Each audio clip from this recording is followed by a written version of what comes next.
No man, for any considerable period, can wear one face to himself and another to the multitude, without finally getting bewildered as to which may be the true. Nathaniel Hawthorne, The Scarlet Letter. I did it for me. I liked it. I was good at it. And I was, really. I was alive. Walter White, a.k.a. Heisenberg, Breaking Bad.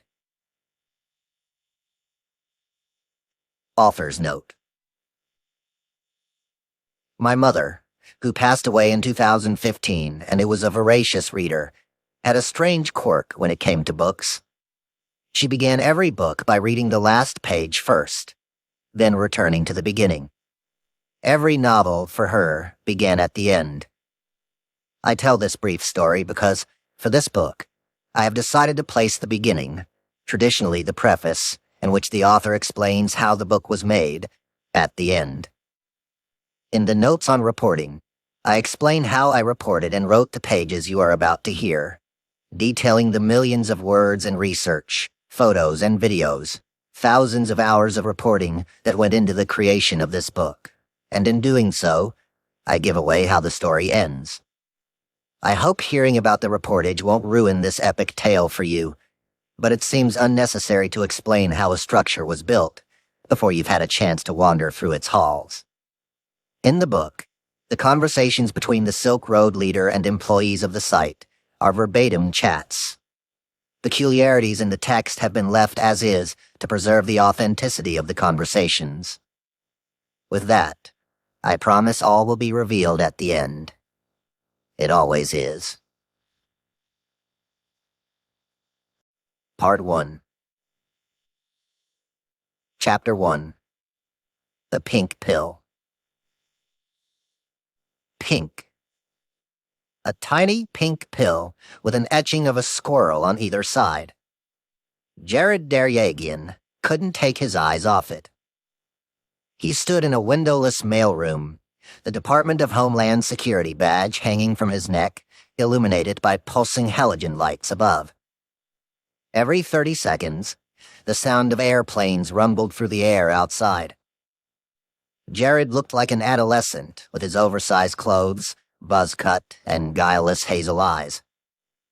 We've started to get a couple of them a week, his colleague Mike, a burly Customs and Border Protection officer, said, as he handed Jared the envelope that the pill had arrived in. The envelope was white and square, with a single perforated stamp affixed to the top right corner. Hier öffnen, read the inside flap. Below those two words was the English translation, open here. The recipient's name, typed in black, read, David. The package was on its way to a house on West Newport Avenue in Chicago.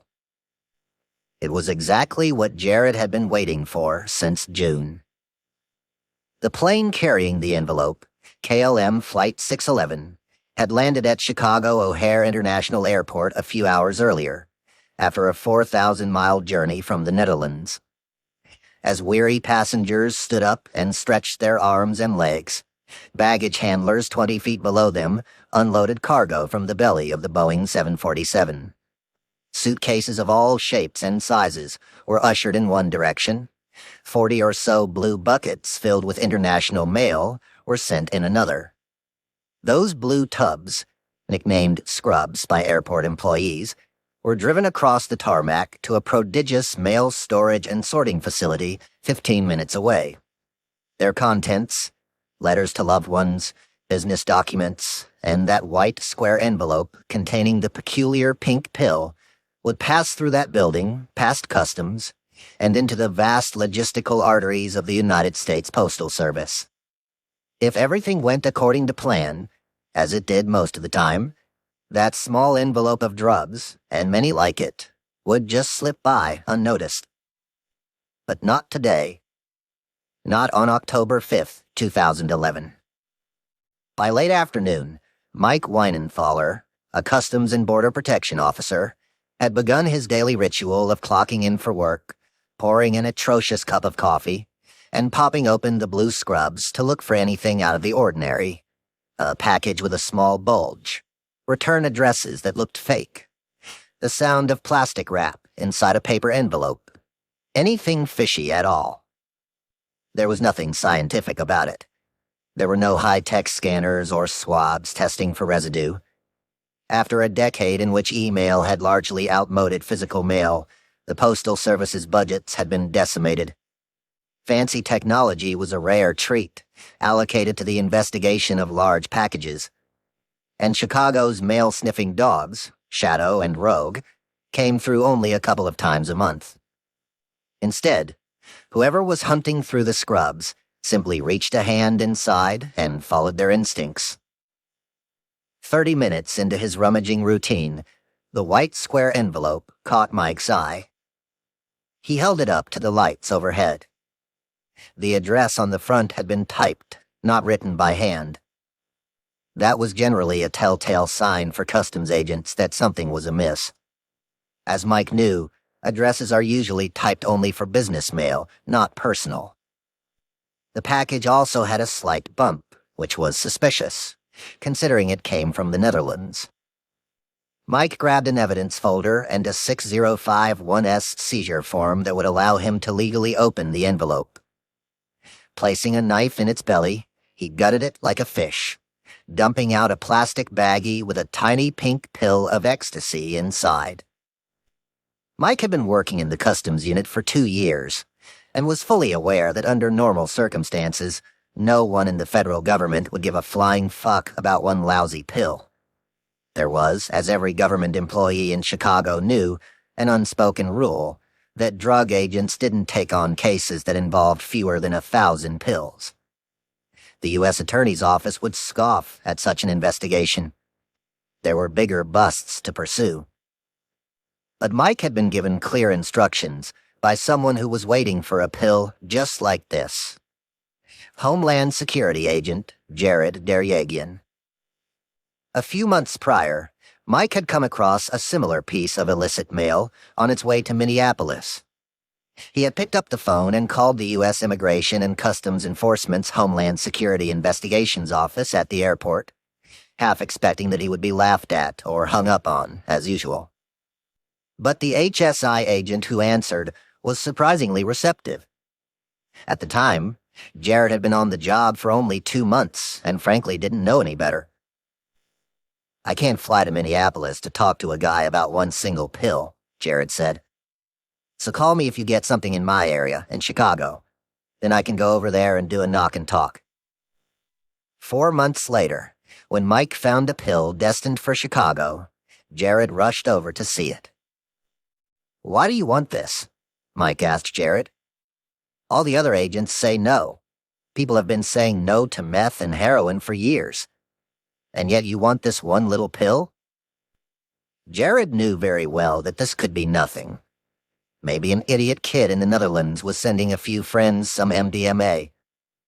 But he also wondered why one single pill had been sent on such a long journey, and how the people who mailed such small packages of drugs knew the recipients they were sending them to. Something about it felt peculiar. "There may be something else to this," Jared told Mike as he took the envelope. He would need it to show his babysitter. Every newbie agent in HSI was assigned one, a training officer, during their first year.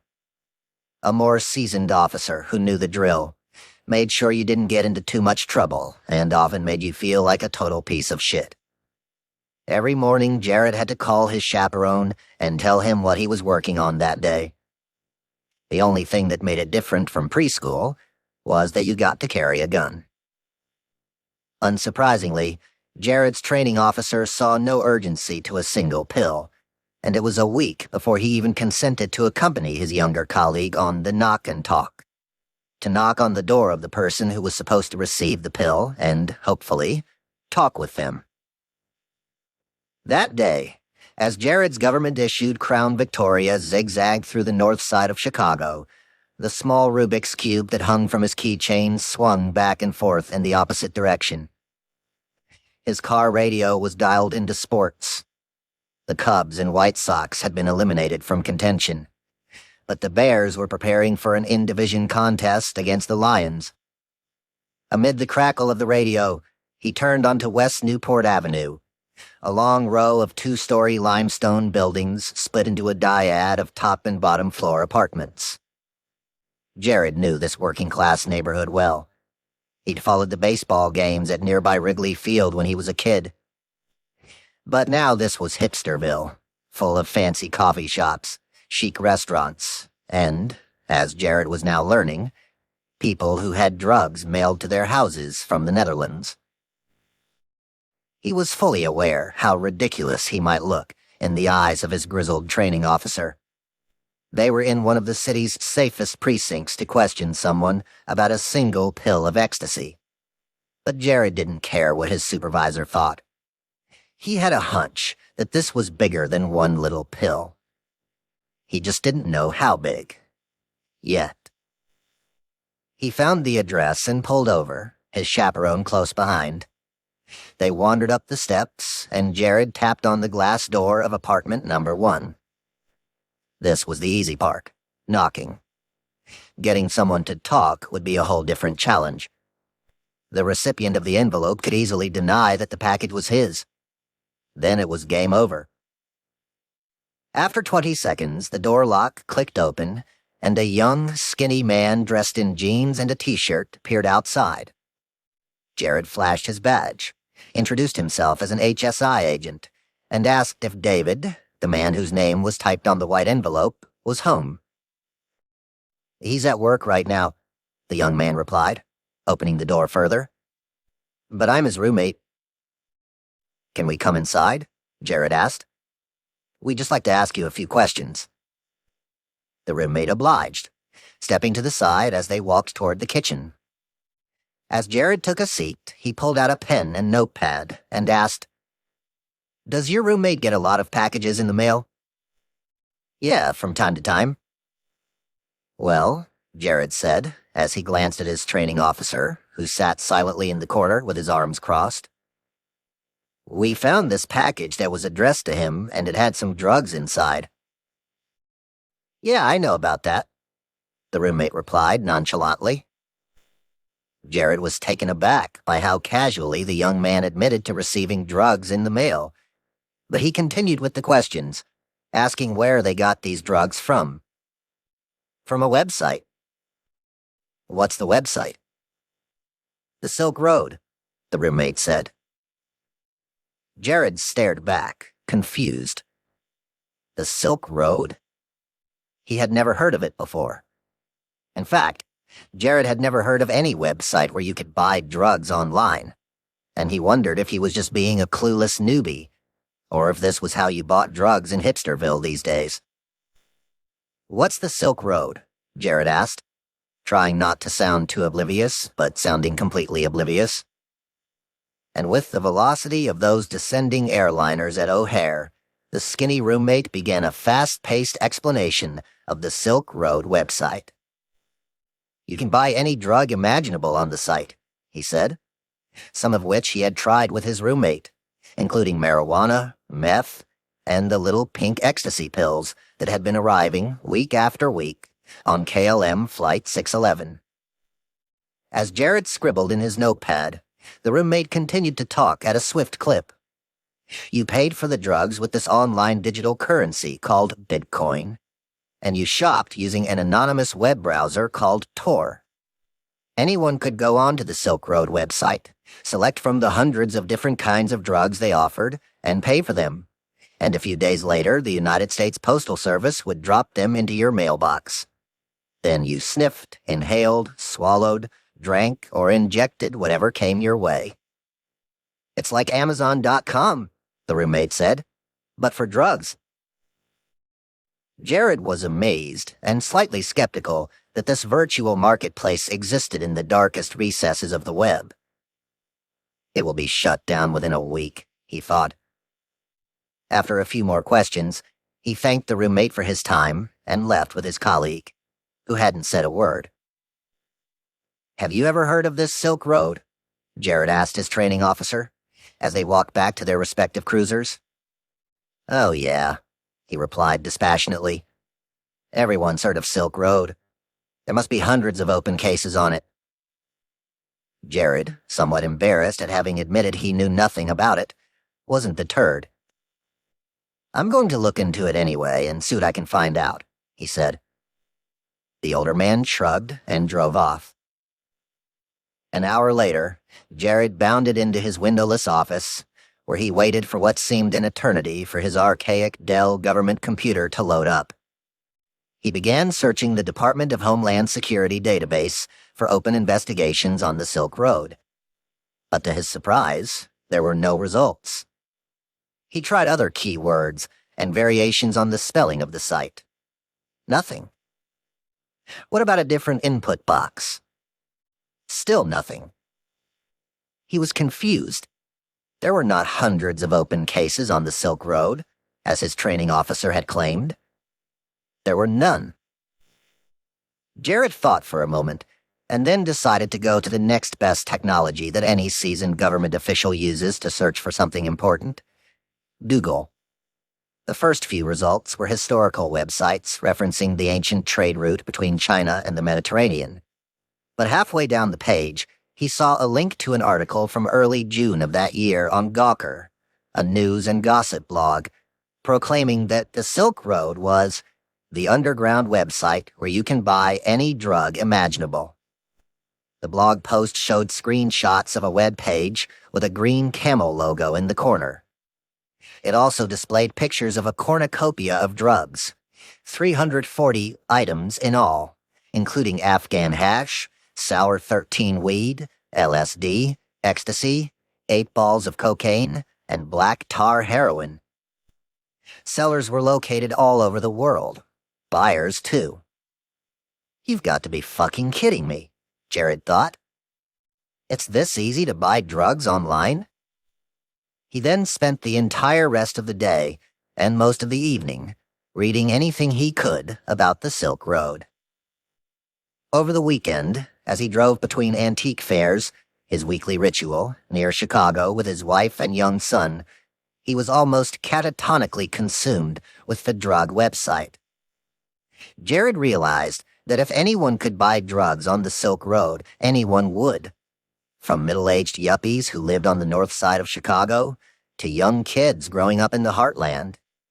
And if drugs were being sold on the site now, why not other contraband next?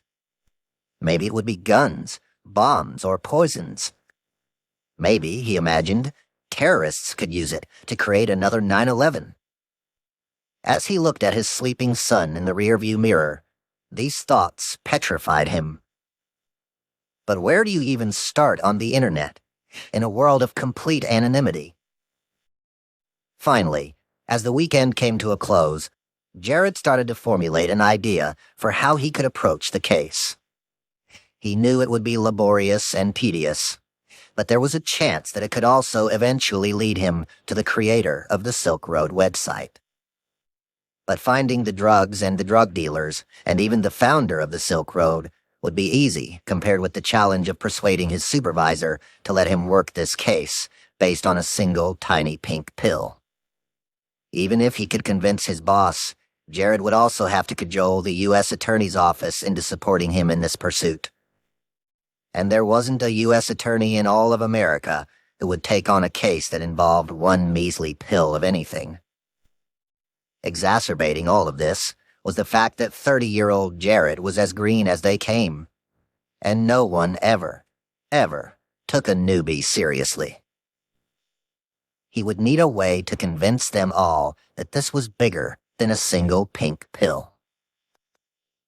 By Monday morning, he had come up with a scheme that he hoped his boss would not be able to ignore. He took a deep breath, walked into his supervisor's office, and sat down. "You got a minute?" he said, as he threw the white envelope on the desk. "I have something important I need to show you." 5 years earlier. Chapter 2. Ross Ulbricht. "Ross, jump off a cliff." Ross Ulbricht stood there with a slightly dumbfounded look on his face as he peered over the edge of the bluff. Below him, Austin's Pace Bend Lake curled into and around itself, leaving a 45-foot drop into the frigid water below. "What?"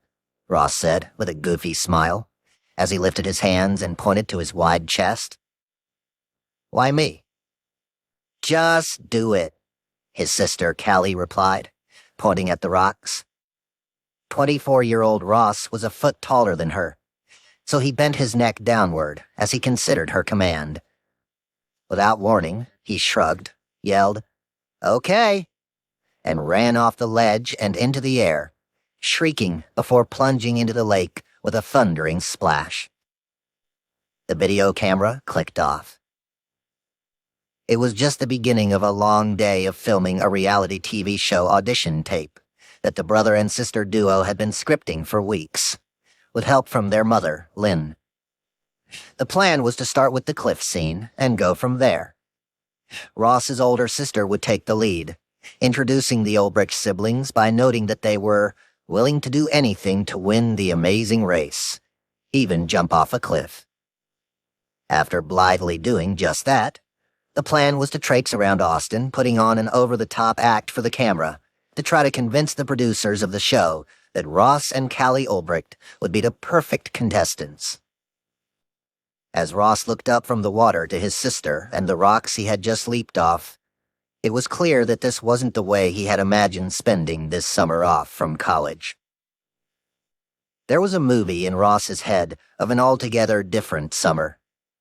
In that film, he had saved up for a ring and proposed to his perfect Texas girlfriend. In the script in his mind, she said yes, of course. Then the two lovebirds would graduate from the University of Texas at Dallas, him with a physics degree, and spend the next few months planning their wedding. They'd land good jobs. Ross as a researcher or theoretical physicist. They'd pop out a couple of babies, go to birthday parties and weddings, grow old together, live a happy life. The end. But that version of Ross Ulbricht's life never made it past the opening credits. While Ross had saved up for the perfect ring with which to propose, when he romantically asked his girlfriend for her hand in marriage, "Say yes, please say yes," she instead said she had to tell Ross something. "Well, this doesn't sound good." At which point she admitted that during the past year or so, she had cheated on him with several different men. Several? As in more than one? Yes, several. To make matters worse, one of them was one of Ross's best friends. Fade to black. At the base of the cliff, Ross scrambled out of the water, and the Ulbricht family set off to their next shooting location. When the camera clicked back on, Ross and his sister stood in front of Austin's skyline, taking turns explaining who they both were. Ross was the brains of their operation, his sister explained, and went on to say that he had studied physics and material science, and even won a world record for creating the clearest crystal formation on Earth. As his sister spoke, Ross stared into the distance, a million thoughts climbing around in his mind, like an animal lost in an elaborate maze searching for something. It was evident that there was something about this moment where Ross found himself that didn't seem right. And yet it was unclear what it was or how this had happened. He had been born in that very city, and even before he could utter the words Mama or Dada, it was instantly apparent to Lynn and her husband, Kirk, that there was something different about their son. As a toddler, he was contemplative and understood things way beyond his years. He was never told, "Don't run out into traffic." He just somehow knew not to, as if he came into the world with an instruction manual that other people didn't have access to. At a young age, he knew answers to mathematics questions his parents didn't even understand. And while as a teen, he engaged in normal kid-like activities, sports in the park, board game marathons, and ogling pretty girls, he often preferred to read about political theory, existentialism, or quantum mechanics. But it wasn't just that he was smart. He was genuinely kind, too. As a boy, he rescued animals. As an adult, he opted for people. Yes, Ross was the person who would stop mid-sentence in a conversation and rush off to help an old lady cross the street, carrying her bags and stopping traffic as she slowly dawdled through an intersection. Some who met him thought his overly altruistic attitude was a bit of an act. How can anyone be that nice, they'd say. But it was real, and it didn't take long for the people to learn just how magnanimous he was. This was evident simply from the way he spoke, often sounding painfully folksy, using words like golly, geez, and heck. If he had to curse, he would always say fudge in lieu of fuck. He had his vices, too. As a teenager, he had discovered a penchant for mind-altering experiences, at least mild ones. He loved heading into the nearby woods with his pals, lighting up a joint, taking his shirt off, and climbing trees. At a house party after his high school prom, he drank so much beer that his date found him floating on an inflatable raft in the homeowner's pool, still wearing his tuxedo, sneakers. He didn't own dress shoes and had worn old tennis shoes to prom, and a pair of sunglasses. Still, the smartest guy in every room was now standing there next to his sister in a park in Austin, competing to be on a reality TV show. But what choice did he have? It wasn't like he could go out west to Silicon Valley and get a job at a startup. After the bubble had popped a few years earlier, companies that had been built on a wing and a prayer had siphoned people's retirements into thin air and collapsed, leaving San Francisco a metaphorical no-fly zone. What about going east? Wasn't there opportunity on Wall Street for someone as clever as Ross? No way. The banks were collapsing from the housing market crash, and he certainly couldn't settle down and live happily ever after with his girlfriend. His dream of marriage and a white picket fence had been bulldozed by several other men. That left graduate school or jumping off a cliff. He imagined reality TV fame and a pile of money as a slight detour on the way to some larger accomplishment. Ross was sure he had a grander purpose in life, though he wasn't sure exactly what it would be. Maybe one day he'd figure out what that purpose was. Just not today.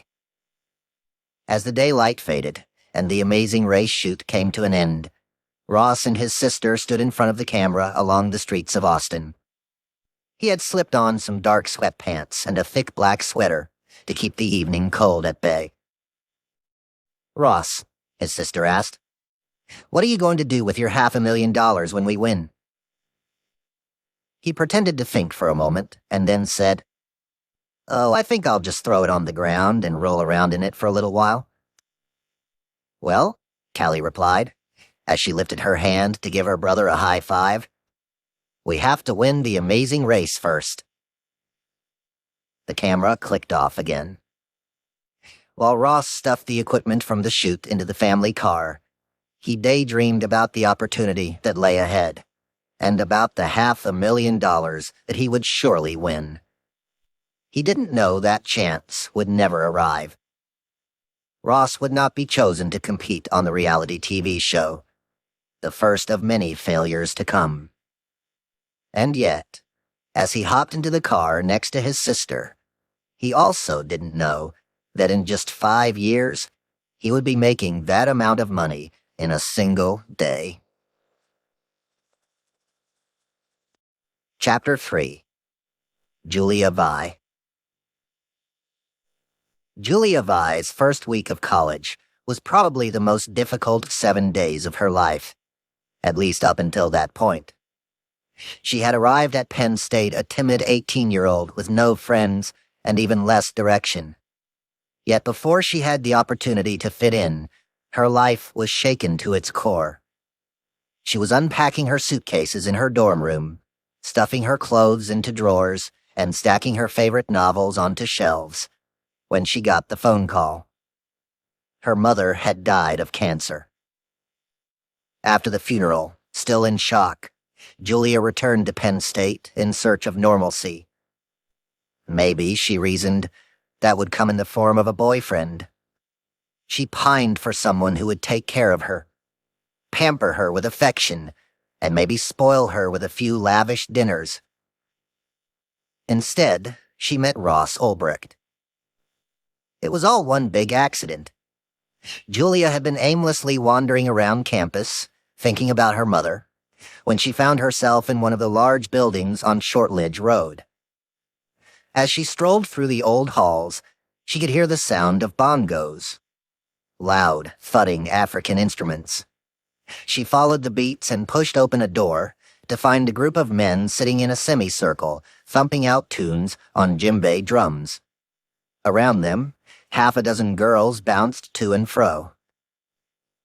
Julia crept to the back of the room, mesmerized by her discovery, and soon learned that this was the Penn State Nomo Club, an African drumming group.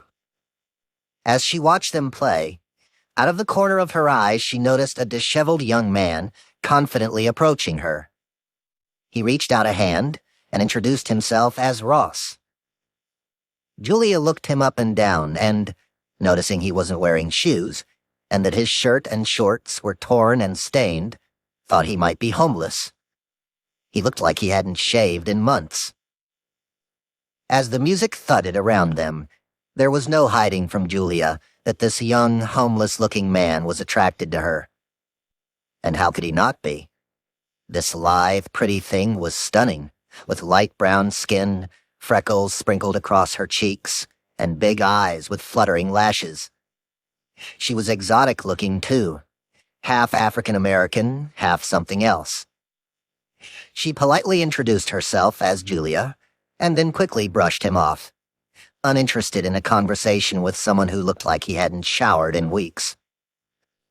Julia assumed that was the end of it. But a week later, she bumped into this Ross character again. Though this time something was different. Now he had shaved and was wearing pants, real pants, and shoes. As they spoke, she was intrigued. He was funny, cute, and smart. So smart. He told her he was a graduate student at Penn State in the Department of Materials Science and Engineering. When she asked what that entailed, Ross explained that he was working on research to verify rare properties in crystalline materials and worked in spintronics and ferroic materials. The school even paid him a few $100s a week for his research. Within a week, this freshman found herself going to dinner with Ross at a sushi restaurant off Route 35, and then, a few days later, heading back to his apartment. As he slipped off her shirt on the couch, and as she did the same in return, Julia didn't know a lot about the man she was about to fool around with, but she would soon learn. As he lay almost naked on top of her, there was a click at the front door, and Ross's roommates walked in. "Let's go to my room," Ross said, as they giggled and ran out of the living room. He led her down a stairway into a basement that was dim, with slivers of light leaking inside from the tiny windows. To Julia, it smelled almost like wet cement, mildew, or both. "This is your bedroom?" she asked in disbelief, as her bare feet stepped on the cold concrete floor. "Yes," Ross replied proudly. "I live down here for free." Julia raised her eyebrows as she stood in the middle of the basement, surveying the bizarre setting. There was a bed next to a space heater. Cardboard boxes were strewn about like a kid's fortress. It looked like a prison cell. She had figured Ross was relatively frugal on their first date at the sushi restaurant, when he picked her up in a doddering pickup truck older than she was. On the second date, she had learned that he didn't care for material things either, when he arrived looking like a bass player in a Seattle grunge band. Ragged shorts, a dirty shirt, and shoes that had previously belonged to someone from a geriatric home. But as she sat on his bed in the basement, looking at walls of chipped, unpainted sheetrock, it crystallized for Julia that Ross really didn't have much money and really didn't care for the objects most people lust after in life. "Wait, why do you live down here?" she asked, as they lay on the bed, Ross trying to pick up where they had left off on the couch. He paused to explain that he liked to live economically to prove to himself that he could. Why pay for an apartment when you could live in this mildew-ridden castle for free? Julia scowled as he spoke. It wasn't just about saving money, he explained. His lifestyle was also part of an internal experiment to see how far he could push himself to extremes without any wants or needs. For example, he had recently chosen not to shower with hot water for a month, just to test his own resilience. "You get used to the cold after a while," he bragged. That wasn't all. Over the summer, Ross proudly told Julia, he had survived off a can of beans and a bag of rice for an entire week. "What about coffee?" she asked. "I don't drink it." "You're so cheap," she joked. The shower and basement tests were only the beginning of Ross's peculiarities. At the foot of his bed, there were 2 garbage bags, which he casually confessed were his closet. One bag was for clean clothes, the other for dirty. Every item of clothing he owned, every sock, every shirt, and those geriatric shoes, was a hand-me-down from a friend. "Oh, no," Julia said, as she batted her eyelashes at him. "We're going to fix this. I'm going to take you shopping for some new clothes that actually fit you." "Sure," Ross said, as he went in to kiss her again. But there were still things she wanted to learn about Ross. More questions about this strange yet brilliant man. "What are those books?" she asked, pointing to the pile of titles that lay near his bed. At this query, Ross paused and was attentive with his answer. He had explained to her on their first date that in addition to joining the No-Mo Drumming Club, he was also an avid member of a club at Penn State called the College Libertarians, a political group that met once a week to discuss libertarian philosophies and to read books on economics and theory. The books, penned by Murray Rothbard, Ludwig von Mises, and other visionaries, were what he read for fun when he wasn't devouring applied physics papers. When Julia asked what libertarianism was, Ross, without judgment, explained. Everything, from what you do with your life to what you put in your body, should be up to each individual, not the government. If it hadn't been for how smart Ross was, Julia might have walked out of the basement that day and never looked back. If it hadn't been for how handsome he was, she might never have answered the phone after their early dates.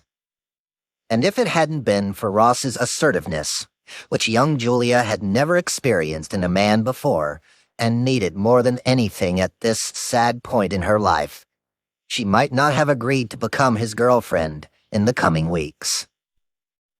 Instead, she was deeply intrigued by this peculiar and possibly perfect man. He looked back at her, smiling, as he leaned in to kiss her again. It was clear to her that Ross was smitten. She, in turn, tried not to let on how besotted she was becoming with him. But what wasn't clear to either of them, as they rolled around on his dinky bed in the basement, was that the relationship they were about to embark on would be the most tumultuous romance of Ross's and Julia's adult lives. And for Ross, it would be his last. Chapter 4. The Debate. Students with backpacks and books rushed by one another as they shuffled into the Willard Building at Penn State. The lights inside the building flickered on as the fall sun set over campus. There, amid the normalcy of college life, Ross Ulbricht was pacing in one of the large lecture rooms, preparing for a school debate. The room where he stood was wide and deep, with rows of chairs that would soon be filled by the students shuffling inside, all people who were there to hear tonight's discussion among the college libertarians, the college Republicans, and the college Democrats on a number of U.S. election-related topics, including whether drugs should be legalized in the United States. It had been more than a year since Ross had failed to make it onto the Amazing Race, but none of that mattered now. Life at Penn State was pretty spectacular, mostly because of the school clubs he had joined. Drum group was bewitching. Ross had become so obsessed with drumming that he would play the instrument in his head while he lay in bed at night. And then there was the Libertarian Club, where Ross showed up for every single meeting and had, over the past year, immersed himself in every facet of libertarian political philosophy. He flew around the country to libertarian conferences to hear experts speak. The club paid his way. He also spent countless hours sitting in the corner room bar along College Avenue with Alex, the club's president, and other members, discussing and honing his beliefs about the government's role in society and how to reduce its unfair and often inhumane heavy-handedness. While enthralling and stimulating, this was all coming at a price. Ross's obsession with the clubs was having a negative effect on his schoolwork. Though that wasn't the only distraction in his life affecting his studies. There was also his now girlfriend, Julia. The two lovebirds, it hadn't taken long for the two to say "I love you," spent almost every moment together. As this was going to be Julia's first Christmas without her mother, he invited her to come to Austin for the holidays. Before they left, he snuck into his Penn State laboratory and created a crystal that he fashioned into a ring as a gift for her. Ross appreciated that Julia would sit for hours and listen to him talk about his beliefs, including one of the topics of tonight's debate, which Ross knew better than anyone: the reformation of the American drug laws. "Take your seats, please," the professor managing the discussion croaked to the audience. "We're about to begin." Ross, in rare form with his tucked-in shirt, sat down at a desk next to two other college libertarians. There were some brief introductions from the professor, and then the room fell quiet. "It is not the government's right to tell the people what they can and cannot put in their bodies," Ross began, going on to explain that drugs, all drugs, should be legalized, as it would make society safer, and people have a right to do what they want with their bodies. There were only about 40 people in the audience at the debate, and most were in attendance only because it earned them extra credit from their poli-sci professor. But Ross took the discussion as earnestly as if he were about to step in front of the U.S. Congress. The college Republican responded to his arguments. "How can you legalize something that kills tens of thousands of people a year?" The college Democrat agreed. Ross calmly countered, "So do you think we should outlaw Big Macs from McDonald's, too, because people gain weight and have heart attacks and die as a result of them?" As was always the case with the drug debate, Ross's opponents quickly grew flustered. They tried throwing arguments back at him, but there was nothing they could say that Ross didn't have a retort for. "And should we outlaw cars because people get into car accidents and die?" Ross pressed his opposition. He offered arguments defending people who smoked pot, and even those who took heroin in the privacy of their own homes, noting that they were no different from someone who has a glass of wine after work to relax.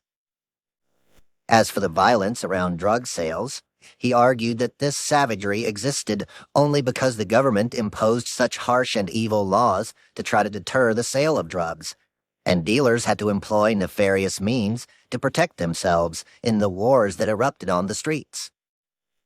"There are no gang wars over the sale of alcohol or Big Macs because those are legal," he continued. And on top of it all, he reasoned, if drugs were legalized, then they would eventually be sold in regulated form. Bad drugs, cut with rat poison or talcum powder, would disappear from the marketplace. "It's someone's body, and it belongs to them," Ross said as he looked out at the audience. and the government has no right to tell them what they can and cannot do with it. Ross knew in his heart that his arguments were sound, and that he had thought through every aspect of the war on drugs. What wasn't clear to him still, and what he kept asking himself in the hours between school, his extracurricular activities, and his girlfriend, was what he could do with those passionate beliefs to help change what he saw as the harmful and tyrannical drug laws in America. Chapter 5. Jared's Cot. No. That was it. One word. A non-negotiable syllable. No, Jared said again. His supervisor looked at him in disbelief, unsure if he had really just heard a rookie Customs and Border Protection officer refuse a direct order. Yes, he had. He definitely had. The peon, 5'0", 26-year-old Jared Deryagian, looked even younger than normal as he sat across from his older, rotund director, like a kid sitting in a principal's office, his legs swinging back and forth in the chair, his feet never coming close to the floor. Jared didn't feel he had much to lose with the answer. Customs and Border Protection wasn't exactly his dream job. He had ended up here only because he didn't have a choice if he was going to pursue his dream of working in law enforcement. Either he continued to work in the movie theater down in Lincolnshire, or he could come to Chicago O'Hare and stamp people's passports for a living. Jared had tried to get into the Secret Service, his dreamiest dream job, but the Examiner, an American-as-they-come questions and answers man, had probed Jared about his father, a sitting U.S. judge of Armenian extraction who had fled Syria during the genocide years earlier. At first, Jared had answered politely, but few things could rile him up as much as doubts about his family's allegiance to America. Needless to say, after a heated debate, he didn't get the job. Soon afterward, Jared had applied to the DEA, but he'd gotten into another overwrought debate with the polygraph tester over what constitutes a crime. He didn't get that job either. The U.S. Marshals Service, Department of Homeland Security, and Federal Bureau of Investigation all said no to Jared because he didn't have a degree. He had dropped out of college after 2 weeks, with no patience for being judged by professors, and even less tolerance for the time their classes demanded. Besides, what was the point of 4 years of school when most of the people he knew who had gone through college still couldn't get a real job? He walked off campus one afternoon and never went back. At the behest of his father, Samuel, who had once run the agency overseeing Customs and Border Protection, Jared settled for the most monotonous government job, stamping passports day after day. His hope was that this gig would lead to something bigger and better, which it had, but as he challenged his supervisor with that repeatedly uttered no, it was becoming obvious that, as per usual, Jared was starting to piss everyone off. This particular debacle had started a year earlier, in late 2007. After a few dull years on the passport line, Jared had been given the opportunity to try to find people smuggling drugs into the United States. Catching drug smugglers sounded like fun and sexy work, but not with the kind of drugs that Jared had been tasked with finding. His quest was to catch people who were sneaking a speed-like substance called khat into America. Unlike similar drugs, such as cocaine, which were processed in a lab or jungle somewhere, khat was a leafy green plant, and therefore more difficult to identify than large bricks of white powder. Since it was so mild, more akin to drinking some intense coffee than snorting a line of blow, khat was also the least important drug for anyone in government to go after. But Jared assumed the task of finding khat with the same fanatical compulsion as someone assigned to capture the world's most evil terrorists. He printed out hundreds of flight logs of people who'd been caught with khat in the past, laid all the documents out on his living room floor as if he were Carrie Matheson on Homeland, and searched for similarities among known smugglers. He scrutinized every detail of each arrest until he found a pattern. The first clue? All of the smugglers had booked reservations the day before a flight. Second, the couriers used only Gmail or Yahoo email accounts. And third, they had, obviously fake, phone numbers that used a shared formula. With these hints and others, he searched through the list of incoming passengers arriving at O'Hare who fit his profile. Eventually, he identified an inbound passenger who he believed would be smuggling the drug.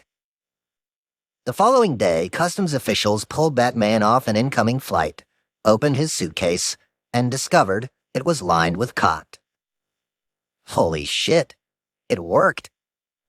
The same thing happened each subsequent time Jared ran his search on the incoming Chicago passenger database. They pulled khat out of the bag. Jared's profiling worked so well that he started to search through the national databases, experimenting with his theory on other U.S. airports. And sure enough, it worked every time.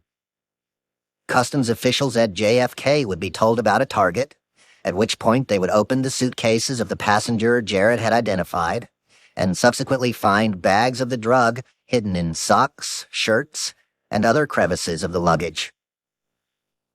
But there were a couple of snags, not the least of which was that JFK agents believed that khat was a pointless drug to go after in the first place. There were no nightly news briefings about officials finding a pound of khat on a flight from the United Kingdom, and no awards being handed out to customs officers for these arrests. To make matters worse, Jared's success made other agents look ineffective by comparison.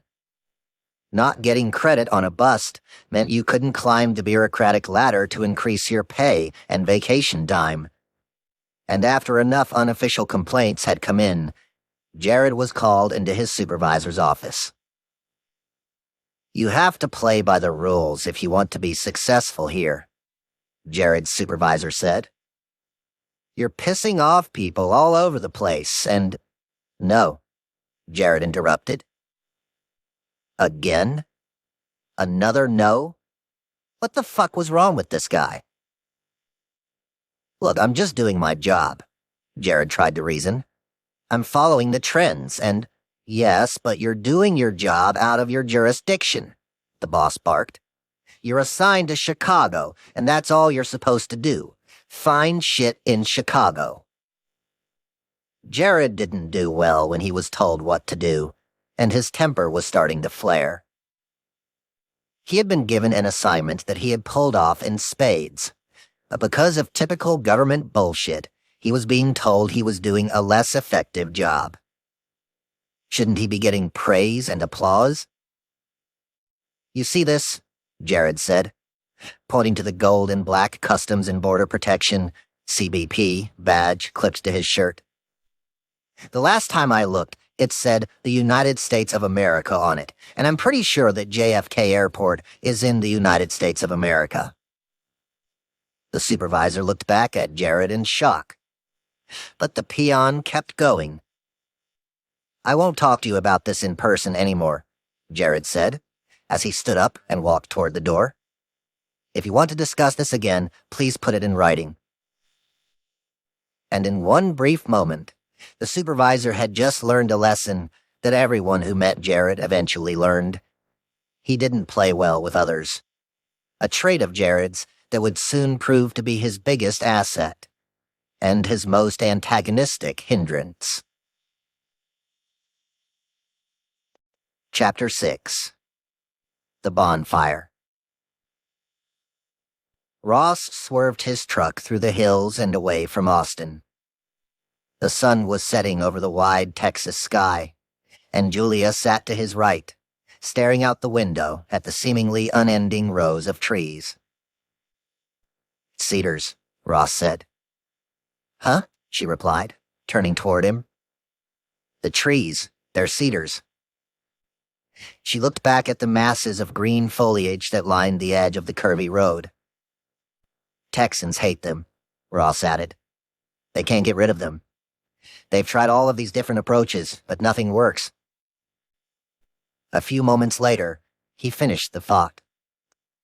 "Nature always wins." Julia listened and contemplated today's lesson about Texas. Ross was constantly offering new tidbits of information about her new home state. He was happy to be her on-call historian and 24-hour tour guide, taking her to his favorite coffee shops, burger joints, and parks. He had shown her Pace Bend Lake, one of the best spots to cliff jump, and he'd cited innumerable facts about local buildings and sites. Ross had introduced her to his family, and she had started to grow close to his sister, Callie, though their mother was somewhat cold to Ross's new girlfriend. Ross had even trusted Julia enough to show her his secret collection of Dungeons and Dragons miniatures, which he kept hidden in his old bedroom at his parents' house. One afternoon, he had nervously laid out the dozens of intricately painted fantasy statuettes that had been wrapped safely in boxes and tucked away under his bed. Ross appreciated that Julia was so supportive of his ideas, even if some of them didn't work out so well, like retracement capital management, an investment fund that Ross had tried to start recently, which had gone bust before it had even had a chance to go boom. "So these are all your friends from high school?" Julia asked, as she turned away from the cedar trees. "Yeah," he replied cheerfully. "These are all kids I hung out with at Westlake." Julia knew they were getting close, as she could see the orange embers of a fire spitting into the air in front of a small house. "I'm really excited to see them all," Ross said, as he slowed the truck. Ross had returned to Texas a few months earlier, settling back into life in Austin as if he had never left. He hadn't expected to end up back there, but his college obsession with the Libertarian Club had come at a cost. He had been so focused on the exploration of his new ideals that he had failed the candidacy exam for his PhD program, where he was supposed to continue his research in the growth of EUO-thin films by molecular beam epitaxy. But there was some serendipity in his failing the exam. All those hours talking politics had made him realize that there was, at least for him, more to life than physics. So he took his master's and went south again. He had persuaded 19-year-old Julia to drop out of school and follow him. Yet for both of them, the transition had been bittersweet. For Julia, leaving Pennsylvania, where she had lived for so long, and going to a state that seemed, largely and without apology, racist and staunchly Republican, had been jarring. But Ross's corner of the Lone Star State was, mostly, different. While a majority of Texas backed George W. Bush and were against gays and abortion, the Austin area was more liberal and aligned with her own values, filled with Ron Paul supporters who believed that the government was too big, too powerful, and too in people's business. For Ross, the reintegration had been surprisingly hard. He had left Penn State without any idea of what to do next. He wanted desperately to do something in line with his libertarian ideals. He wanted to do something that would make him money. And, maybe most of all, he wanted to make his parents proud. Finding a career that met all of these goals was, it had become apparent, all but impossible. But that didn't stop him from talking about his new belief system to anyone who would listen. When he bumped into childhood friends at old local bars, rather than revel in distant memories of the past, Ross wanted to talk about America's future. On a recent visit to Shakespeare's pub in downtown Austin, he had spent most of the evening holding court with an old high school friend, describing Austrian economics and arguing that the current political system in America was designed to let the rich take advantage of the disadvantaged. He explained how wonderful it would be to build a seasteading experiment. Seasteading, Ross had expounded, was an idea that you could create a community out at sea, away from any governments or regulations, where people could live in open waters without laws and with a free market. Some people had the idea to do this on an abandoned oil rig in the middle of the ocean, with none of the rules and laws that existed in America or elsewhere. After Penn State, Ross had tried to build a video game that would help demonstrate these theories. But it had gone nowhere. Just like all of Ross's other ideas. Julia had been present for a number of these political discussions, and while she sometimes argued clever counterpoints, often she just let Ross have the stage. Tonight, though, as they neared the house with the bonfire outside, there would thankfully be no talk of politics or lawless countries in the middle of the ocean. Ross steered off the road and onto a long dirt driveway toward a single-story clapboard house with warm yellow light glowing from the windows. "It's been a couple of years since I've seen some of these friends," he proclaimed as the truck wheezed off. The sun had set, and darkness consumed the surrounding mountains. The smell of cinders filled the air as they walked toward a group of revelers. "Ross, man!" a friend yelled as he embraced his old high school chum. "This is my girlfriend, Julia," Ross said proudly. As they joined the group around the fire, people popped open beers. A joint was lit and passed around, and the friends reminisced about high school. "Remember the time Ross man talked his way out of getting in trouble with the cops for smoking that joint?" one story began. It ended with, "Ross loved his weed." Laughter erupted, as Julia noted. "He still does." More stories, more joints, more beers, more laughter. Ross and Julia were having a blast. That was, until the conversation turned to careers. One friend offered up that he was working for the government now. Another said he was an engineer. One talked about starting his own business. "What about you, Ross, man?" A Texas drawl came from the other side of the fire. "Where are you working these days?" Ross was silent for a moment. Tension consumed him as he peered at Julia. This was the last question on earth he wanted to deal with right now. "I don't really have a job," he said. "That's cool," a friend sassed. "How'd you pull that off?" The entire group around the fire grew quiet, listening.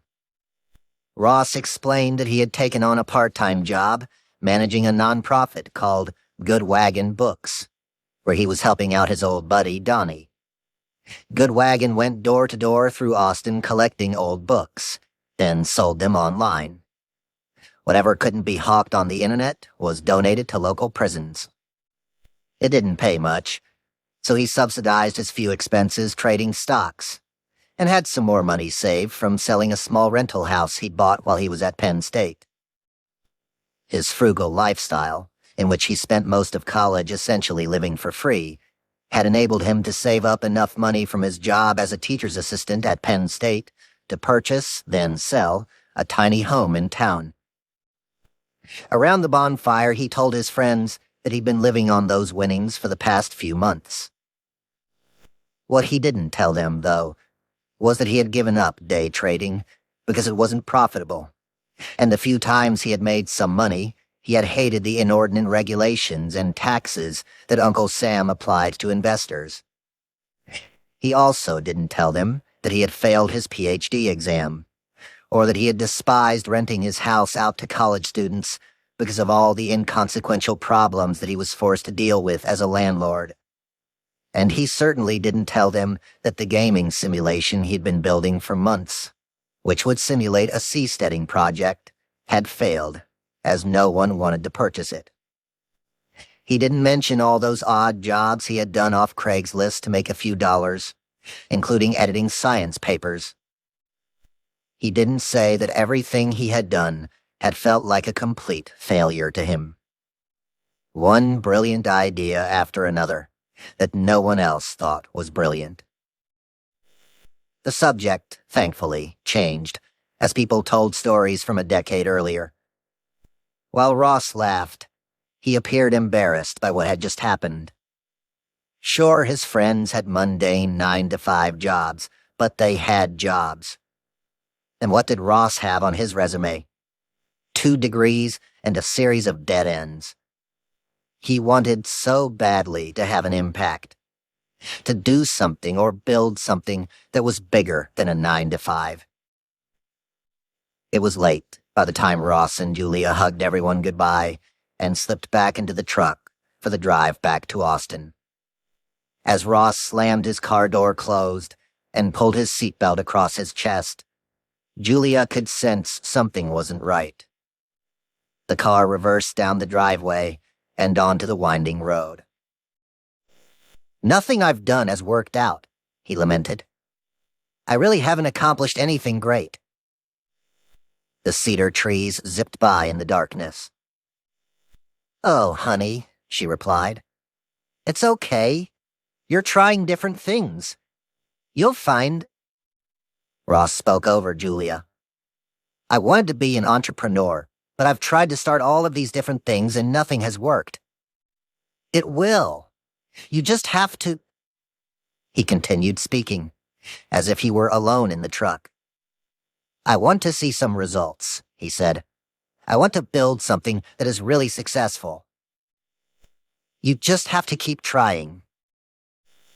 She was right, as Ross was about to see. Chapter 7. The Silk Road. Stuff to Ross was just that. Stuff. He had no interest in any of it. But there was one object Ross couldn't live without. His laptop. That rectangular clamshell was, in many respects, Ross's life. All of the files and folders it contained made up a map of his brilliant, and to many, enigmatic mind. And it was on that very computer that, on a late summer morning in 2010, Ross began working on a project that was going to change everything. He had recently moved into an apartment with Julia, a live/workspace in downtown Austin with shiny concrete floors. Julia had started a new business, which she called Vivian's Muse, where she photographed half-naked women for their husbands. Her pitch was simple. What do you get the man who has everything? Sensual pictures of his wife, almost nude. And so, several days a week, Julia would set up candles throughout the main room of the apartment, play sensual techno music, and snap thousands of boudoir pictures. In the adjacent bedroom, as Ross would get to work on his latest project, he could hear the pop, pop, pop of the camera flash, and Julia commanding her muse, "Stick your ass in the air," and "Now act like you're having an orgasm." Their bedroom, where Ross often sat to work, was its usual mess, with Julia's crumpled-up jeans, discarded dresses, and underwear littering the floor. When they weren't working, they spent hours under the covers, snuggling or watching TV shows on Ross's laptop. The latest show they had become obsessed with was Breaking Bad. They would cuddle on the bed, warmed by the glow of Ross's screen, as Walter White transformed into the terrifying and mysterious drug kingpin, Heisenberg, a man who justified his evil along intellectual lines. Ross liked the drama, and it was hard not to appreciate what Heisenberg had done. Once an underachieving, largely browbeaten high school chemistry teacher, Walter White found in drugs the best way to express his technical brilliance as a chemist and business person. What he did may have been terrible and destructive, but he did it with such beauty and so adroitly that, to him at least, the very sin was absolved by the manner in which it was carried out. Still, Ross thought the storyline was a bit far-fetched. "That would never happen in real life," he said to Julia. When he wasn't watching the show, Ross was now tinkering with his new idea in their Austin bedroom, an anonymous website where you could buy or sell anything imaginable. The genesis of this concept had been lodged in Ross's mind for some time. Just another one of the daydreams he hoped to build in the future. The only problem was, when he had first had this particular aha moment a year earlier, the technology he needed to realize it simply hadn't existed. At the time, he had contacted a man he'd met online who went by the nickname Arto. They had exchanged a few emails, with Ross asking Arto if it would be possible to build such an anonymous online store, primarily for illegal drugs, which Ross didn't think should be illegal, that the government would have no control over. Arto, who was clearly an expert on such matters, explained that most of the technology needed to make this idea happen existed. There was a web browser called Tor, which enabled people to slip behind a curtain online into another, separate internet, one where the U.S. government couldn't track people because, thanks to Tor, everyone became invisible. Unlike the normal internet, where Ross's every move was stored in databases by Facebook or Google or Comcast, on this side of the internet, called the dark web, you simply couldn't be found. But there were complicating factors to Ross's idea. Specifically, in 2009, there wasn't a good way to pay for these things anonymously online. Cash was too risky, and credit cards would leave evidence of someone buying a bag of cocaine from an illegal drug website. For inspiration, Arto suggested that Ross should read a relatively unknown novel titled A Lodging of Wayfaring Men. The novel tells a tale of a group of libertarian freedom seekers who create an alternate online society on the internet that operates using its own digital currency, free from government control. In the book, this online world grows so quickly that the U.S. government becomes petrified by its power. FBI agents are sent out to try to stop the website before it destroys the very fabric of society. Arto's advice was remarkably inspiring to Ross, but the logistical issues remained. Specifically, that there wasn't a way to pay for drugs on such a website. And so, for a year, the idea sat on a shelf in Ross's mind. That was until now. Ross had come across a technology that had recently emerged called Bitcoin.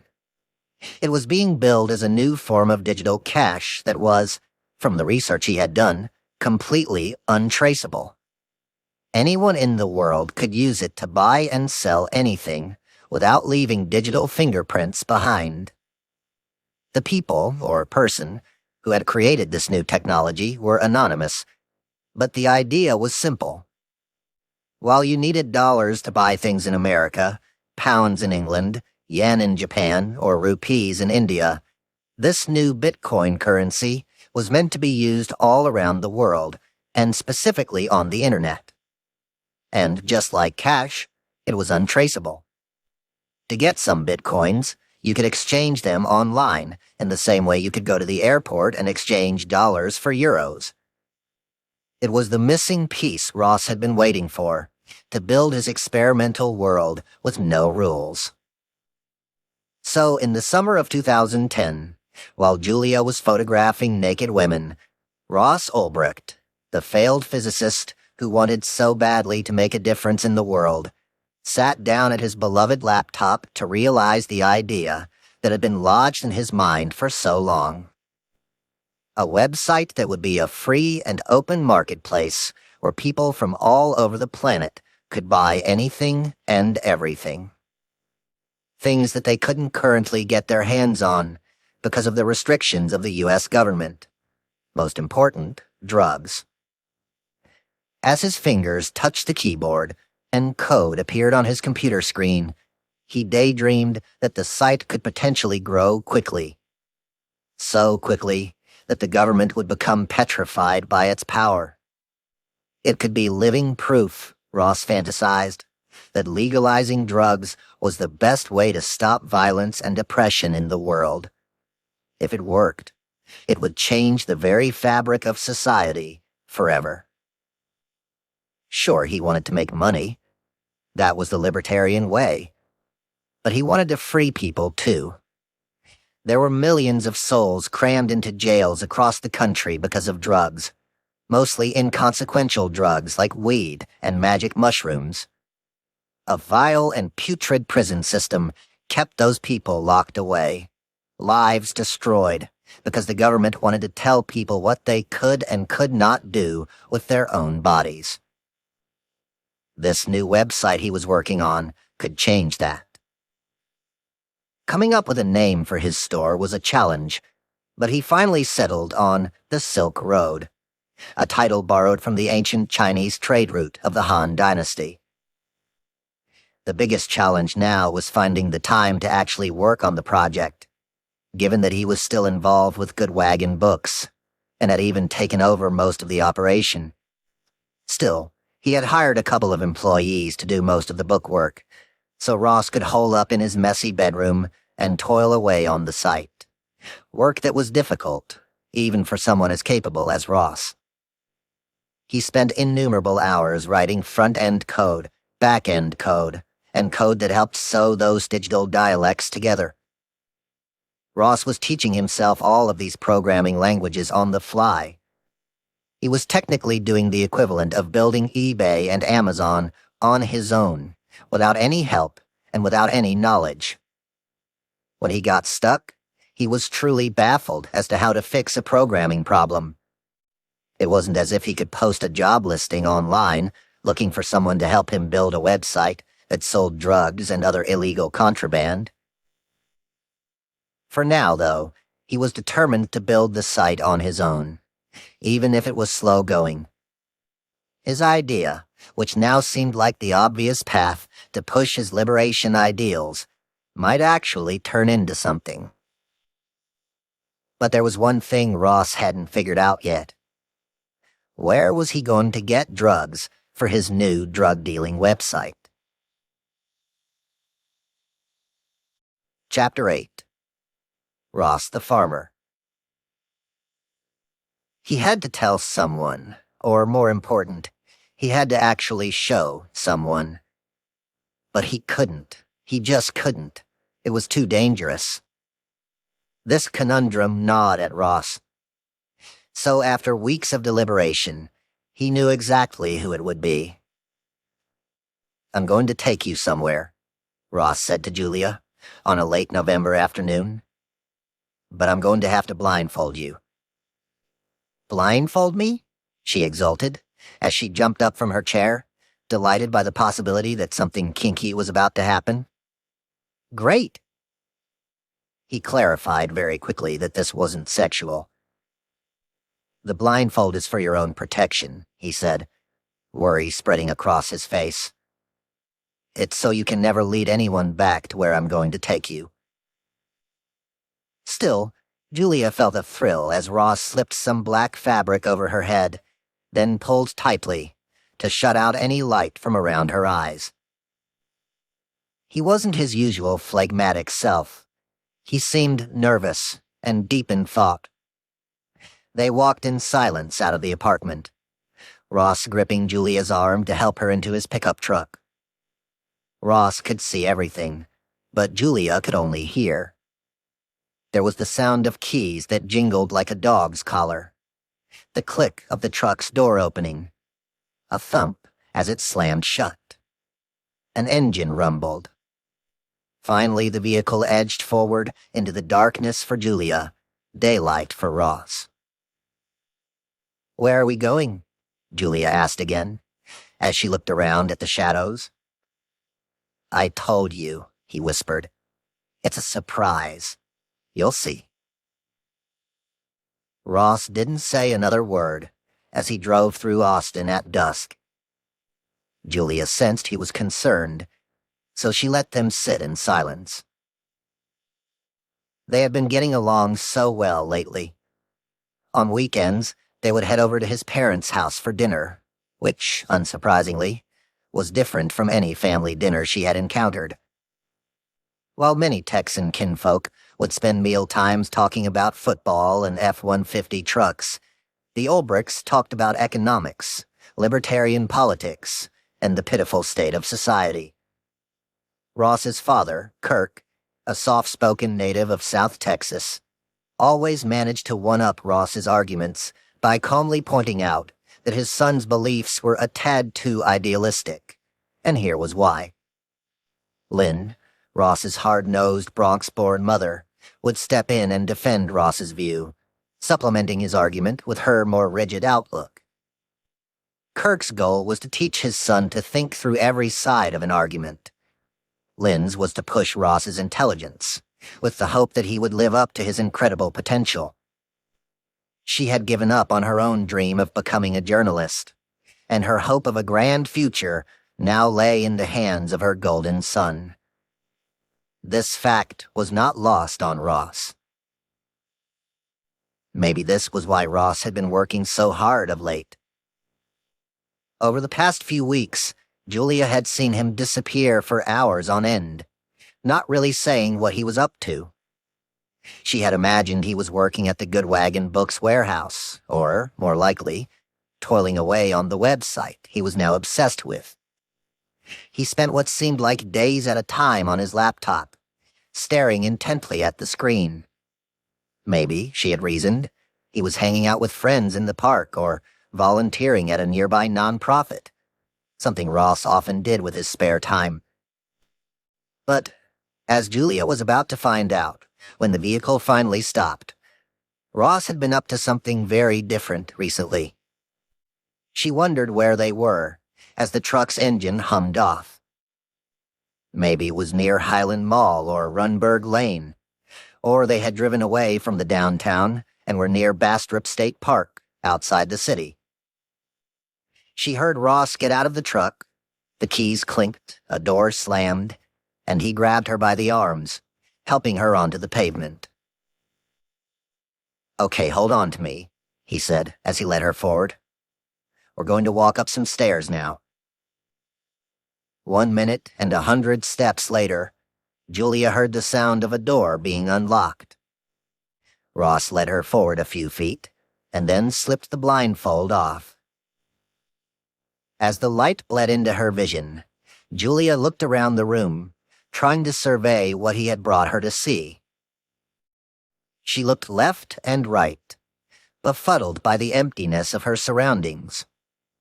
They were in a small and dingy space that looked like an abandoned sanatorium. The only natural light came from one small window at the other end of the room that was partially covered with some cardboard for privacy. A stained, yellowing white carpet covered the floor. There wasn't a single piece of furniture in the room, just piles of what looked like boxes and vials of chemicals. The room, she noticed, smelled like animal excrement. "What is this?" she asked. "Where are we?" "Come with me," Ross said, as he led her into a bedroom that sat off the drab living room. As they rounded the corner, a gale of cold air from an air conditioner hit them. Then, as she entered the other room, like the conclusion to a thrilling mystery novel, it all made sense to Julia. She saw why she had been blindfolded, and exactly why it wasn't safe for her to know where they were. "I had to show you because I had to show someone," he said. On the wall to the left, another piece of cardboard had been taped over the window. The room was empty, except for a tall, lopsided shelving unit that looked like it had not been moved in a decade. Then there was that odor, the same pungent, earthy whiff that had greeted Julia when she entered the apartment and pulled off the blindfold. Only now it was so much stronger, an aroma that smelled more like damp soil on a forest floor. Julia examined the shelves, then looked back at Ross and smiled. He didn't need to tell her what she was looking at. This wasn't the first time she had seen him play mad scientist. He had experimented on a smaller scale in their apartment a year earlier, storing his results in a black garbage bag in the closet, stuffed in between Julia's underwear and her high-heeled shoes. But this was grander and more impressive than anything she had ever seen. She approached the decrepit shelving unit, which spanned the width of the entire room. Everything started to make sense to her. Ross's disappearing acts. He'd been coming here, she realized. Ross was ebullient as he bent down to one of the lower shelves and pointed at a random tray. "Look at this one," he said, his finger traversing the air as he spoke. "And this one, look at that." Julia saw that on each shelf there sat a white tray almost 2 feet in diameter, more than a dozen in all, and that inside these trays were hundreds of tiny shoots sprouting into the air. From a few feet away, they looked like platters full of baby porcupines. She moved closer, now peering directly into one of the white trays, and was astonished at the sheer number of brown and white mushroom stems. These were not normal mushrooms. She knew perfectly well that they were magic. "Look over here at this one," Ross beamed. She turned, seeing what he was pointing at. A plump hazel and milky-colored button that looked like it was ready to be picked and sprinkled on top of a salad. He was as proud as a parent. As Julia inspected further, she started to estimate how many mushrooms he was actually growing. It was easily more than 1,000, maybe even double that. Plucked from their rectangular white plastic homes, the contents of these trays could probably fill a large black garbage bag, or even 2. "How much does this place cost?" she asked. "It's $450 a month." "It's a total shithole." Ross laughed. This was fine with him. A shithole, after all, was the perfect place to operate a secret drug laboratory. The entire operation, his massive shroomery, the seeds of what he hoped would be his burgeoning Silk Road empire, would end up costing him more than $17,000, including rent and supplies, which were endless. There were the petri dishes, tape and glue guns, the ingredients, including peat, gypsum, and rye, and the kitchen supplies, like the pressure cooker and kitchen timer. All of it had added up very quickly. As for the return on his investment, he estimated he could get $15 or so per gram for the mushrooms. Given that there would be several kilos of product at the end of the yield, he could easily make tens of thousands of dollars in profit. But, and this was a big but, this was a lot of mushrooms to offload, and it wasn't obvious that his website was even going to work. Would people want to buy magic mushrooms off a stranger on the internet?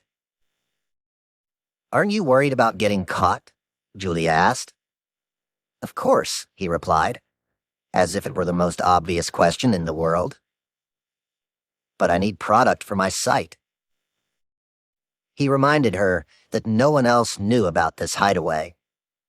He had taken the proper precautions to stay covert during his shroom-growing phase, and even read the book, The Construction and Operation of Clandestine Drug Laboratories, which was essentially a dummy's guide for setting up a felonious drug lab. Though most people would have been shocked or distraught or entirely terrified to discover their boyfriend managing a secret drug farm, Julia was intrigued by the idea. She felt like someone who knew a secret no one else should know. In her mind, while she knew Ross could get into trouble if he was caught, she didn't envision the consequences being that severe. It wasn't like Ross had driven her to a secret meth lab or a heroin-making facility with a dozen half-naked workers. These were just a few trays of mushrooms. Ross, on the other hand, was fully aware exactly what could happen if he was caught. Texas's merciless laws could result in 5 to 99 years in prison for 400 grams of mushrooms. Ross's secret farm was currently growing almost 100 pounds of hallucinogens. "We should go," he said to Julia, as they walked back into the living room, and he once again placed the black rag over her eyes, tightening the slip knot to block out any light. The door lock clicked. Then she heard the jingle of keys as he bolted the layer shut behind them. Chapter 9. Opening Day of the Silk Road. This was it. Holy heck. Hello, 2011. The end of January had finally arrived. It was more than a year since the snowflake of the idea had first landed on Ross. Several months since he had realized it could actually work. Weeks since he had shown Julia his covert shroomery. Now it was only a few hours before it was time to unveil the Silk Road to the world. To be safe, every detail had to be checked. The product, those small, scrumptious mushrooms in the big black garbage bag, were ready to go. Ross had tested them in the woods with a friend to make sure they were good, and they were beyond amazing. The back-end database and front-end code sat on a hidden server that Ross had given the nickname Frosty. A green logo of a camel welcomed visitors to the Amazon of drugs. Sure, the site was missing some features, but Ross was a startup of one. He'd fix those in due time. And it was finally here. Opening day. Ross almost hadn't made it to this moment, several times. First, there was an absolutely, utterly, nauseatingly terrifying incident that had occurred just before the site was set to open, when Ross, by sheer fate, had almost ended up in jail. Austin had been in the middle of a heat wave a few weeks earlier, and somehow there had been a water leak in the apartment housing his secret magic mushroom farm. The landlord had gone into the space to inspect the flood, and instead had found Ross's drug laboratory. Irate, the landlord called Ross to tell him the next phone call was to the local police. Ross tore through the space, trying to get everything out before the cops arrived, and thankfully screeched away just in time. When he returned home that evening, smelling rank from the mushroom residue, he was so shaken up it took Julia hours to calm him. The thought of what would have happened had he been caught was enough to put Ross on the edge of a panic attack. Still, that hadn't deterred him from realizing his vision. As his shock morphed back into confidence, he knew he had to keep going. But the near run-in with the police wasn't the only obstacle Ross had faced to get here. Besides the reality that he still had to manage Good Wagon Books, his nonprofit book business, and his 5 part-time employees, he had also continued his quest to code the site alone. The endless issues that had arisen when he tried to write the necessary code had left Ross so lost at times that he had no choice but to call an old friend, Richard Bates, whom he had met years earlier at the University of Texas, and ask for help. Ross was careful not to tell Richard what he was actually working on, but rather described his website as a top-secret project. In a world where everyone has a startup idea that they consider top secret, Richard didn't really question his old friend, and helped debug the PHP, the programming language, that Ross had tangled into a jumbled mess. But all of that didn't matter now. What mattered was that Ross Ulbricht was ready to launch his new venture, the Silk Road. There was, however, still one major question that gnawed at him. Would anyone use the site? Even if you could make a store that didn't have any laws or rules, would people actually want to shop there? If this became just another line on Ross Ulbricht's resume of failures, he would be destroyed. By himself, he had essentially done the work of a 12-person startup, acting as the front-end programmer, back-end developer, database guy, Tor consultant, Bitcoin analyst, project manager, guerrilla marketing strategist, CEO, and lead investor. Not to mention the in-house fungiculturist. It would have cost more than $1 million of people's time to replicate the site. Plus thousands of lines of PHP and MySQL code needed to connect the Bitcoin blockchain, list of transactions, and a dozen widgets and whatnots in between. If it failed, Ross didn't know what he would do with himself. But something told him this time was different, that maybe, in some strange and cosmic way, this site was why he was here, and he was going to do everything he could to see it reach its full potential, to help people, to free them, through his website. He had an entire plan for how he would let the world know about his new creation, all anonymously. But first he had to tell one person, in person, about the site. He wandered into the living room where Julia sat and announced it was time for a demonstration. Ladies and gentlemen, boys and girls, people of all ages, and of course Julia, please take your seats. The presentation is about to begin. Ross informed Julia that the site was finally ready, and he wanted, so proudly, to show it to her. He began by asking for his silver MacBook. So first, Ross said as he typed, you will need to download Tor. Remember, Tor is a web browser which makes you completely anonymous online, so that the thieves, Ross's term for the government, can't see what you're doing and searching for. Good, she declared. She was happy to download anything that protected her from the prying eyes of the thieves. Down with the thieves. She clapped her hands together. Next, you go to this URL, he said, as he typed one of the strangest website addresses Julia had ever seen into this peculiar Tor web browser. tydgccyxpbu6uz.onion. While it might have looked like these letters were the result of a cat walking across his keyboard, Ross explained that this was just part of the safety and anonymity of Tor. As the site slowly loaded onto Julia's computer screen, Ross smiled, turning the laptop back in her direction. There, in all its splendid, anonymous glory, was the tiny world Ross had been working on all this time. An anonymous marketplace where, as advertised on the page now staring back at Julia, you could buy and sell anything, without fear of the government peering over your shoulder or throwing you in a cage. Wow, Julia said, as she grabbed the laptop with both hands. You did it, baby. So how do you buy stuff? Ross showed her what was for sale and how it worked. When he clicked on a green drugs link, it led to a section titled Psychedelics. And there, for sale on the Silk Road, were the magic mushrooms Ross had grown a few months earlier, listed for sale as if he were hawking a used bicycle or a box of Girl Scout cookies on Craigslist.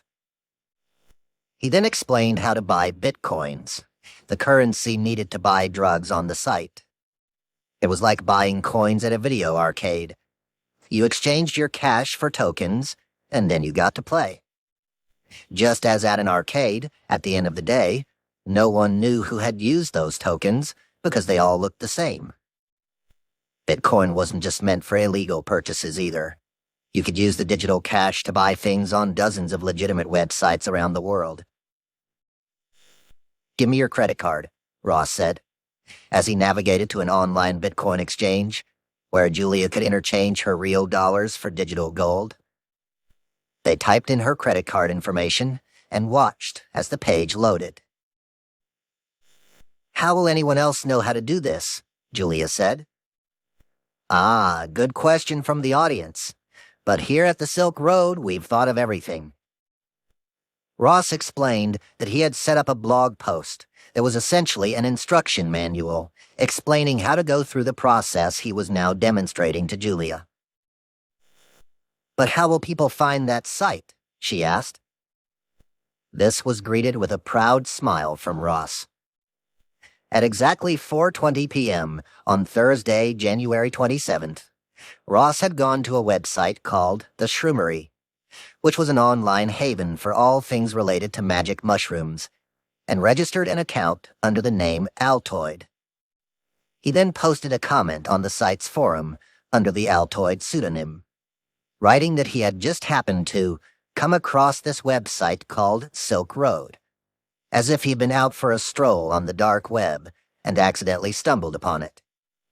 He then urged people to check it out. This, he hoped, was how people would find his new creation. He was unsure if the anonymous posting would work, so soon afterward, Ross registered the same nickname on another website focused on Bitcoin, under a thread discussing whether it was possible to build a heroin store online, and he urged people to visit the Silk Road. "What an awesome thread," he wrote. "You guys have a ton of great ideas. Has anyone seen Silk Road yet?" Again, Ross did this incognito, so it could never be traced back to him. All he had to do now was wait. But not for long. "It's crazy," Ross told Julia. "People have already started to come to the site from those forum posts." "Has anyone bought anything yet?" she asked him, as she clicked around on her laptop, exploring the Silk Road. "Not yet," he said. But he knew that they would. How could they not? Chapter 10. What goes up must come down. Dusk settled over Austin, and the Good Wagon Books warehouse was eerily quiet, save for the sound of Ross, who stood at his desk, typing ferociously on his keyboard as he tried to finish up some coding on the Silk Road website so he could leave for the day. He had never been so busy in his entire life. Putting aside Julia and the attention she required, he was working on his book business, managing his part-time employees, and running his drug website simultaneously. He wanted so badly to give up the Good Wagon Books part of the equation, but he didn't want to upset his friend who had given him the business, and, more important, Ross didn't want to be seen by those around him as abandoning yet another unsuccessful project. Thankfully, the daily tasks were complementary. Each morning when Ross arrived at the Good Wagon Books storage facility, he would fire up his laptop in his tiny office, which sat off to the side of the warehouse. He checked the book orders, followed by the drug orders, before shipping both off to customers around the country. For the books, he would wander the aisles of the stacks he had built by hand over several months. Dozens of rows of 9-foot-tall wooden shelves filled with old novels and non-fiction tomes that were all painstakingly organized and alphabetized. Ross stuffed titles that had been sold online into puffy manila envelopes before printing the recipient's name and address on a label maker. He would break to eat his lunch, a peanut butter and jelly sandwich on moch-like hippie bread, before the real fun began. It was time to package the drugs. With a vacuum sealer normally used to keep food fresh, he encased the magic mushrooms he had grown in plastic wrap. He then dropped them into one of the same padded envelopes he used for paperbacks and hardcovers. Finally, he used that same Good Wagon Books label maker to print the recipient's name and address. He took immense pride in the process. In the weeks after the Silk Road opened for business, Ross had been shipping his shrooms off to buyers only once or twice a week. Now, a couple of months after he officially launched the site, orders were starting to come in daily.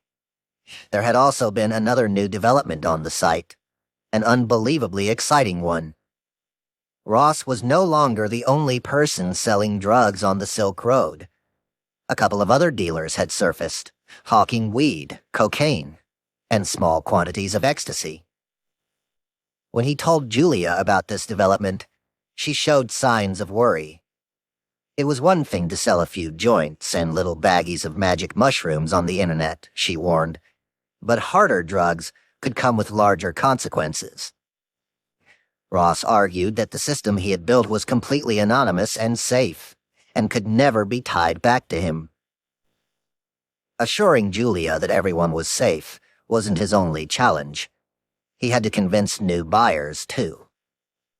To help entice potential customers to feel comfortable acquiring drugs from these mysterious new dealers on the internet.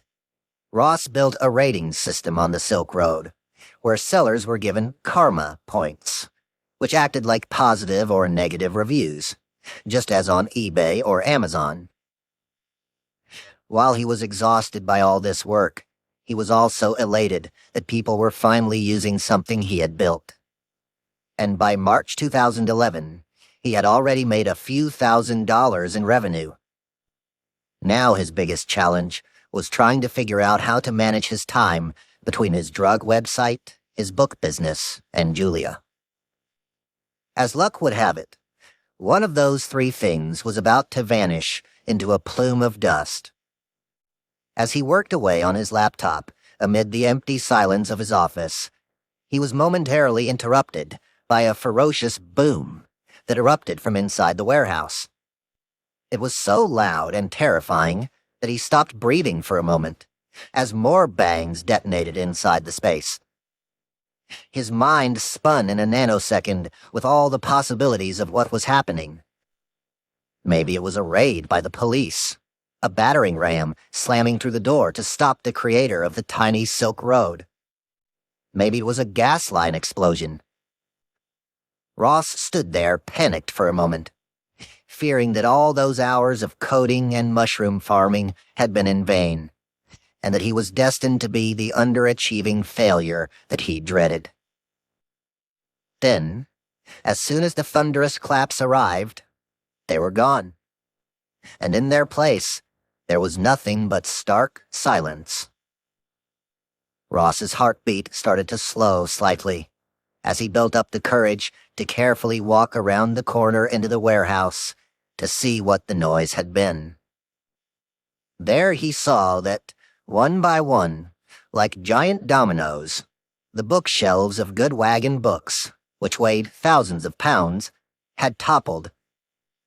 What he had heard was the sound of snapping wood and a mountain of books piling atop one another. It looked like a giant hand had reached in from the roof and swirled the room around. He surveyed the damage. The mystery novels lay on top of the computer programming books. The science fiction and romance section of Good Wagon books was crushed beneath everything. It quickly dawned on Ross that when he had built the bookshelves, with his mind clearly preoccupied by the Silk Road, he must have forgotten to tighten several screws. The result of those actions could have killed him. He quickly rushed back into his office to call Julia and tell her the story. But as he told her about the noises and the mess, Ross also realized that the books falling was not actually an inauspicious event that would cause him more stress and turmoil. This was serendipitous. Maybe it was a sign from God, fate, or sheer luck. But it meant that Ross now had an excuse to shut down the book business and let his part-time employees go. He could tell everyone that rebuilding the shelves and reorganizing the books would just be too laborious. He could do all of this without seeming like he was giving up. Now, rather than split his time among the Silk Road, Good Wagon books, and Julia, he could focus on just two of those things, though one was about to put the other in jeopardy. Chapter 11. The Gawker Article. The Café Grumpy coffee shop in Greenpoint, Brooklyn, looked like every other hipster enclave in America. Laptop screens glowed while headphones blared silently into people's ears. The men and women who sat sipping overpriced coffee wore the uniform of hipster Brooklyn, skin-tight jeans and bohemian tattoos that crawled up their arms and across their fingers. Outside was the industrial wasteland of McGinnis Avenue, the thoroughfare that connected Brooklyn and Queens above the sewage-laced Newtown Creek. Chop shops and gas stations lined the streets.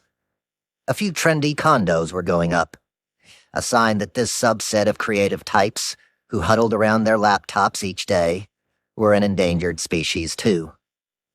For now, though, they were the linchpins of the gentrifying neighborhood, this rump state, and Café Grumpy was its capital.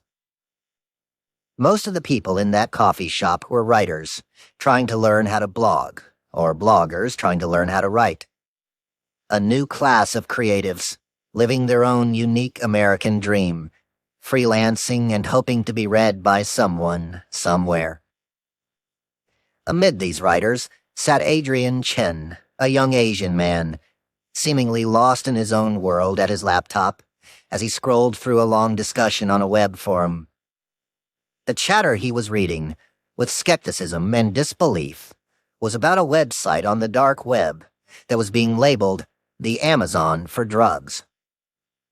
On the forum, some people complained that this website, called the Silk Road, was dangerous, that selling heroin on the internet could kill people who didn't know how to use H, or that this new drug bazaar could give the new digital currency, Bitcoin, a bad name, while others contended that this site might make buying drugs safer, and that it perfectly took advantage of online anonymity in a way that had never been done before. But Adrian thought something entirely different. This has to be a hoax. After all, he knew the underbelly of the internet better than almost any writer alive. He had been a blogger for Gawker, a New York-based gossip site, for almost 2 years. While working the weekend and graveyard shifts, he had become synonymous with finding and writing about trolls and hackers online. He trod through the dark, dangerous side of the web and brought back stories of people doing crazy, fucked up things. But was anyone really crazy enough to set up a website like this? He wondered. Adrian knew there was only one way to find out. He downloaded Tor and navigated to the Silk Road. And sure enough, someone was. You could buy any drug imaginable, he saw. By his count, 343 different kinds of drugs, to be precise. Black tar heroin, Afghan hash, some sour 13 weed, and ecstasy. All for street prices, in some instances less expensive than street.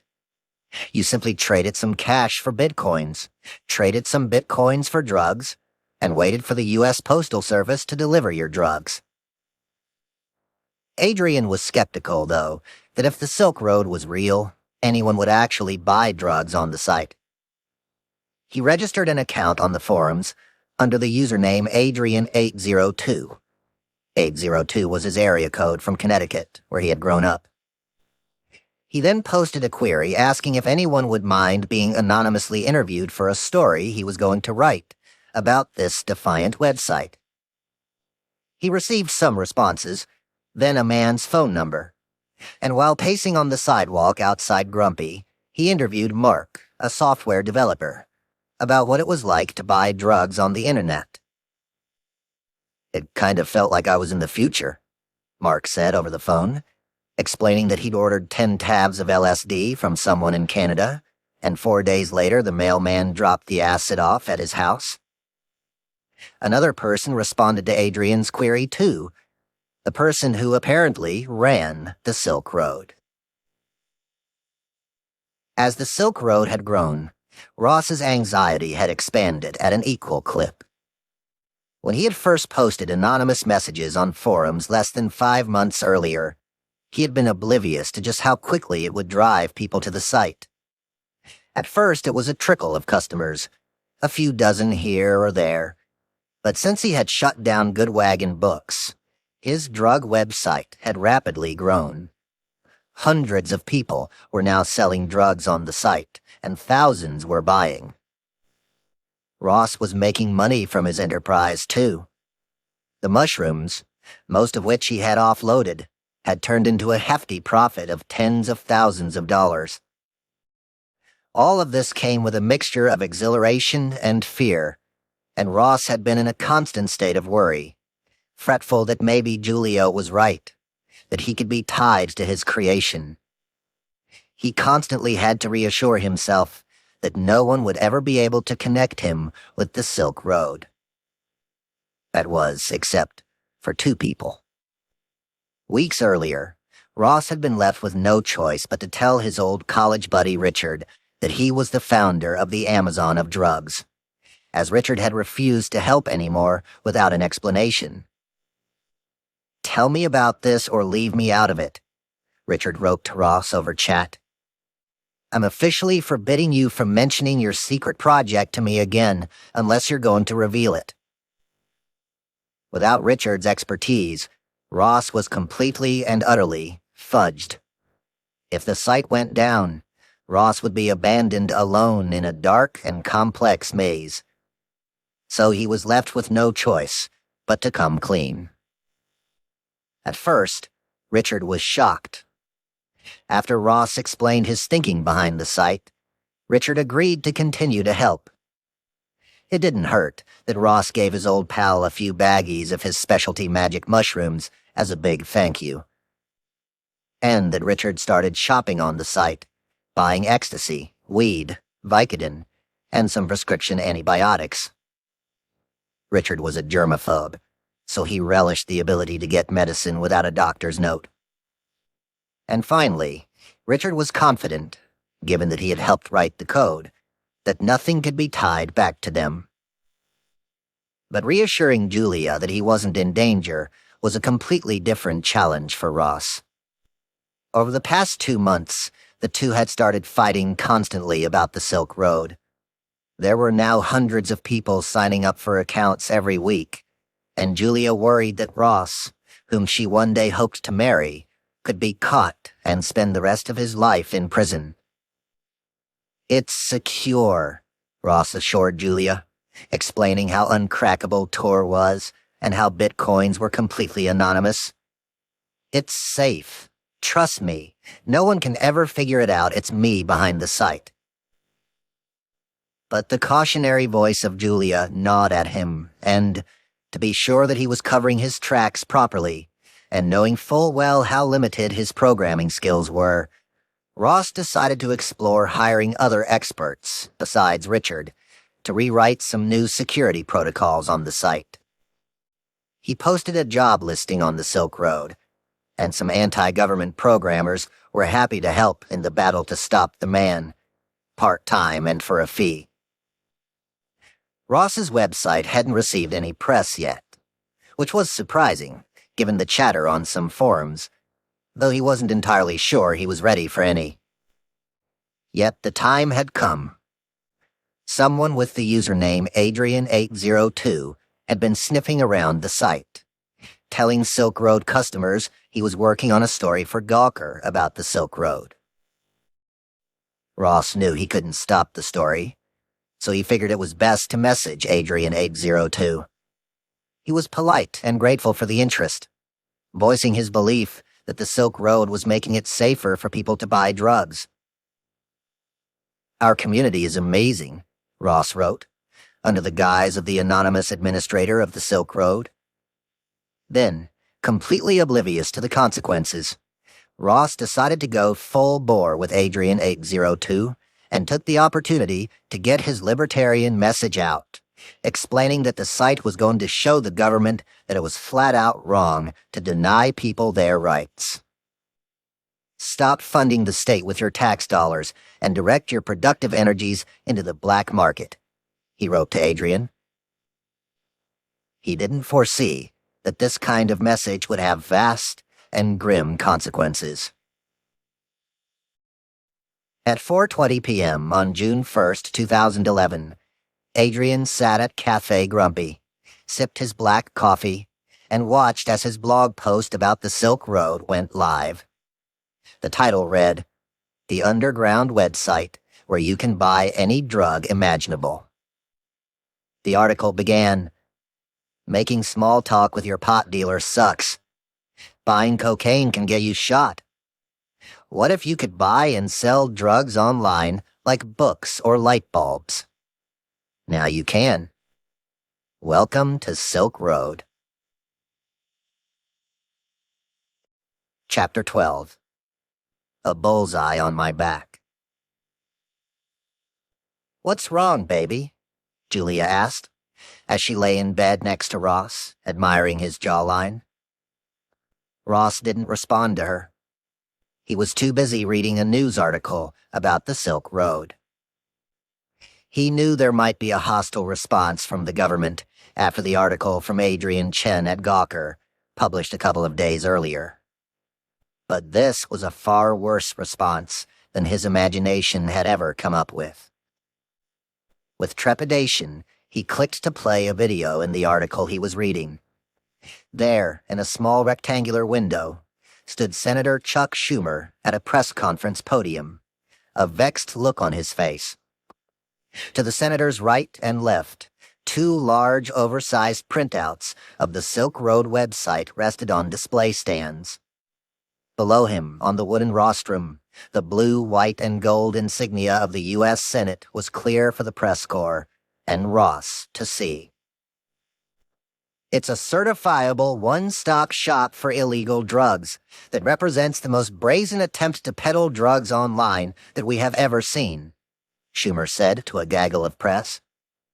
It's more brazen than anything else by light years. Oh, heck. This really wasn't good.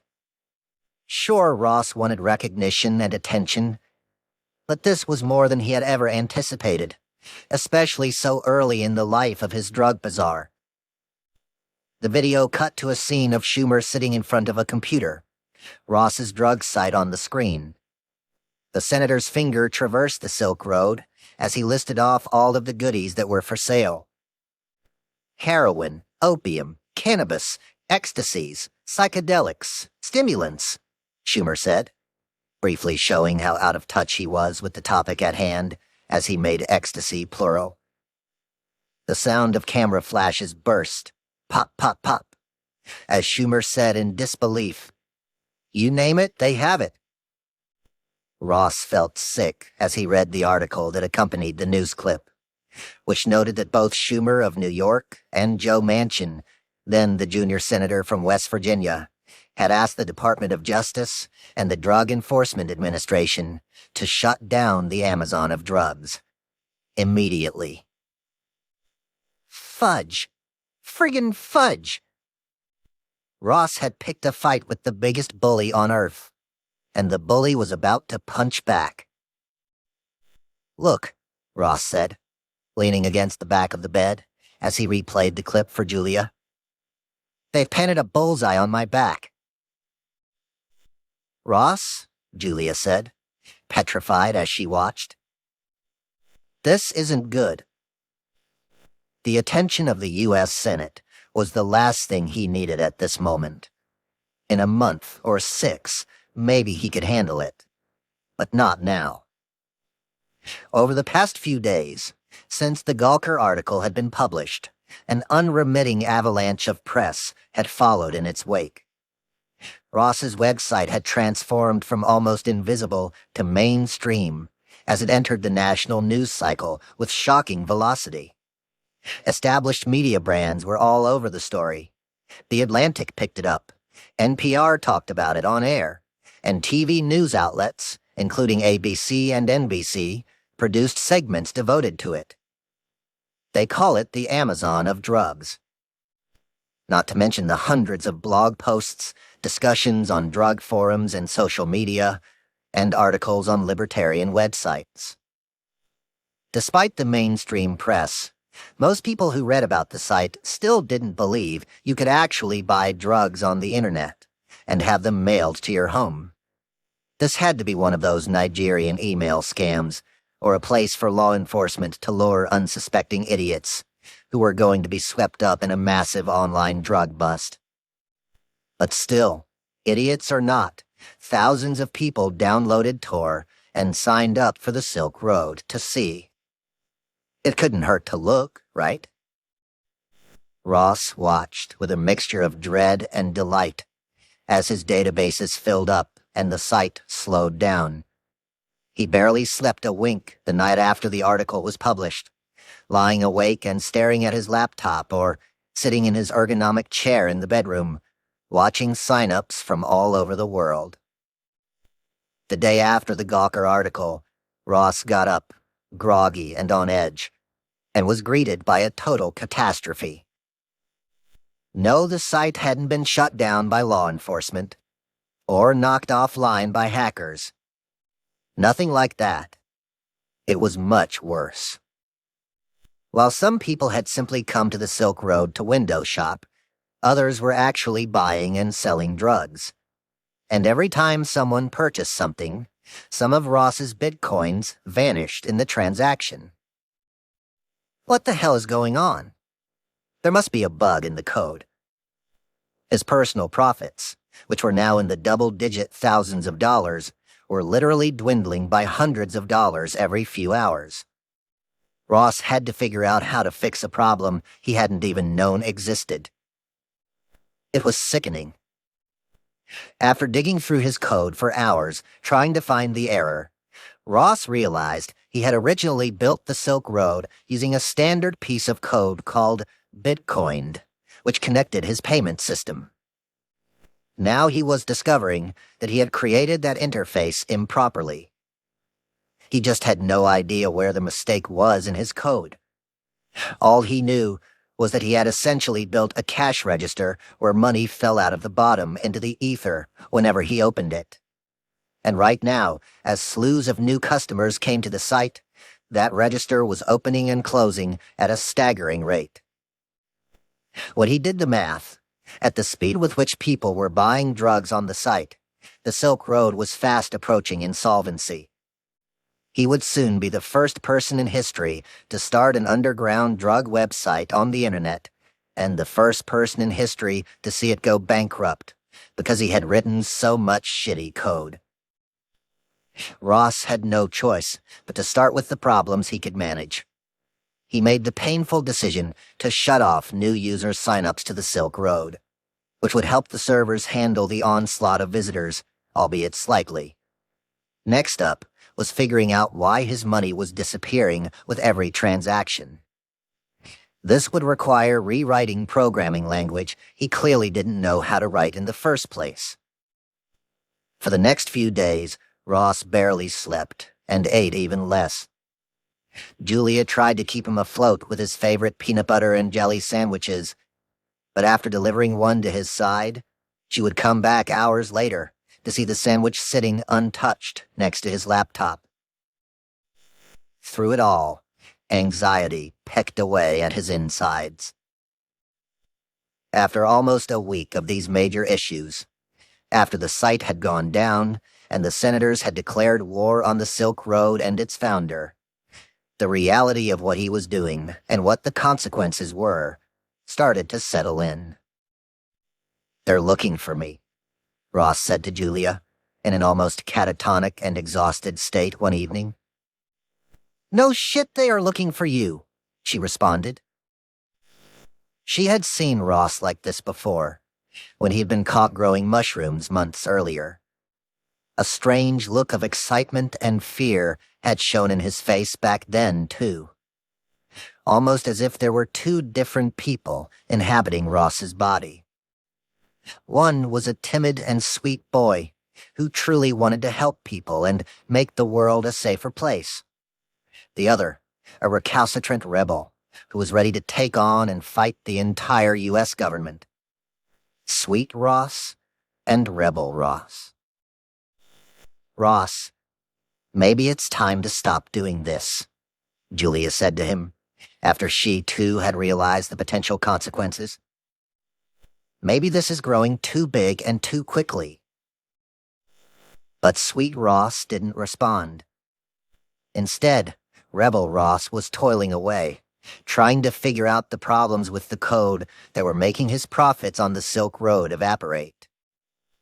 Not only was he not going to take Julia's advice to stop working on the site, he was instead going to batten down the hatches so those U.S. senators would never be able to find him.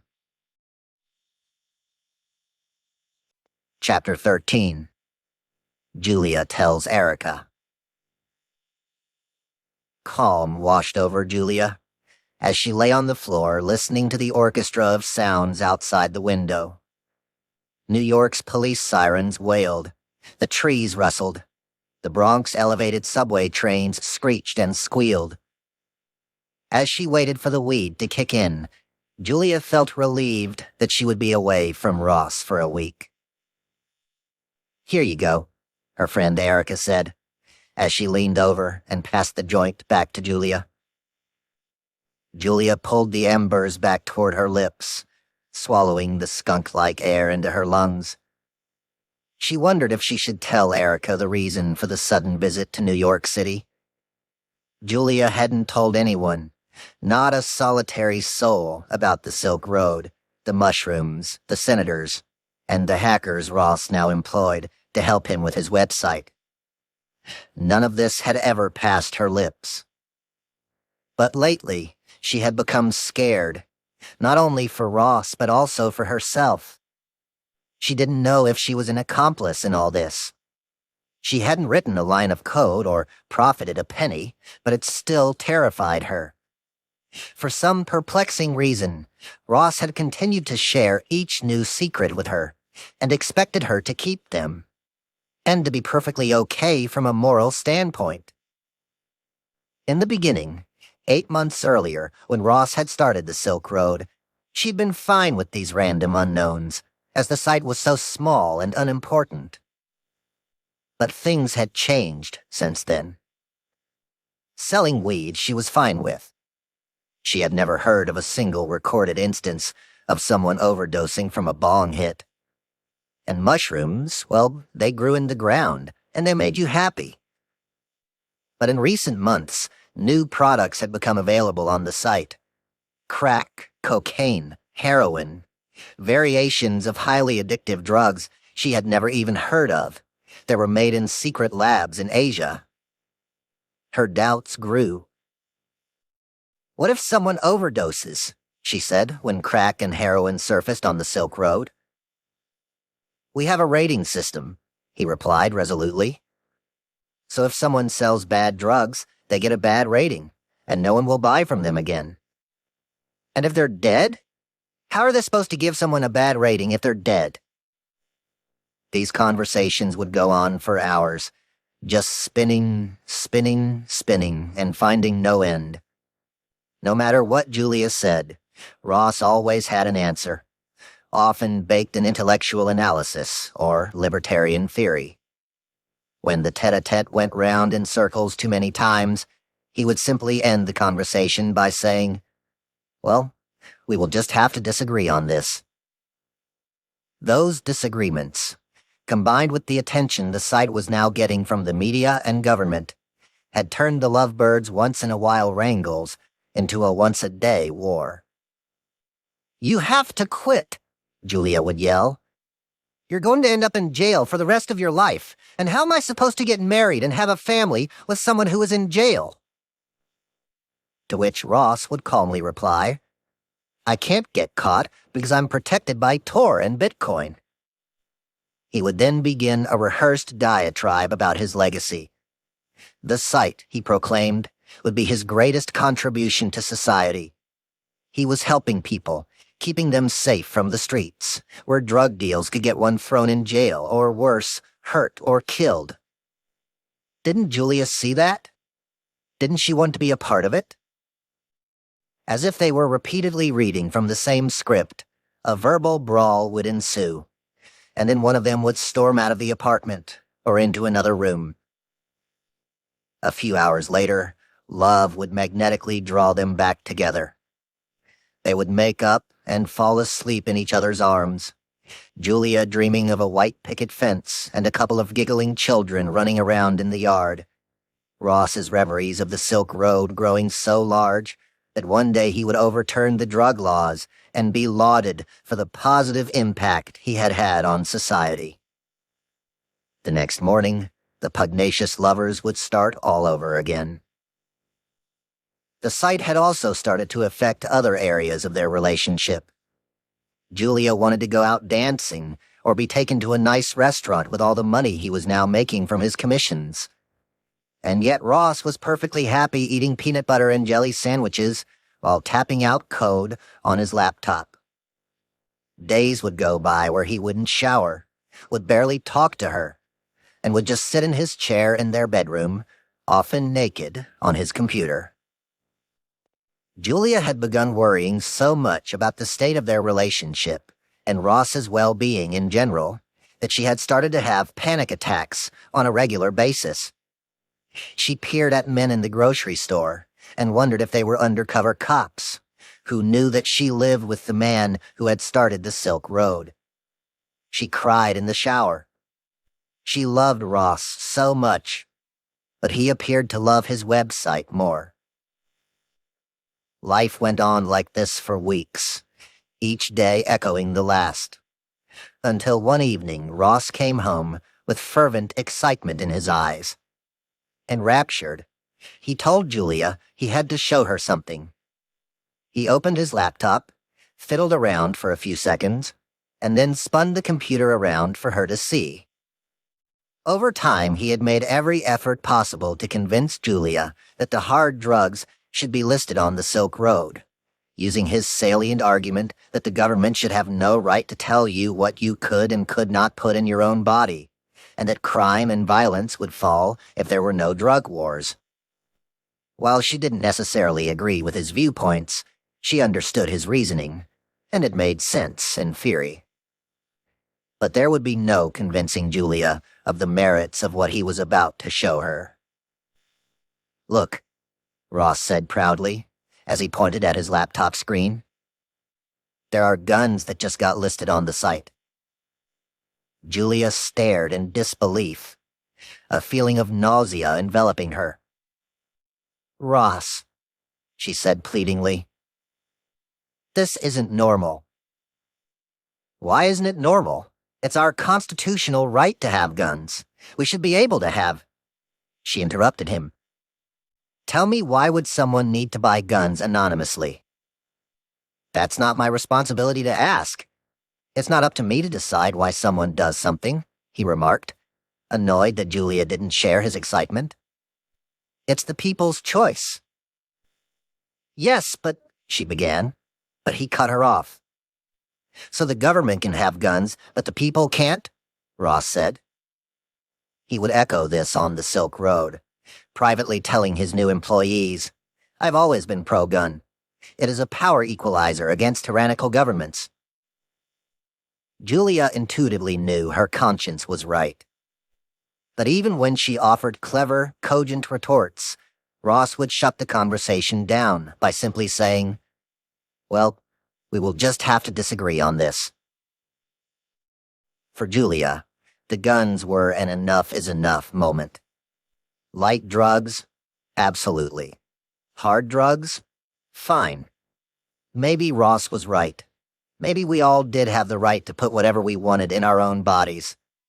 How could the government say that we could drink alcohol, which killed 90,000 Americans a year, or that people could smoke cigarettes, which killed 40,000 people a month in the United States, or even red meat, which caused hundreds of heart attacks a day, and it wasn't okay to smoke weed, which killed no one?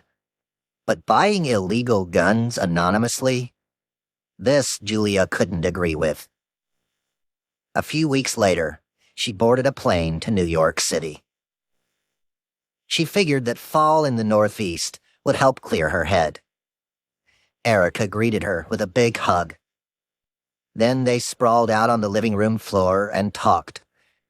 In the distance, through the window, she could see the soft white and blue lights of Yankee Stadium radiating into the night sky. The setting couldn't have been more different from the chaos of the past few months, and as the sounds of the Bronx hummed outside, Julia made a decision. She sat up from the floor and turned to Erica. "I have to tell you something," Julia said. "What?" Erica replied. "You have to promise me you will never tell anyone," Julia pleaded. "Never. Ross would kill me." "I swear," Erica said, now curious about the secret that loomed between them. "I promise." Julia took one more deep drag of the joint and held the smoke in her lungs for a few seconds. She blew out, watching the cloudy whiteness dissipate into the air. And then she told Erica everything. Chapter 14. What have you done?" Tears welled up in Ross's eyes as he frantically ran up the stairs toward Julia's apartment. He was overtaken by fear, mixed with anger, as he swung the door open, barged inside, and started yelling at her. "I can't believe what you've done," he shrieked, jolting the door closed behind him. "I'm done." "What are you talking about?" Julia stammered, looking up from her laptop, shocked by the abrupt intrusion, and then even more astonished by the very visible look of terror on Ross's face. "You betrayed my trust," Ross screamed, as he wiped tears from his eyes. "I can't believe you told someone." Panic grabbed and shook him as he tried to figure out what to do. In his entire life, he had never been this angry, never this afraid. In that moment, Julia knew exactly what had happened, though it would be another few minutes before she knew exactly how it had happened. It dawned on her very quickly that this had to have something to do with Erica. But how did Ross know about it now? And why was he so frightened? Julia played the events of the past few weeks over in her mind, as Ross stood in front of her, seething. After Julia had returned from New York City in the early fall, she had decided to break up with Ross, telling him that if he wanted to continue running his site, he would have to do it elsewhere. She wouldn't allow it in her apartment any longer. He had chosen to do just that, and rented his own place across town in Austin. Though resentment had driven them apart, love and sex kept them in each other's lives, and they continued to date sporadically. Soon after Ross moved out, Julia had convinced her friend Erica to move from New York City to Austin, renting the spare bedroom in Julia's studio. Everything was moving along just fine until one evening, while partying, Erica had a bad acid trip from drugs purchased on the Silk Road and ended up in the hospital. When she returned, a fight erupted between her and Julia. Ross, who just happened to be there, tried to break up the brawl. This only exacerbated Erica's and Julia's tempers, and the fight grew so raucous that the police were called. Ross, who at first was trying to be helpful, soon lost his patience and pushed Erica out of the apartment. As Erica left in a taxi to the airport to return to New York City, Ross and Julia assumed that was the end of it. Good riddance, Erica. Thanks for the story we'll get to tell our friends tomorrow. But the next morning, when Ross went back to his apartment, he opened his beloved laptop and checked the stats on the Silk Road before navigating to his social media accounts. There, in all its terrifying glory, was a new message from Erica posted on his Facebook wall, publicly, for all to see. "I'm sure the authorities would like to know about Ross Ulbricht's drug website," she had written, like a giant neon billboard on the internet.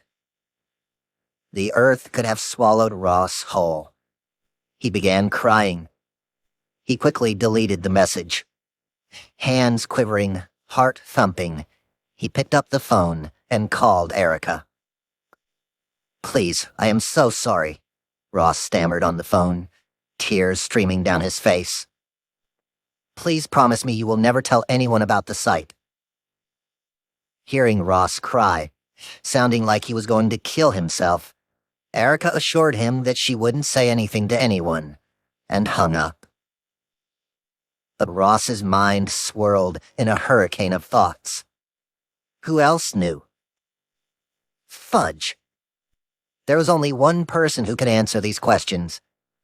Ross got into his truck, floored it to Julia's house, and then stormed up the stairs. "You betrayed my trust," he yelled. "Who else did you tell?" "No one, I swear," Julia pleaded, as rivulets of tears rolled down her cheeks. "I can't believe I told her. I'm so sorry. It was so stupid. It just came out of my mouth. I didn't mean to." Ross grew angry. "You're a liar. I can't trust you." Hearing his accusations, Julia became defiant. You left me alone in all of this. You told me all of this stuff and didn't think about the risk to me. This is a huge breach to my security, Ross replied, because someone actually knows me and knows my face and knows I made the site. Ross was remorseless and stern. Julia had broken his trust, and to Ross, that was much worse than any situation he had ever placed her in. Having simply uttered his name to someone else, having shared his most guarded secret in the world, she was done. Julia looked into his eyes, sensing that her explanation had only pissed him off more. Maybe this is a sign that you shouldn't even be doing this site anyway, Julia whimpered, as she fell to the floor in tears, pleading for his forgiveness. No, it's not, Ross stammered, as he tried to calculate what he was going to do.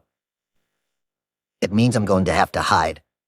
I'm going to have to leave Austin, all because of you. I'm sorry, Julia said, sobbing. But it was too late. This is over, Ross said. He turned and walked out of the studio, the door slamming shut behind him. Chapter 15. Jared and the 50-ton Flamingo. Chicago's Federal Plaza appeared dark and morose against the late November sky, except for two specks of color that punctured the gloominess. There was the red, white, and blue American flag, rattling voraciously in the wind, and the massive bright red sculpture called the Flamingo that stood motionless in the center of the plaza's black pavement.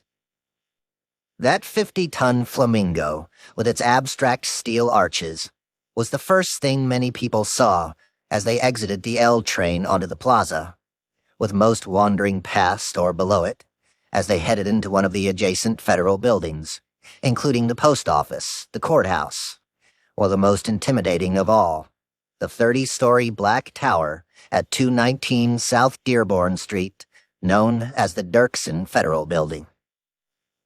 On a late November morning in 2011, two men with the last name Deryagian were inside the Dirksen Federal Building. On the 19th floor, 59-year-old Samuel Deryagian adjusted his robes and court documents as he prepared for the cases he would hear later that day as a U.S. federal judge. 16 floors below Samuel's chambers, his 31-year-old son, Jared, was walking through the halls of the U.S. Attorney's Office, his giant backpack over his shoulder, which was bulging with laptops, a Rubik's Cube, and folders with pictures of evidence inside. In his hands, he carried a large white mailroom tub, filled with 30 or so envelopes of all shapes and sizes. Young Jared Deryagian's nerves were frayed as he made his way toward what would be the most important meeting of his career. It wasn't lost on him that if he screwed this up, the story of his fuck-up would make its way up all those flights of stairs to his father's office. Jared had traded the baggy street clothes he wore at O'Hare for an oversized black suit and a crisp white shirt. His group supervisor from HSI followed behind at a leisurely pace. The two men arrived at the office of the Assistant U.S. Attorney for Narcotics, who oversaw all prosecutions of drug-related cases in the state of Illinois. After a few introductions, Jared dropped the mail tub in his hands onto the office floor with a thud. The attorney looked down at the container, then back at Jared, noticeably confused. This wasn't exactly what the attorney had expected to see when he agreed to this meeting about drug smuggling through the internet. A picture of a couple of big bricks of heroin? Sure. Some salty white kilos of cocaine? Yeah. Pounds of marijuana? You betcha. But a box of empty envelopes in a mail carton? Not so much. Still, the attorney sat back to see what this was all about. Jared began explaining what the Silk Road was and how it worked, and as he did, he placed envelopes from the mail tub on the table, one by one, as if he were dealing a deck of cards at a casino. This one, Jared said, as he pointed to one of the envelopes, had LSD inside. He reached down and grabbed another package. This one had amphetamines. And then another. This one had cocaine, ketamine, heroin. He then pulled a white square envelope with a Chicago address from the tub.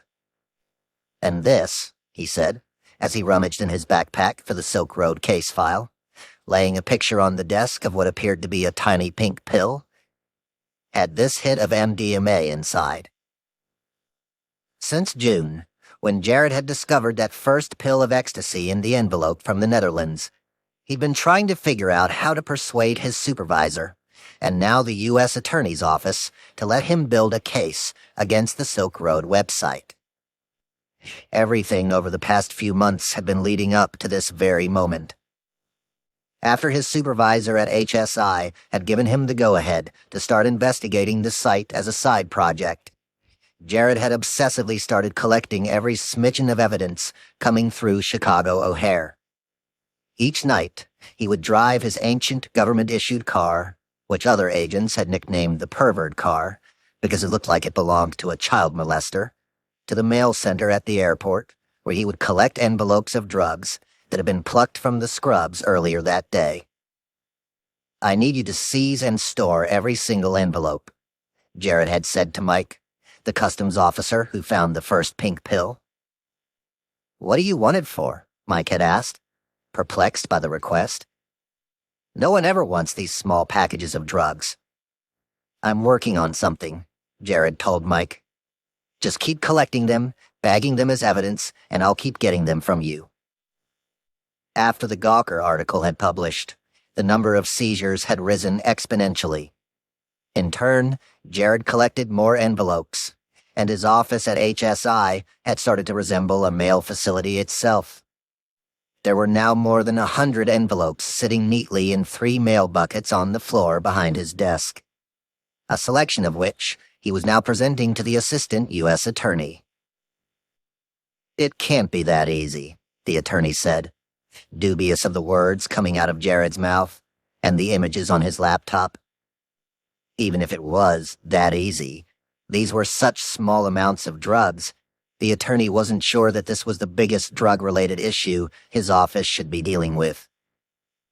"This isn't about the drugs," Jared said ardently. "This isn't about that one little pill." He'd been practicing this speech for weeks, and he took a deep breath and continued. "This is about the site overall and what it stands for. It's about how the people on this site are using our internet, built by the United States government, to run an anonymous web browser, also built by the United States government, and the United States postal system to circumvent the laws of our country. And there is nothing we can do to stop them." The office was silent as the words sank in. "This is just the beginning," Jared continued. "It's drugs now, but this could be used for terrorism next. Imagine a worst-case scenario, where a group like Al-Qaeda uses the site, or the exact same setup, to coordinate attacks against America, all with tools built by the United States." His point was simple. The Silk Road wasn't just a digital drug cartel. It was a highly lucrative startup with a lot of optionality. Amazon had begun as a virtual bookstore before becoming our everything supermarket. And Google, which had started as a search engine, was trying to build cars that could drive themselves. The issue, Jared reiterated, was not what the Silk Road was, but what it could be. The site was clearly run by some sort of genius who seemed to understand technology and politics as much as he understood his audience. And whoever that prodigy was, he or she had to be stopped before this site became a movement and ultimately unstoppable. As Jared spoke, the totality of what he was saying hit the attorney with utmost fear. Jared was there warning that, in the same way the hijackers who flew planes into the World Trade Center did so using American-owned jets, the people behind the Silk Road could destroy the very fabric of the United States using tools built by America. The implications were terrifying. The attorney interrupted Jarrett mid-sentence. "Yes," he said, as he looked at the envelopes on his table, and then up at Jarrett. "Yes, we'll assign someone to your case." Chapter 16. From Austin to Australia. "I'm selling my truck," Ross told all his friends on Facebook. "Make me an offer." Fall had blanketed over Austin, with 2011 nearing its end, and Ross had only 2 weeks to get his life packed into boxes and sell everything else before he left town. Fudging Erica. If she hadn't posted that tormenting message on Facebook about Ross being a drug lord or kingpin or whatever, he wouldn't be in such a rush to leave the country. Weeks before the chaos erupted, he'd been thinking of going to see his sister, Callie, in Australia for a while, to get some space from Julia and his Texan friends and family. But now the trip was a must, and it was on fast forward. Ross was pretty sure he had deleted Erica's terrifying post in time, but if he had not, and someone had actually seen it, he would find himself in more trouble than he was capable of dealing with. He also had no way of knowing if Erica's Facebook outburst was the last he would hear from her. If she truly wanted to be vindictive, she could easily go one step further and tell the FBI or DEA, or even those senators who had painted a bullseye on the Silk Road months earlier. One thing was certain. Ross didn't want to take any chances. He scrambled, getting his life in order to make a quick and easy break from Austin to Australia. The truck sold quickly. His personal belongings were handed down or given away. He stuffed other things in boxes and hid them under his bed at his parents' house, next to the box of Dungeons & Dragons miniatures he had painted as a child. He packed the few belongings he needed day to day, including his gray V-neck t-shirt, his single pair of jeans, and, most important of all, his laptop. Paranoia had started consuming his thoughts, leaving Ross on edge about those around him. Was the DEA or the FBI hunting for him? Was he a cop? Was she? What did everyone know? But the most stressful thoughts centered around those whom he had told about the Silk Road. It wasn't that Ross had been stupid or naive in telling them about the site. Rather, back then, when he first shared his secret, Ross could never have predicted that the Silk Road would grow as big as it had. In his mind on opening day, he had imagined a few dozen people shopping in his online marketplace. That had quickly turned into thousands. Now, with the media, the senators, and who knew how many people in law enforcement looking for him, he needed to backtrack. A few days before he left for Australia, his bags packed, his passport and laptop ready to go, Ross went over to his friend Richard Bates's house and knocked on his door. Richard had all but stopped helping Ross with the programming problems on the Silk Road, fearing the site was growing too big and terrified by the attention it was receiving in the press. But he was still the only person besides Julia who knew the true identity of the site's creator. Ross had to fix that before anyone else found out. It was early evening on November 11th, 2011, and for weeks nerdy Richard had been planning a party to celebrate the mathematical anomaly of 11-11-11, when the day, the month, and the year all lined up to create a string of 11s. Ross showed up before the festivities began, knocking on Richard's door with a somewhat panicked rattle. "I need to talk to you about something," Ross declared. They both wandered inside Richard's stark white, almost medically clean apartment, marred only by a few decorations for that night's festivities. "Have you told anybody about my involvement in the Silk Road?" Richard spoke in his usual timid whisper, explaining nervously that he had almost told someone, but then he hadn't, so in short, no. No one else knew. Ross expanded on his question, telling Richard that someone had posted a message on Facebook about Ross running a drug website that the authorities would surely like to know about. Hearing this, Richard felt that familiar wave of fear shroud him. Surely he was an accomplice to Ross, having helped him build the site and knowing who ran it. Frail Richard could go to jail for the rest of his life, as could Ross. And if there was one thing Richard was definitely not built for, it was life behind bars. "You've got to shut the site down," Richard pleaded. "This is not worth going to prison over." Ross had anticipated this response. "I can't shut the site down," he replied. "Why?" "Because," Ross solemnly said to his friend, "I gave the site to someone else." Part 2. Chapter 17. Carl forces tomorrow. Most people go through life thinking that tomorrow they're going to do something great. Tomorrow will be the day that they wake up and discover what they were put on this earth to do. But then tomorrow comes and goes, as does the next day. Before long, they realize that there aren't that many tomorrows left. Carl Force knew this feeling well.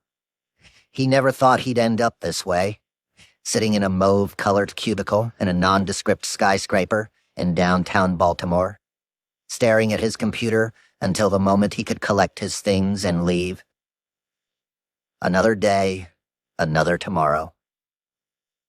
Carl was what's known in law enforcement as a solar agent, a guy who only works when it's light outside. He often referred to himself this way, half joking and half proud of the title. When the clock struck 3, Carl would slip out of the office and drive back across Baltimore to his wife and kids in his government-issued Chevy Impala. To anyone who walked by his cubicle, Carl looked like the kind of person he was trying to scrub off the streets, a drug dealer. He almost always wore a black beanie over his bald head. His sunken dark eyes and a peppery beard of stubble hid the wrinkles in his stout face. And then there were the tattoos covering his body, including the black Celtic tribal pattern that swerved across his back and down his arms. Like most of the old-timers at the Drug Enforcement Administration, Carl was in his mid-40s and jaded. Sure, he was a narcotics cop, but his job was as mundane as any other corporate office worker's. He spent most of his days staring at his desktop computer, sipping stale coffee from one of the promotional mugs he had picked up at DEA conventions over the years. Sometimes he listened to Hope 89.1, a local Christian radio station that would whisper the Lord's Prayer into his ear, promising that if Carl followed the ways of the Bible and did the right thing, he would be granted the life he had always wanted. Life hadn't always been this way. 13 years earlier, in late 1999, when he joined the administration, he ate, slept, and shit the DDA. In those early days, he absolutely loved the thrill of a bust. Waking at 4:00 a.m., slipping on his bulletproof vest, checking the chamber of his gun, and kicking in a door or two, yelling at some big-time dealers or low-level meth heads to freeze and get the fuck on the floor. It was as exciting a job as anyone could wish for. But over time, the early mornings started to strain. The door kicks were less exciting. When one dealer went to jail, another filled his seat on the street. The metamorphosis from rash young newbie to jaded old-timer had happened slowly. At first, Carl couldn't find good cases on his own. Then he had trouble making busts. There was also the high pressure of undercover work, where you have to catch someone or they'll catch you. His downward trajectory was compounded by the fact that he'd secretly developed his own substance abuse problem. Finally, all the strain had been too much, and Carl was eventually arrested for a DUI while he was an agent, which led to a mental breakdown 4 years later. He almost lost it all: the family, the job, the cat. But the Lord had stepped in, and Carl had been offered amnesty with this desk job as a solar agent. Since then, there hadn't been many opportunities arriving at his cubicle. But on a late January day in 2012, that was about to change. He was sitting at his desk waiting for another day to pass when his supervisor, Nick, yelled for Carl to come into his office. These moments came often: a shriek from Nick and some sort of order to take on cases that most agents thought were ridiculous. This included the regular request to go and do jump outs, the name given to the act of driving around Baltimore, pulling up to a street corner, jumping out of the car, and grabbing low-level dealers. Most agents thought this was a pathetic way of trying to beat the drug problem, as opposed to going after the big bosses, where they believed they could actually have an impact. Still, when Nick called, you went. Nick's office was dark, as usual. While Carl's supervisor was lucky enough to have a window with a paltry view of frozen and barren Baltimore, he always kept the blinds drawn, blocking out even the tiniest pinprick of light. Adding to the darkness, Nick had pinned posters of Iron Maiden and Metallica all over his office walls. "So," Nick said to Carl, "I just got a call about the Silk Road website." Carl perked up. He had heard about this strange website a month earlier at a law enforcement meeting, when an investigator with the U.S. Postal Service had given a brief presentation on it. There was a new phenomenon, the postal inspector had said, that was starting to infect mail ports all across the United States, and lots of people were sending small amounts of drugs through the system. The inspector had explained that the connection point for these dealers and buyers was called the Silk Road. Later, intrigued by what the postal inspector had said, Carl searched online and read a few articles, including Adrian Chen's piece on Gawker. He then thought about the implications, which were momentous.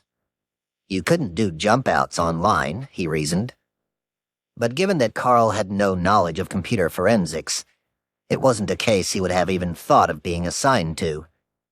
That was until Nick called Carl into his office and asked if he wanted to assist a group of HSI agents in Baltimore. "They've picked up an informant who says he can lead them to the owner of the site," Nick told Carl. When Carl asked why he was being asked to join the case, Nick explained. The HSI group in Baltimore was not a drug team and usually tracked counterfeit stuff, or as Nick put it, fake Louis Vuitton bags and shit like that.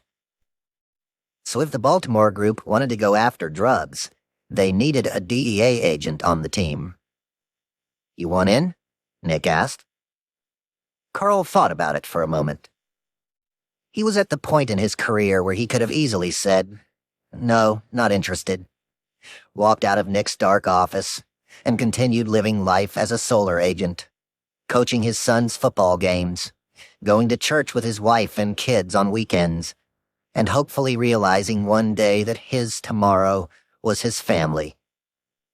Or he could get involved in this investigation and maybe, just maybe, make a name for himself at the DEA. "Sure," Carl said to Nick. He would take on the case. Carl walked out of his supervisor's office, unaware that with the single word, "sure," he was about to enter an underground world so dark and full of avarice that it would drag him in head first, and that as a result of the temptations of the Silk Road, Carl Force was going to lose everything that mattered to him. Chapter 18. Variety Jones and the Serpent. Ross had been in Australia for only a few weeks when he woke up from a strange dream. In his sleep, he found himself face to face with a giant 100-foot-long centipede with dark eyes and massive twiddling legs. Hovering in the background was a looming snake, larger and more sinister than the centipede, slithering around in the darkness. When he awoke the next morning, Ross didn't know what the dream meant, or why he wasn't afraid of these sinister creatures.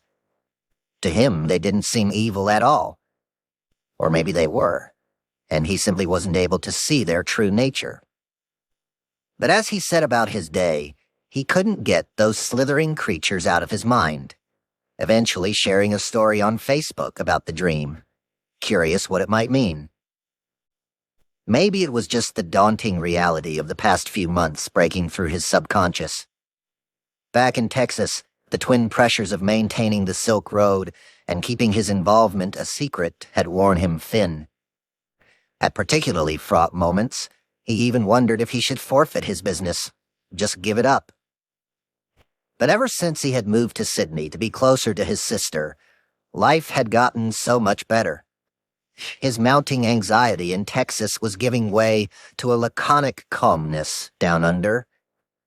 Now Ross spent his days surfing at the golden beaches, drinking beer with his new pals at tiki bars, successfully flirting with girls, and, in between these social gatherings, working on the Silk Road.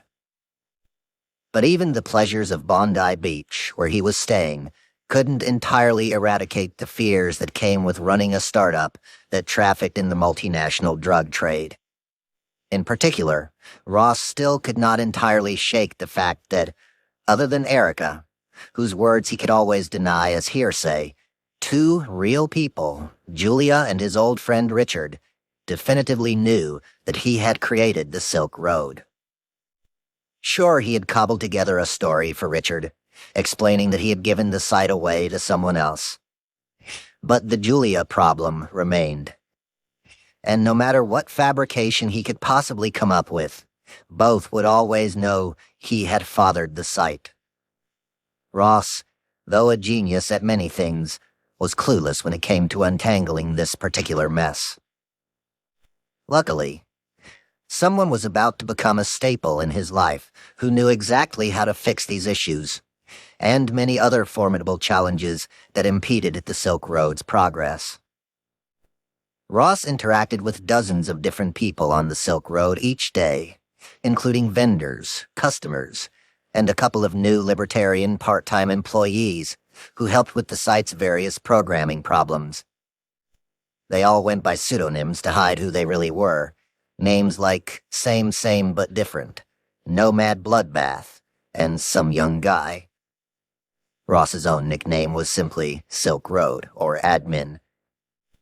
But one of the people Ross had recently started talking to on the site, a man who operated under the nom de plume Variety Jones, seemed almost immediately to be different from everyone else.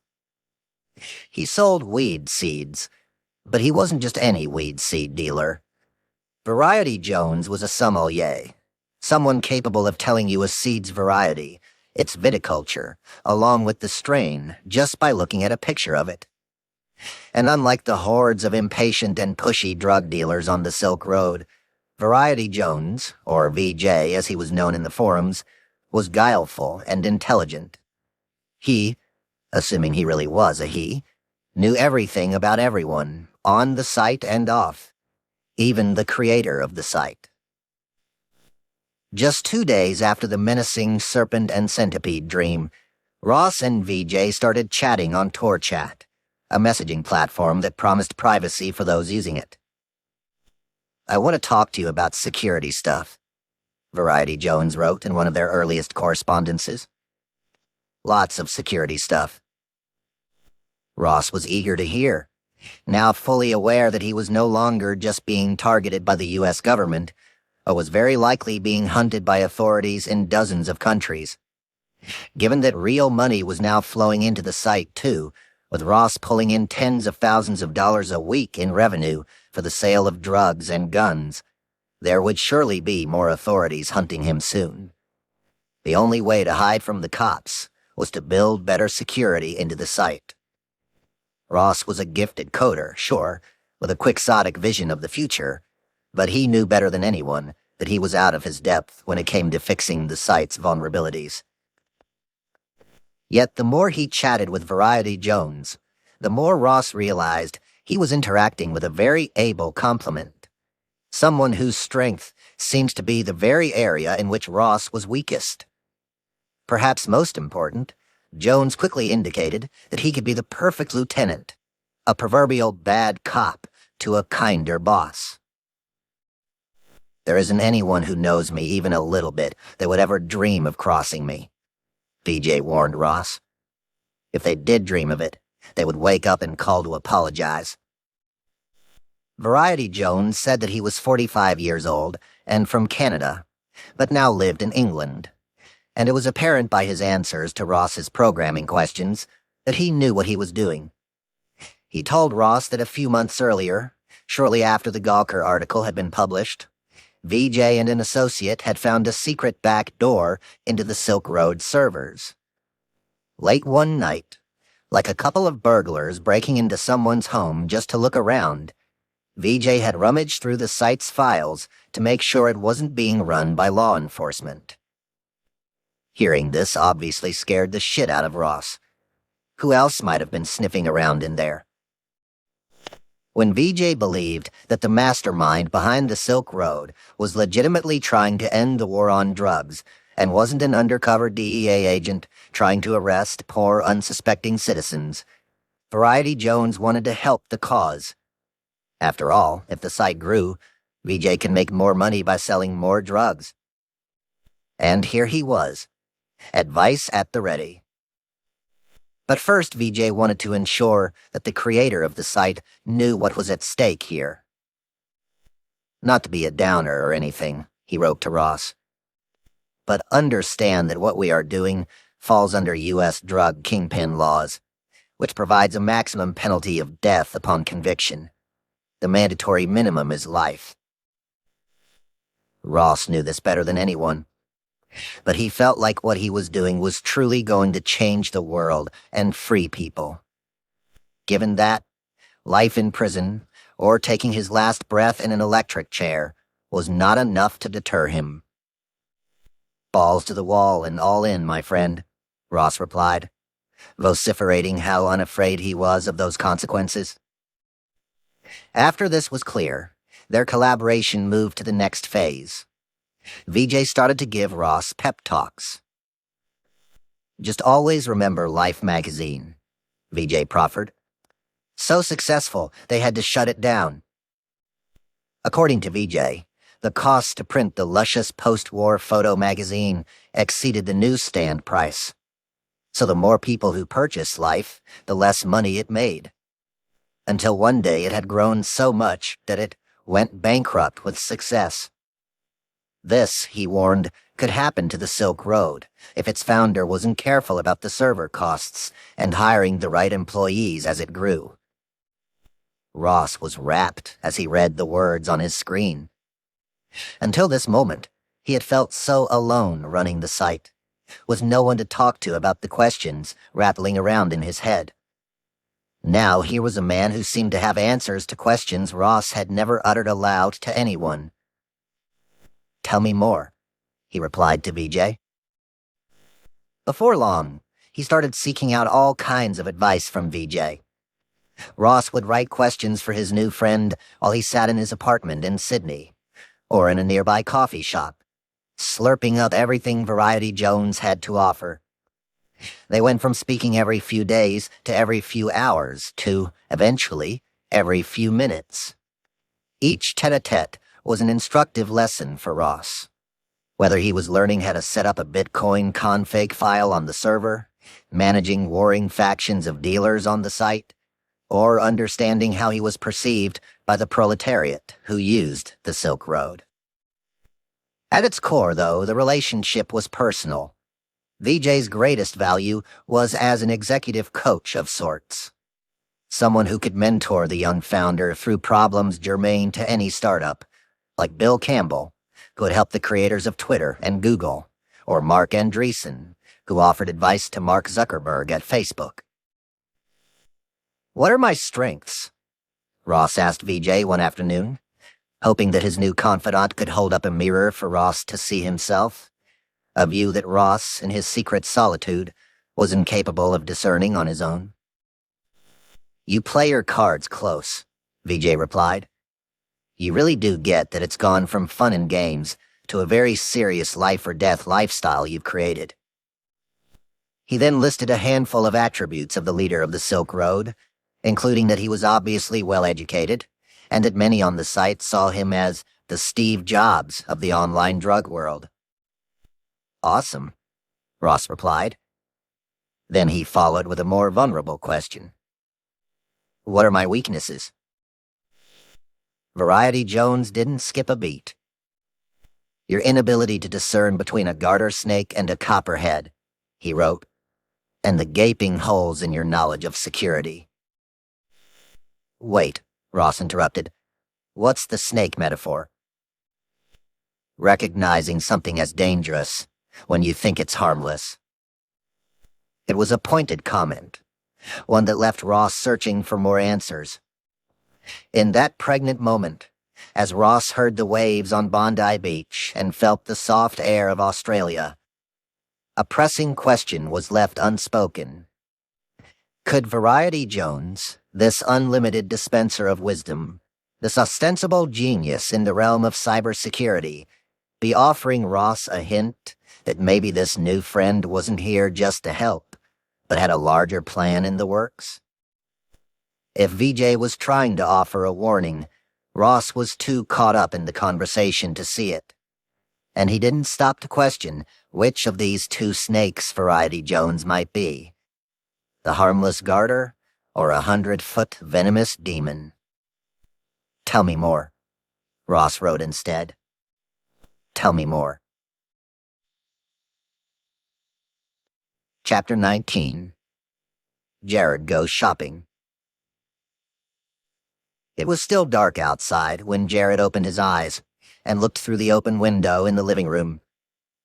It took him a few groggy seconds to realize that he had fallen asleep on the couch once again, still fully clothed, with the television flickering. He'd come home from work at midnight and probably dozed off around 2:00 a.m., watching his favorite program, Antiques Roadshow. Given that it was now almost 6:00 a.m., he had maybe 3:00, 4:00, 5:00, pulled off 4 whole hours of sleep. For Jared, that seemed like something of a record. Most nights he was kept up by his idée fixe, the Silk Road, a case that Jared was trying to solve alone, but that was mired in soupy bureaucratic minutiae and non-starters. Every direction he had been turning to was tangled in red tape. Bosses, bosses of bosses, and people he didn't even know existed in government were starting to ask what this young newbie agent was doing and why he was doing it. Should an HSI agent really be going after a website that appeared to be selling a few bags of drugs? Weren't there more important things that kid should be working on? Who the fuck did he think he was? The case had been such a burden, with all the work adding a heavy strain to Jared's marriage, and his wife, Kim, growing understandably frustrated that Jared spent less time in the house than he spent out of it. On top of that, all the hours were not amounting to much. He had no leads and no idea how to tackle a website that was a den of anonymity. Thankfully for Jared, that was about to change. For weeks, he had been working on his plan of attack. He knew he couldn't find the leader of the site, or leaders, perhaps, he acknowledged, as they were securely cloaked by the Tor browser online. But he also knew how any crime network worked, and that if you start at the bottom, you will eventually make your way to the top. The bottom, for Jared, meant buying drugs. Lots of drugs. He hadn't anticipated how difficult it would be to buy narcotics online. Not because it was hard to procure heroin or crack from the Silk Road. It was actually shockingly easy. But rather because no one in the Department of Homeland Security had ever before embarked upon an online drug shopping spree. Unlike seizing some contraband at a port or orchestrating a controlled delivery in the street to arrest someone, online drugs were a true Wild West, with no existing protocols. It took several layers of approval numerous meetings, and copious paperwork before Jared was finally allowed to commence his binge shopping on the Amazon of drugs. Then there was the challenge of buying the bitcoins. He was allocated $1,001 for his shopping excursion. So he took the cash, deposited it in a bank, then went to a Bitcoin exchange website where he could swap the dollars for bitcoins.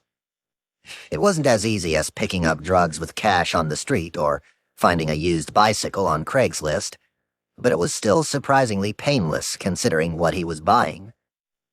During his first expedition to the Silk Road, Jared had 3 goals. The first was to trace drugs back to their dealers. The second was to match listings on the website to actual physical drugs and packaging, enabling him to build a profile of what mail from the Silk Road looked like, as he had done with the cot back at Customs and Border Protection. And finally, Jared wanted to perform a small but important test. He knew that the postal workers at ports across the United States were finding drugs in the mail system, but, and this was a big but, no one had any idea what percentage of drugs were not being found, how many pills and bags of powder were just swimming past officials. As far as Jared knew, the Silk Road could be a site peddling a few $1,000s a year of narcotics, or it could be vending tens of millions of dollars in illegal contraband a month. Nobody knew which it was. But Jared had a hunch he could figure it out. First, Jared filled his shopping cart on the Silk Road, picking up a few pills of ecstasy, some opium tea, some synthetic weed, and a miscellany of stimulants from more than half a dozen countries around the world. In all, he purchased from 18 different dealers on the site and directed them to send his narcotics to a secret P.O. box at O'Hare. Besides Mike, who had discovered that first luminous pink pill, and a few higher-ups at HSI, no one knew anything about his orders, or that they would be arriving today, on a mid-January morning in 2012. As Jared sat up from the couch and rubbed his weary eyes, a plane was flying through the air 35,000 feet above him, getting ready to touch down at Chicago O'Hare International Airport with a few envelopes on board, destined for that secret P.O. box. Despite his exhaustion, Jared was invigorated. This was exactly the meaningful work he craved. For years, indeed, he had felt like that pink pill, a tiny droplet in a giant ocean. Now he was afforded the chance to have an impact.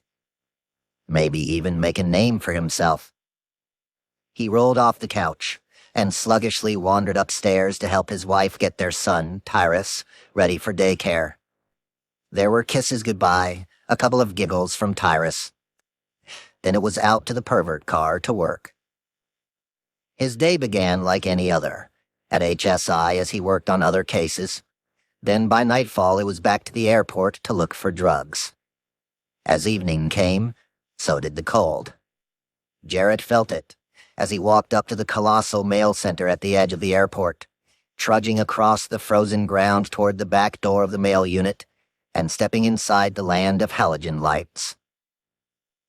Mike was waiting for him in the seizure room, gleeful. He had a surprise for Jared.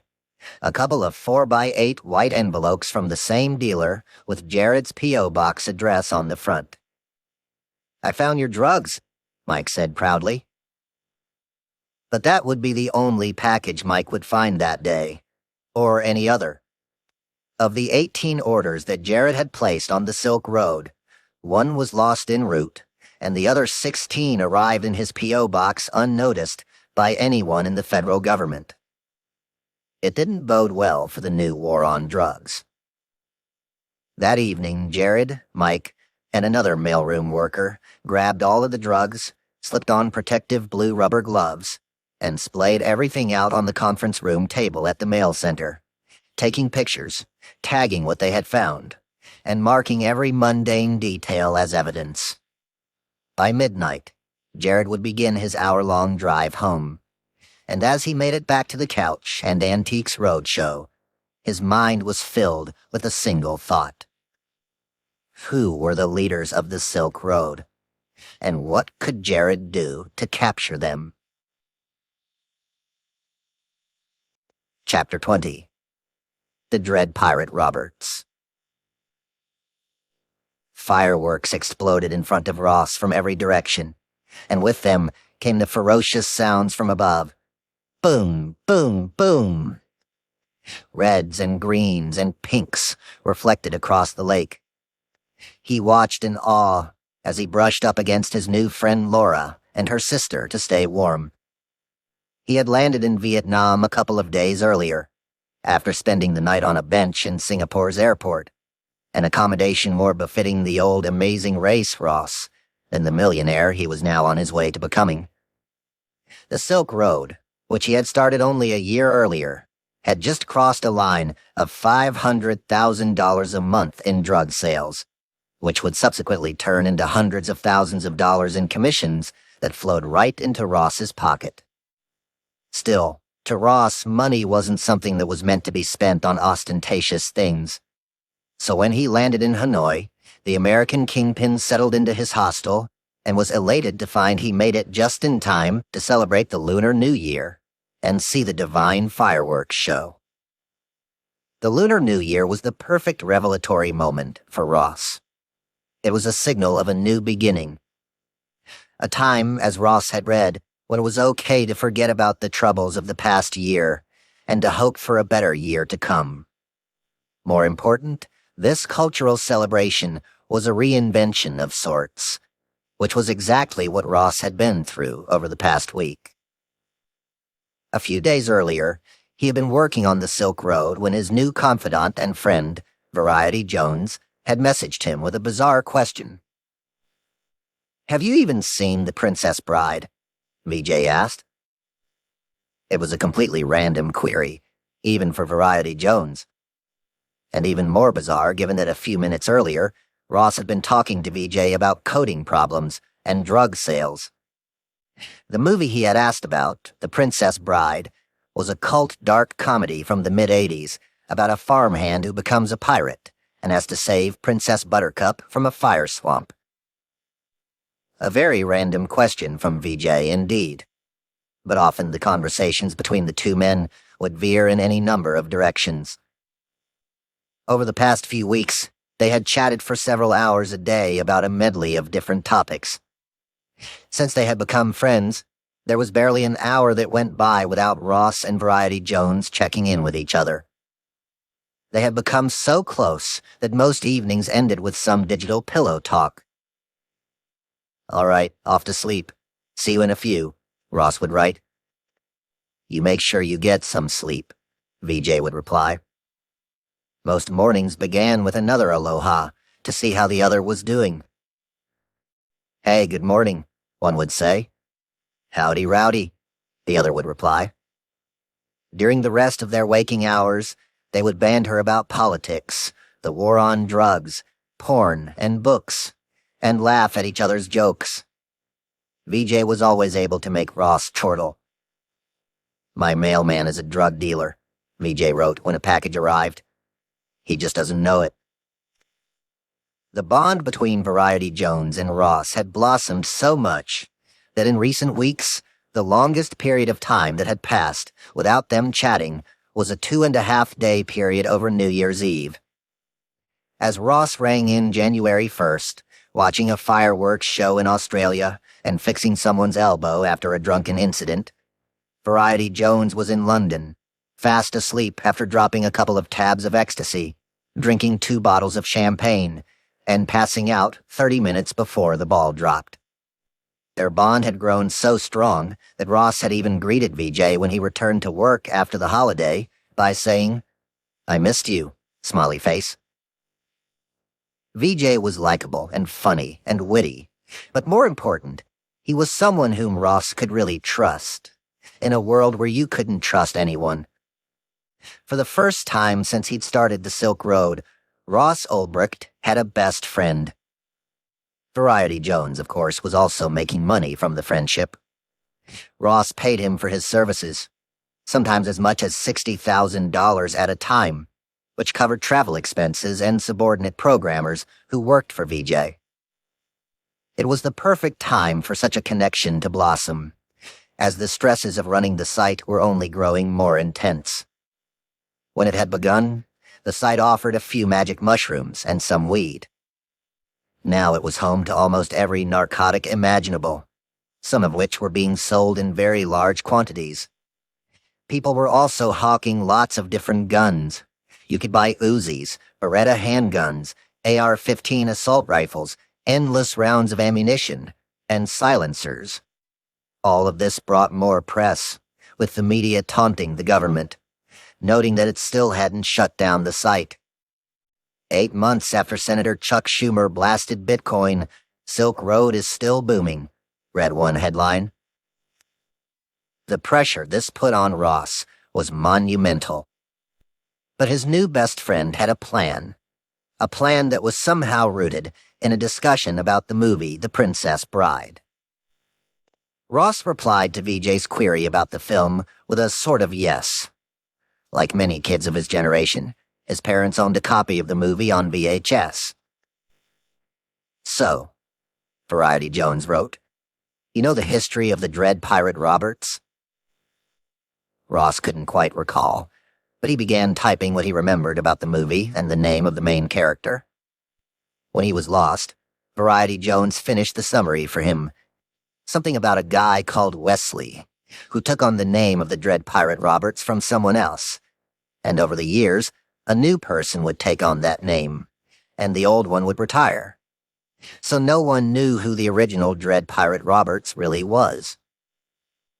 Yep, Ross replied. That was it. That was the movie. And then here it was. You need to change your name from admin to Dread Pirate Roberts, VJ wrote.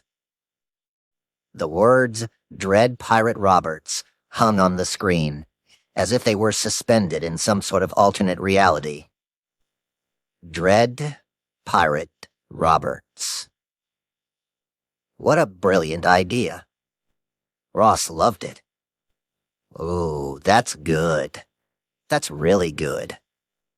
The moniker the Dread Pirate Roberts, who was technically a pirate, also went along perfectly with Ross's captain analogy, which he had used on the site's forums before.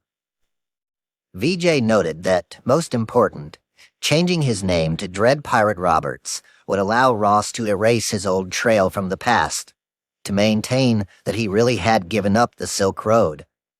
It was the perfect alibi, saying he had retired and passed ownership and the name of the site's leader along to someone else. Start the legend now, Variety Jones pressed. Variety Jones had no idea how seriously Ross would take his suggestion, though he assumed Ross would be enthusiastic. Ross had already told VJ that 2 people knew about his connection to the Silk Road after Jones had wondered who, if anyone, might know. IRL, VJ had asked back in December, web slang for in real life. Is there anyone with a clue at all that you, whoever you are, started the Silk Road? Girlfriend, boyfriend, bunny you talk to, online buddies who you've known for years, grandma, priest, rabbi, stripper? Unfortunately, yes, Ross had replied. There are 2 people, but they think I sold the site and got out. Ross paused, before going on to explain that he had told these 2 people a couple of months earlier that he had sold the site and given it away to someone else. One person I'll never speak to again, and the other I'll drift away from, he added. Never making the mistake of telling someone again. Now, as the Lunar New Year approached, it was the perfect time for Ross to reinvent who he was. To forget about the troubles of the past year and to hope for a better year to come. And his new best friend, Variety Jones, had come up with a brilliant, astounding, amazing idea to solve not only the Julia problem, but also the Richard problem, the Erica problem, and any other problem that could arise from people who found out he had created the site. Sure, if he was ever caught, Ross could hypothetically admit that, sadly, yes, he had been involved in the early days of the Silk Road, but the site had just become too stressful. And if someone asked, "What did you do with the site after you stopped working on it?" Ross could respond that he gave it away to someone else. And if they asked to who, he could simply say, "I don't know who it was. All I know is that he called himself the Dread Pirate Roberts." Chapter 21. Carl Force is Born Again. The two-story white colonial home on the outskirts of Baltimore looked idyllic. In the front, a blissful stone walkway swerved past two giant oak trees. The back of the home overlooked a serpentine brook, where foxes and deer ran through the bramble and past the fragrant crabapple trees. This scene, a utopia, had been enough to make Carl Force and his wife fall in love with the home, the perfect place to raise their kids, and maybe one day retire. Yet from the day Carl had signed the paperwork with the bank, the home had been nothing short of a nightmare, plagued with every problem imaginable, including electrical issues, leaks, and the painful discovery that most of the walls had no insulation. A house built of paper that had sapped the family savings account of almost all its worth. The lemon, as Carl called it, was just one more box of stress to pile on top of all the other stresses. Carl often found himself lying awake at night, staring up into the dark, the silence of suburbia screaming in the background, as he thought about his past, his future, and how he was going to recoup his losses from the home. Unlike most people, who would ease their tension after a long day at the office by plopping on the couch, turning on the TV, and cracking open a beer, sober Carl had done the polar opposite. He would come home, a bald grown man with tattoos all over his body, and fluff pillows. He couldn't help himself. The stress of work, the stress of the decaying house, the stress of where he was in life, all led to a 1-hour cleaning session before he could settle down for dinner. Sometimes he blamed this quirk on his self-diagnosed obsessive-compulsive disorder, but really he didn't care what it was. Shaking a pillow in the air until all the feathers inside were evenly spaced was more calming than any beer could ever be. But in recent weeks, a change in the wind had made his stresses flit away. In fact, Carl, for the first time in as long as he could remember, was invigorated by life. He was born again, baptized by the Silk Road. At first, when he was assigned to the HSI Baltimore team to help with the case, Carl had been intrigued but nonchalant about the operation. It was an opportunity to work a different kind of case from the normal jump-out, but it wouldn't change his solar agent lifestyle. Then one of the agents from Baltimore had shown him how to download Tor and how to navigate the Silk Road forums, and Carl had become obsessed. He soon realized that this site could change everything. The DEA might become a cybercrimes operation. Other agencies, like the FBI or NSA, which never led drug cases, might create new divisions to go after these online targets. It was a new frontier, he saw, the Wild West, and he wanted to be one of the sheriffs in the OK Corral. He started inhaling anything he could find about the Silk Road. He scrolled through the endless discussions on the Silk Road, from how to inject heroin into your eyeballs, to how to secure packages of drugs to ensure they weren't discovered by the U.S. Postal Service. He read the writings of the site's leader, a character who used to call himself Admin, but had recently renamed himself the Dread Pirate Roberts. Carl had been warned, sternly, by the HSI Baltimore agents not to sign up for an account on the Silk Road yet.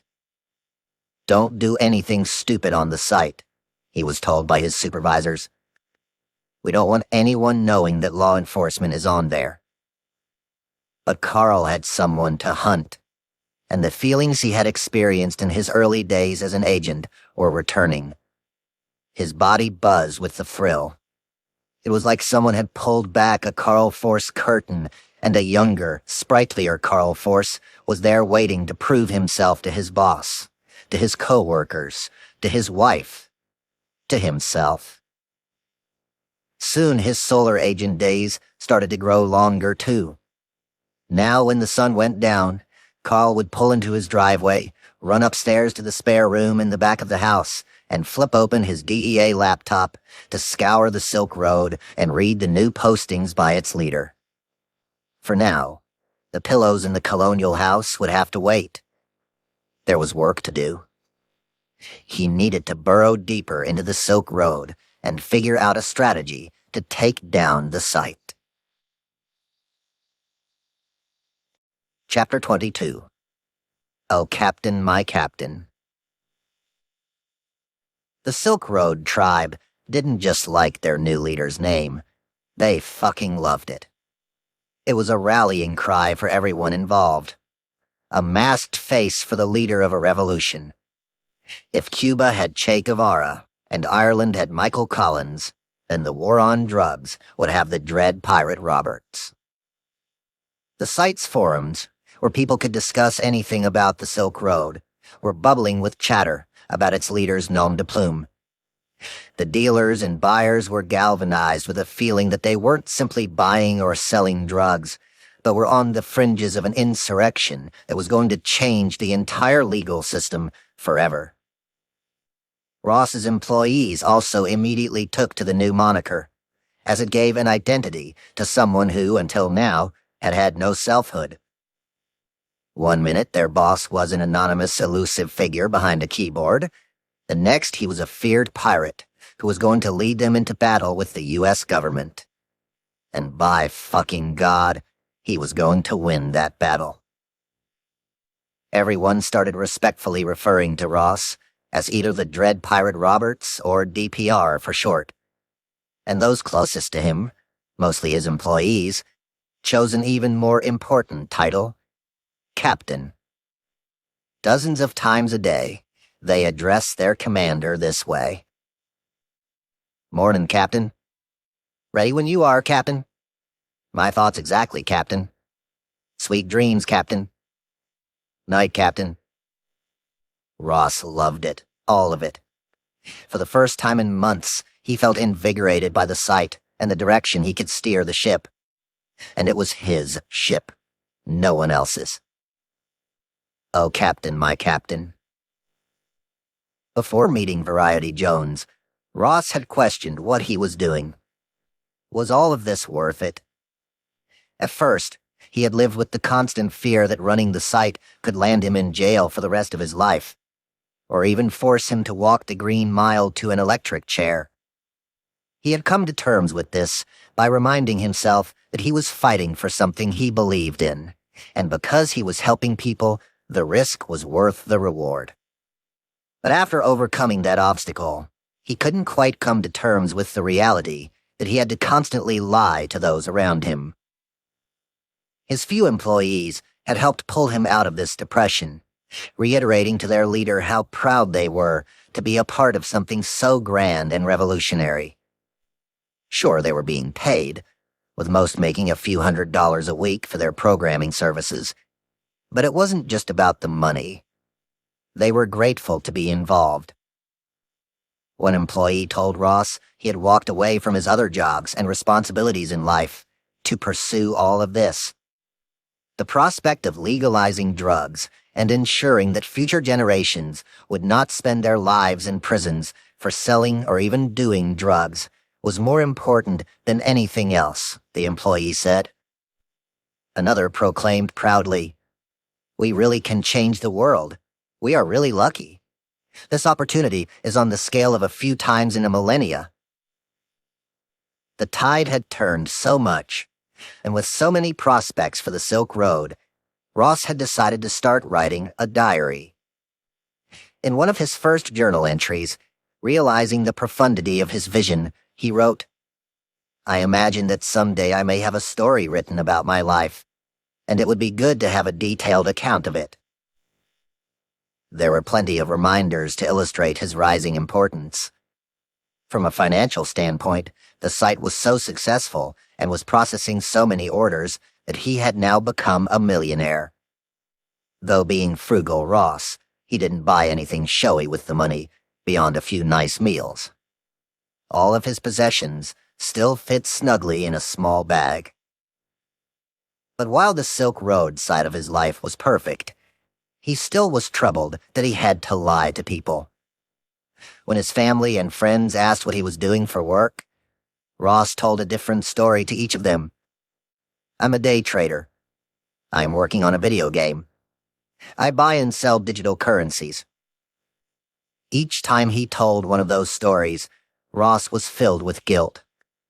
He had always been obsessed with being true to his word, as he put it, and this constant deceit gnawed at his conscience. It wasn't like he could go to the Silk Road and be honest there, either. He had no choice but to lie to everyone there, too, for obvious reasons. Though on several occasions he had slipped, sometimes by accident, more often because he needed to tell someone something. Ross had told Variety Jones one recent afternoon that he used to be an experimental physicist. He had blundered with Smedley, his new chief programmer, and told him about his travels through Australia and Asia. He had told his other employee, Inigo, about camping trips he used to take with his father, Kirk. On more than one occasion, he had talked about how much he loved fishing. Now Ross had a better system for separating fact from fiction. By becoming the Dread Pirate Roberts, he could wear a mask that made him into two different people. In the real world, he would be Ross Ulbricht. Online, he would be the Dread Pirate Roberts. Yes, Cap'n. As Ross, he could still talk about his ideals, about legalizing drugs, libertarianism, and his work with Bitcoin, all without going anywhere near the Silk Road in his mind, and, more important, never feeling like he was fibbing to those he loved. And once the Dread Pirate Roberts mask was slipped on, a different person could steer the ship into uncharted and potentially unethical waters.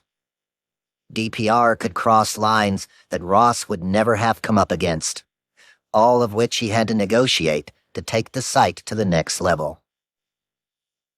Oh, Captain, my Captain. As the Dread Pirate Roberts, Ross didn't have to constantly lie anymore. Except to himself. Chapter 23. Ross, hanged or hung. Ross's fingers throbbed as he typed. The red edges along the rims of his nails were nearly bleeding from his constant, savage biting. The problem was, he didn't know how to stop himself. Anxiety would course through his body, and the chewing would begin.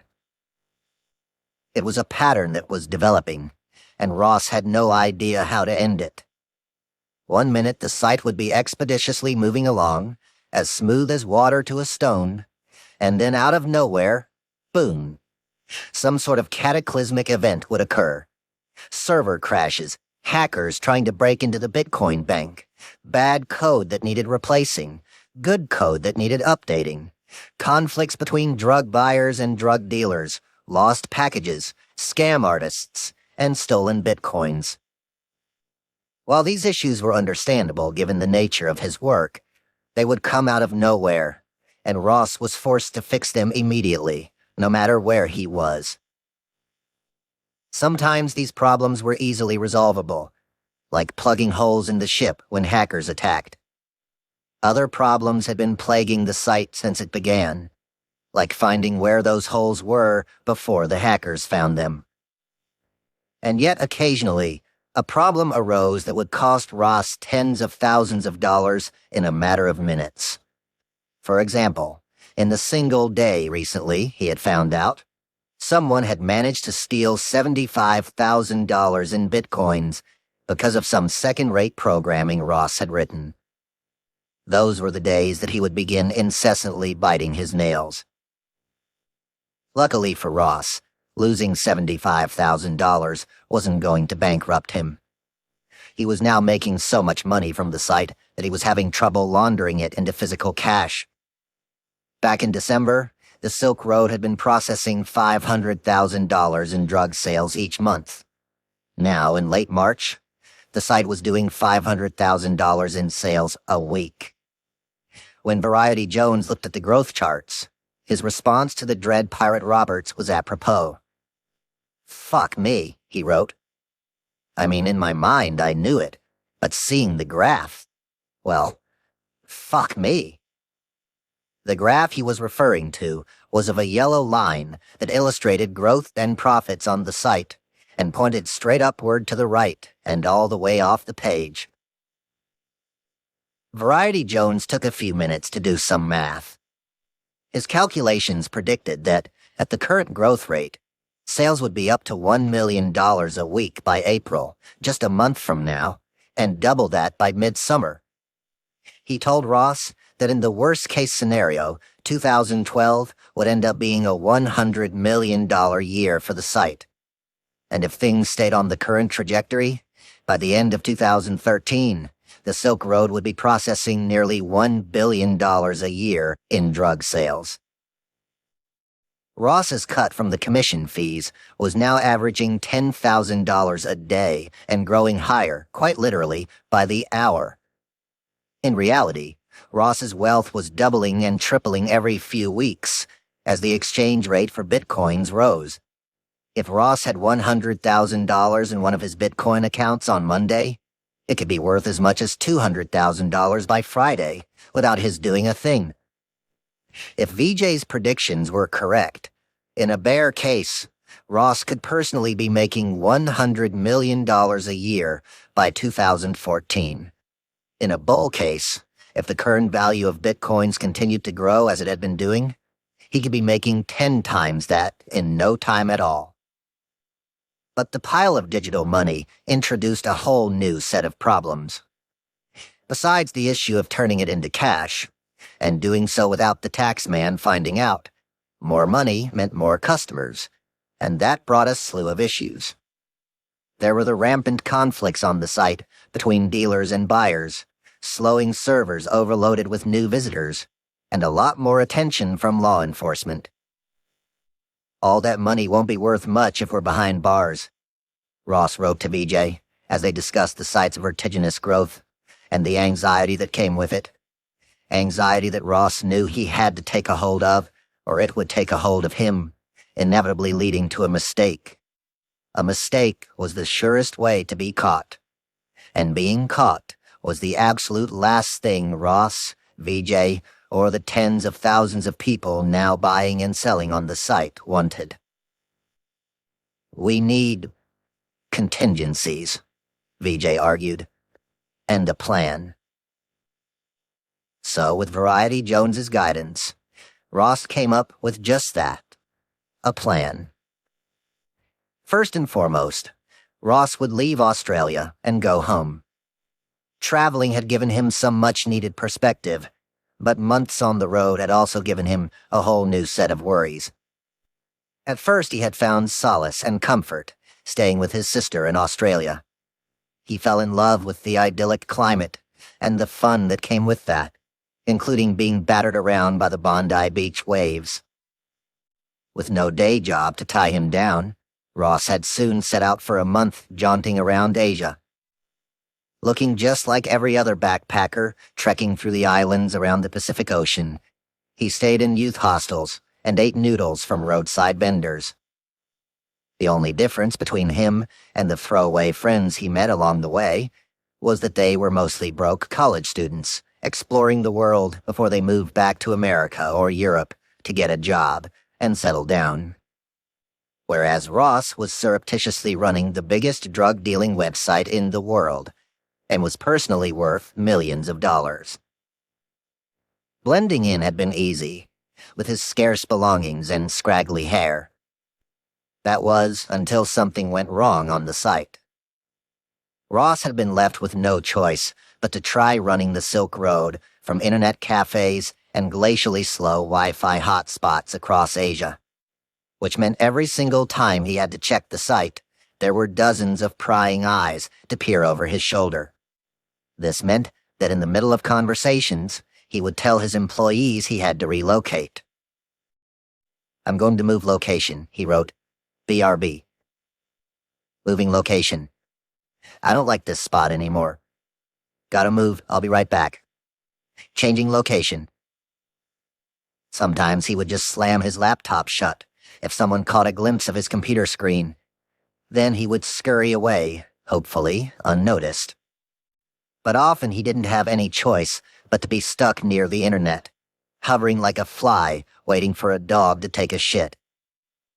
Under the guise of the dread pirate Roberts, Ross told his confidant, "I organize my life around being on my computer in private." And this lifestyle was killing him. BRB, gotta move. In one of the more nauseating experiences, while on his travels, Ross had set off to a sleepy surfer town in the middle of the jungle in Thailand. The plan was to lap up the waves, enjoy the beach, hike through the palm trees, maybe smoke some weed, and, if all went well, meet a pretty young backpacker. Except something went catastrophically awry on the site the moment he pulled into town. Someone had started stealing bitcoins from his account as a result of a major programming error. Ross had no choice but to fix it right there and then, and it wasn't an easy fix. He was holed up from morning until night in the local internet cafe, incessantly biting his nails, while he tried desperately to stop the Bitcoin robbery, all while locals and backpackers lackadaisically wandered down the jungle town's dirt roads, drank beers, and surfed in the warm ocean waves. "The people there thought I was a nut," Ross later told Variety Jones. "There I was, 18 hours a day on my laptop, chewing my nails off. All these mellow people on vacation, looking at me like, WTF is up with that guy?" Adding to his anxiety, Ross was terrified that someone would see the Silk Road logo or images of drugs on his screen or ask questions about the code he was writing. Worse, a local, trying to gain favor with his local cop buddies, might anonymously alert the authorities. The anxiety could be petrifying when he was at his most lucid. Given that Ross's site was making it possible to buy drugs from anywhere with internet access, he was technically a wanted man all around the world. That meant he could be subject to the laws of almost any country on the planet. And the last place Ross wanted to be arrested for enabling the sale of vast amounts of drugs was in Southeast Asia, where Westerners had been hanged when they were caught trafficking mere ounces of heroin. So there was only one thing to do. When it was clear that Erica's Facebook post had gone unnoticed, and that no one else suspected him of being anyone but Ross Ulbricht, he set a date to return to Texas. That alone didn't resolve the anxiety of running the site. But Ross had a plan there, too. He promised Variety Jones that he would start taking long walks, eating healthier meals to stay focused, and tripling his daily meditation quota to at least 30 minutes before he went to sleep. With VJ counseling him, Ross was going to try to handle the stresses that came with running the biggest drug website the world had ever seen. As for the nails, on April 10th, a few days before he left Australia, he walked into a pharmacy, slid a few dollars across the counter, and walked out with a bottle of anti-nail biting formula. He excitedly told Variety Jones about his new purchase. Ross said that he was going to apply the magic ointment to his nails at least once a day for the next week. "Time to kick the habit," he told VJ. But he wouldn't be able to kick it for long. Upon returning to America, Ross was going to discover that not only had the Silk Road grown immensely over the past few months, but law enforcement's zeal to capture the dread pirate Roberts had too. Chapter 24. Carl, Eladio, and Nob.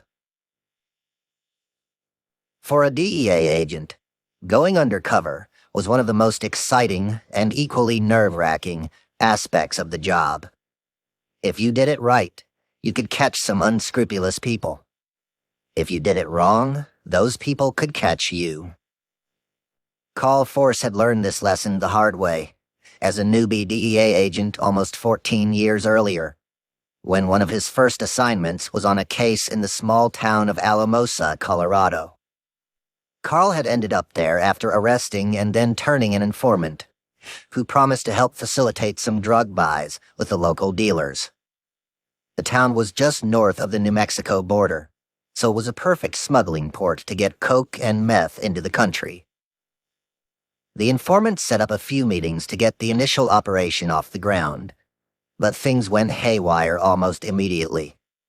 Whenever Carl would show up for an undercover drug buy, the informant would spin into a panic, frantically telling Carl that he looked too much like a cop and, as a result, was putting the entire operation, and possibly both of their lives, in serious danger. Carl didn't like being told what to do, but upon peering into a mirror, he realized the informant was right. He looked exactly like a cop. So Carl decided to go through a mini physical transformation. He got his ears pierced with golden hooks, grew his hair out, and started to dress less like a DEA agent and more like someone who sold drugs for a living. To ensure he couldn't be fingered as a Fed, he also took on a made-up persona that had an elaborate backstory. This taught Carl the crucial lesson that you don't just show up to an undercover operation and simply say you work in the world of organized crime. You have to show someone that you do. A decade later, as he sat in the DEA office in Baltimore, staring at the user registration page for the Silk Road website, he was about to apply that lesson again. Carl had done his homework, prepping for this very moment. But before he could sign up for an account on the site, he had to figure out who he was going to be on the Silk Road. Unlike in his real-life undercover work, this time he would be hidden behind a keyboard, which meant he could be whoever and whatever he wanted. He could be black, white, Spanish, or Chinese, male or female, or something in between. The online world was his stage. He just needed to decide who would come out from behind the curtain. Carl started with what he knew, plucking stories from his time down south, and he settled on the character of a smuggler from the Dominican Republic, who siphoned $25 million of mostly coke and heroin into the United States each year. He gave this character the name Eladio Guzman, notably adapting the surname of the world's most famous analog drug lord, El Chapo Guzman, the head of Mexico's Sinaloa cartel. He then created an elaborate history for his Guzman, saying that he knew people all over South America to traffic drugs, launder money, or have people killed. Oh, and he was blind in one eye, and wore an eye patch as a result. To ensure everything about him seemed real, Carl had a fake driver's license created by the DEA with his real photo and his new made-up name. But on the Silk Road, people wouldn't use their real name, even if it was fake. So, in the same way that the leader of the site called himself the Dread Pirate Roberts, Carl would need to create a moniker for his made-up persona. Again, he decided to pick his nickname from something else he knew well: the Bible. Call it a gut feeling, years on the job, or overconfidence, but he wanted the nickname he chose to illustrate what was going to happen as a result of his work on the Silk Road. And so, he chose a name from the Bible of a city that was destroyed by a king, the town of Nob. So Carl Force would become Eladio Guzman, the Dominican drug smuggler, who would go by the online nickname Nob. He went home and told his 12-year-old daughter he needed her help. He grabbed a piece of white paper and with a black marker aggressively scribbled, "All hail Nob."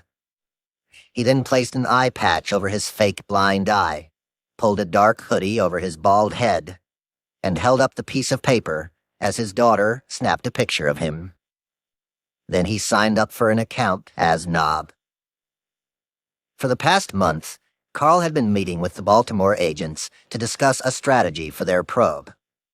The plan wasn't too different from Jared's. They would try to build up a case, obviously a competing one, as they knew Jared was already working his own Silk Road investigation out of Chicago, by arresting dealers and then working their way up the ladder. There had been countless meetings to discuss this strategy, though Carl thought such a path would be too laborious. Or Carl could just say fuck it and try to knock on the big boss's door. He chose the latter. On Thursday, April 21st, at around noon, Carl sat at his computer, transformed himself into his new drug smuggler identity, and wrote an email to the Dread Pirate Roberts. "Mr. Silk Road," he began, "I am a great admirer of your work." This accolade was followed by a brief explanation that Knob was a man of considerable means, who had been in the drug business for more than 20 years. He noted quite frankly that he saw the Silk Road as the future of drug trafficking and that, most important, he had a proposal. "I want to buy the site." He hit send and waited for a reply. When the HSI team in Baltimore found out what Carl had done, they were irate. This wasn't part of the plan. Carl had gone rogue before they had even decided what they were going to do. There were calls from supervisors to the Assistant Special Agent in Charge, or ASAC, whose main job was to ensure that people like Carl didn't go rogue. But Carl didn't really care. He just kept looking at his email, waiting for a reply from the Dread Pirate Roberts. He checked that afternoon. No reply. The following morning. Still nothing. Tomorrow, he reasoned. The Dread Pirate Roberts will reply tomorrow.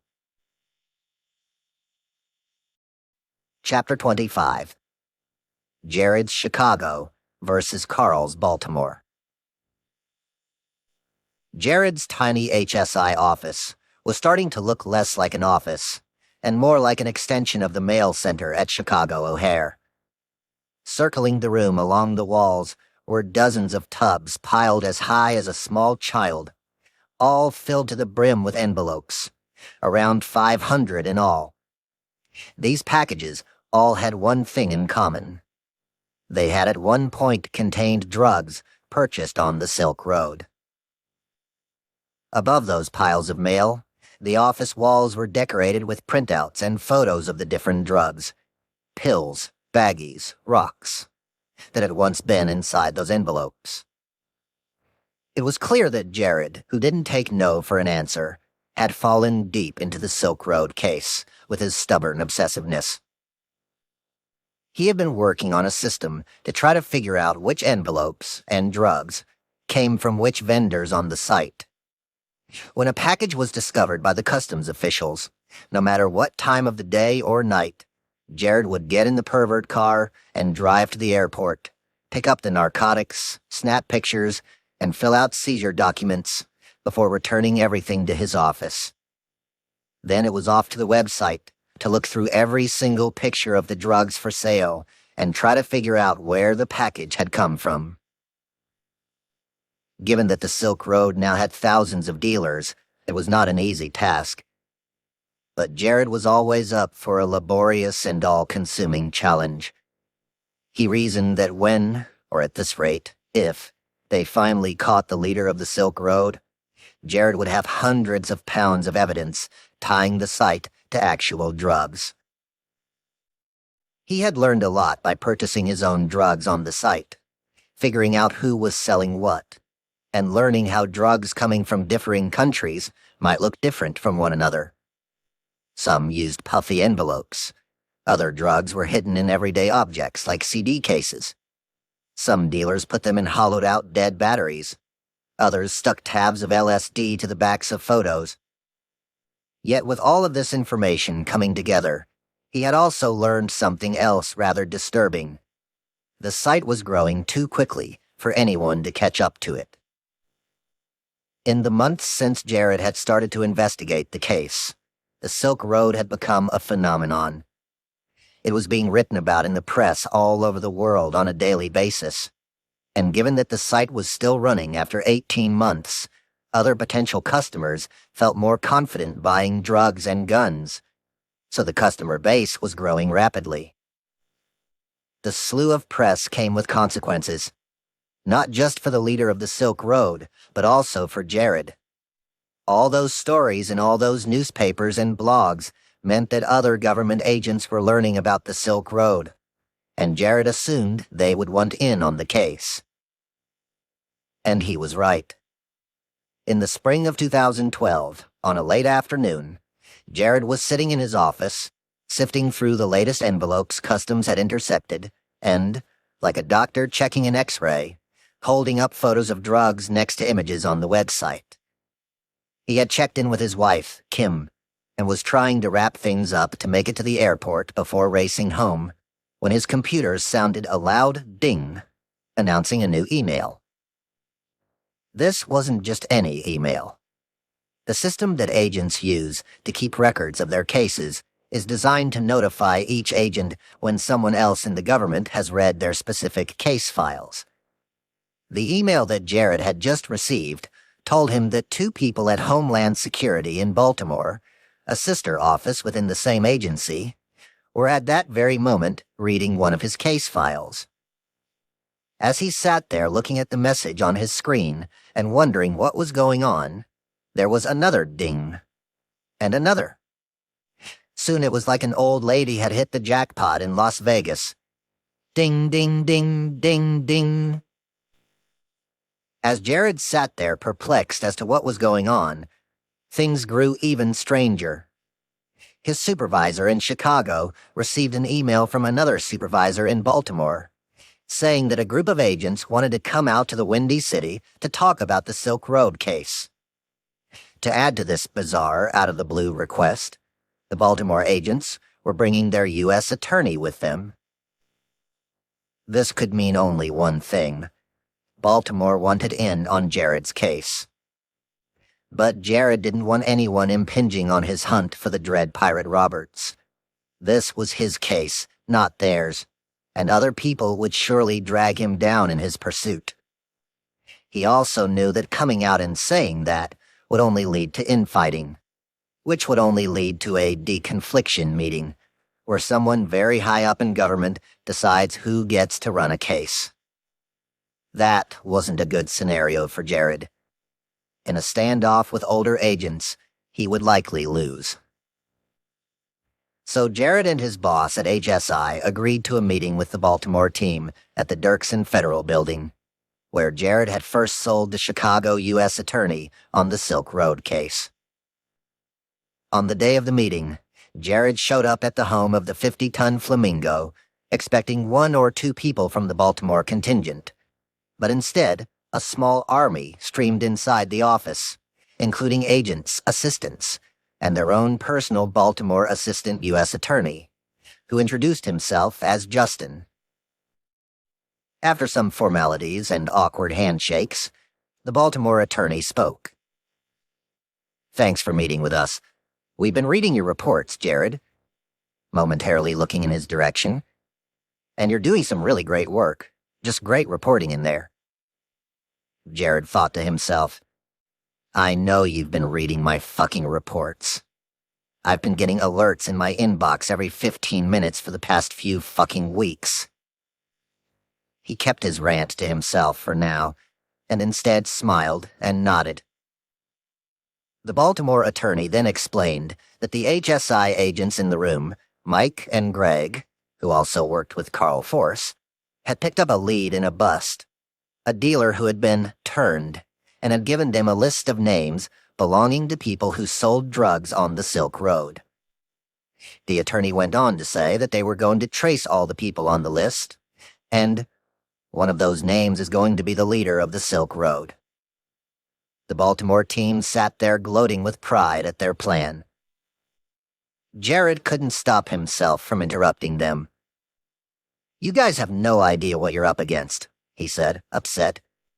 You have no respect for Tor and Bitcoin, and Justin from Baltimore ignored Jared's comment and insinuated that Baltimore HSI was going to be taking over the case against the Silk Road. They might let Chicago join in, if Jared had something to contribute. Furious, Jared was about to interrupt again when he was beaten to it by his own supervisor, who seemed equally annoyed at the way these Baltimore agents had stormed into their town trying to throw their weight around. "Here's what we're going to do," Jared's supervisor declared in a bellicose tone. "You guys are going to go your way, we're going to go our way." The room fell silent. Any ounce of cordiality that had been there when the meeting began had vanished. Jared's supervisor went on to dictate that if HSI Baltimore bumped into the investigation by HSI Chicago, they would go up through the ranks and deal with it accordingly. "We'll deconflict when we have to." Silence hung there for a second, and Justin spoke again. "That's fine," he said, as the group from Baltimore got up to leave. "But we're pretty sure we're going to have this site shut down in a couple of weeks." Chapter 26. The Mutiny. Every founder goes through it. When Facebook introduced the timeline, its few million-strong user base grew enraged at the privacy violations that came with involuntarily sharing everything you did with others. But Mark Zuckerberg had no choice. He needed to grow his revenue, and this was the path forward. Uber went through it when the company defiantly refused to eliminate its surge pricing model, which would make customers' car rides double, triple, and in some instances even octuple without much warning. But Travis Kalanick had no choice. He needed to grow his revenue. Every tech company has faced these challenges. Twitter, Google, Apple, Yahoo, all seemingly screwing over their customers for their own gain. People don't realize that these are simply some of the tough decisions a CEO must make in order to survive. So if Ross wanted to continue to grow the Silk Road, he had to make these kinds of grueling decisions too. And just as in the revolts at Facebook and Uber and every other startup in Silicon Valley that had pissed off its users, the drug dealers on the Silk Road were outraged at the latest decisions of the dread Pirate Roberts. So much so that there was talk of a mutiny on the HMS Silk Road. Rumors had been rumbling up through the decks of the ship for weeks about such a rebellion. At first, Ross had justly brushed them off as just that, rumors, assuming they were just hearsay from a couple of unhappy vendors who were spreading gossip. Yet now the chatter was growing louder, and there was talk of an insurgency, or even of a mass exodus, that could be in the works on the site. The turmoil had begun earlier in the year, when Ross had made the decision to raise the commission rate he was charging dealers on the site. Back then, whether someone bought a tiny baggie of weed seeds for $5 or $5,000 worth of cocaine, the Silk Road would take a 6.23% commission for helping facilitate the deal. This tax worked out really well for the little guys, who ended up paying pennies for each transaction. But the dealers who were moving the largest volumes of drugs were being forced to pay massive commissions. To get around the fee, some of the top dealers had started doing side deals off the site, in which the Silk Road got nothing. So the dread Pirate Roberts and Variety Jones had a plan. They penned a State of the Road address, announcing that the commission rates were going to change. Now, instead of charging a flat commission, Ross wrote in a letter to the site's users, "We will charge a higher amount for low-priced items and a lower amount for high-priced items, similar to how eBay does it." The announcement went on to explain that the site would take a 10% commission on orders less than $50 and 1.5% for orders more than $1,000, with a few other fees in between, hopefully balancing out the scales of commissions. Ross ended his State of the Road address in the same way Fidel Castro ended a homily in 1962, after he had successfully led the Cuban Revolution. I believe our future is bright, and we will emerge victorious. But not all of the buyers and sellers on the site agreed about this new future. Some were happy about the rate hike, especially those who hawked larger shipments of drugs, but others were furious, specifically the dealers who trafficked vast numbers of small doses. In a matter of minutes, a chaotic debate ensued on the Silk Road forums. Ross was genuinely perplexed by the reaction. He was even hurt by the response. Didn't these people realize that if it worked for him and his revolutionary ideas, there wouldn't be a Silk Road? Didn't they understand that he was putting his entire life at risk for them? If it weren't for his work, they would all still be buying and selling drugs on the street, risking arrest or worse, caught up in violent turf wars, being robbed, beaten, or even killed in a deal gone awry. And yet they had the audacity to complain about a small commission change. Didn't they know that this entire thing couldn't run itself? That this wasn't a fudging nonprofit? It was a gosh darn business. Ross became so worked up over the backlash to the commission changes that he responded in a way that essentially told everyone on the site to go fuck themselves. "Whether you like it or not, I am the captain of this ship," he shouted in response to the outcry. "If you don't like the rules of the game, or you don't trust your captain, you can get off the boat." It was not the best pep talk for the troops. Thankfully, as time went by, the uproar simmered down, and most people accepted the rate changes. But a select few disconsolate dealers were still unhappy, and rumors of what they were planning started making their way to Ross. I suspect that several are talking about making backup plans to jump ship or create competing sites, DPR wrote to BJ in a chat. I don't want a mutiny. So Variety Jones decided to venture to the lower decks of the site, to mingle with the dealers and buyers, with the goal of finding out how many people were involved in the insurgency, and whether an actual uprising might take place. It was around this time, on a late afternoon in mid-April, that an email popped into the inbox of the dread Pirate Roberts, with an obscure offer. "Mr. Silk Road, I am a great admirer of your work," the message began, and then offered a brief explanation of who the sender was, a man who called himself Knob, and said he'd been smuggling drugs for decades in South America. The end of the letter was the best part. "I want to buy the site." If a random offer to buy the site had landed in Ross's inbox 5 months earlier, when stress was at its peak and his personal relationships at their lowest, he probably would have said yes without even a thought. "Give me a bag of Bitcoin and it's yours. Be careful, it isn't house-trained yet." But today, in mid-April, even with the chatter about a potential riot on the site, how Ross felt about the future was very different. He was now running a real business. He had almost a dozen employees rewriting code, monitoring the forums, and dealing with support issues.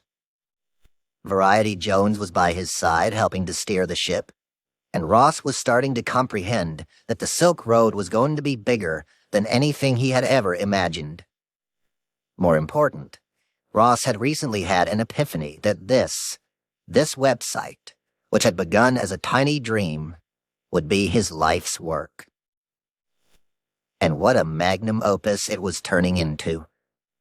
Still, Ross reasoned, it couldn't hurt to reply to this Knob character, whoever he was, and see what he was willing to pay for the site.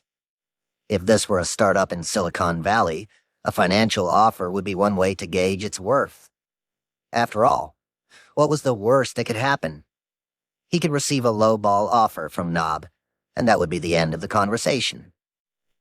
Ross clicked the reply button on his computer, typed a very short 11-word response, and hit send.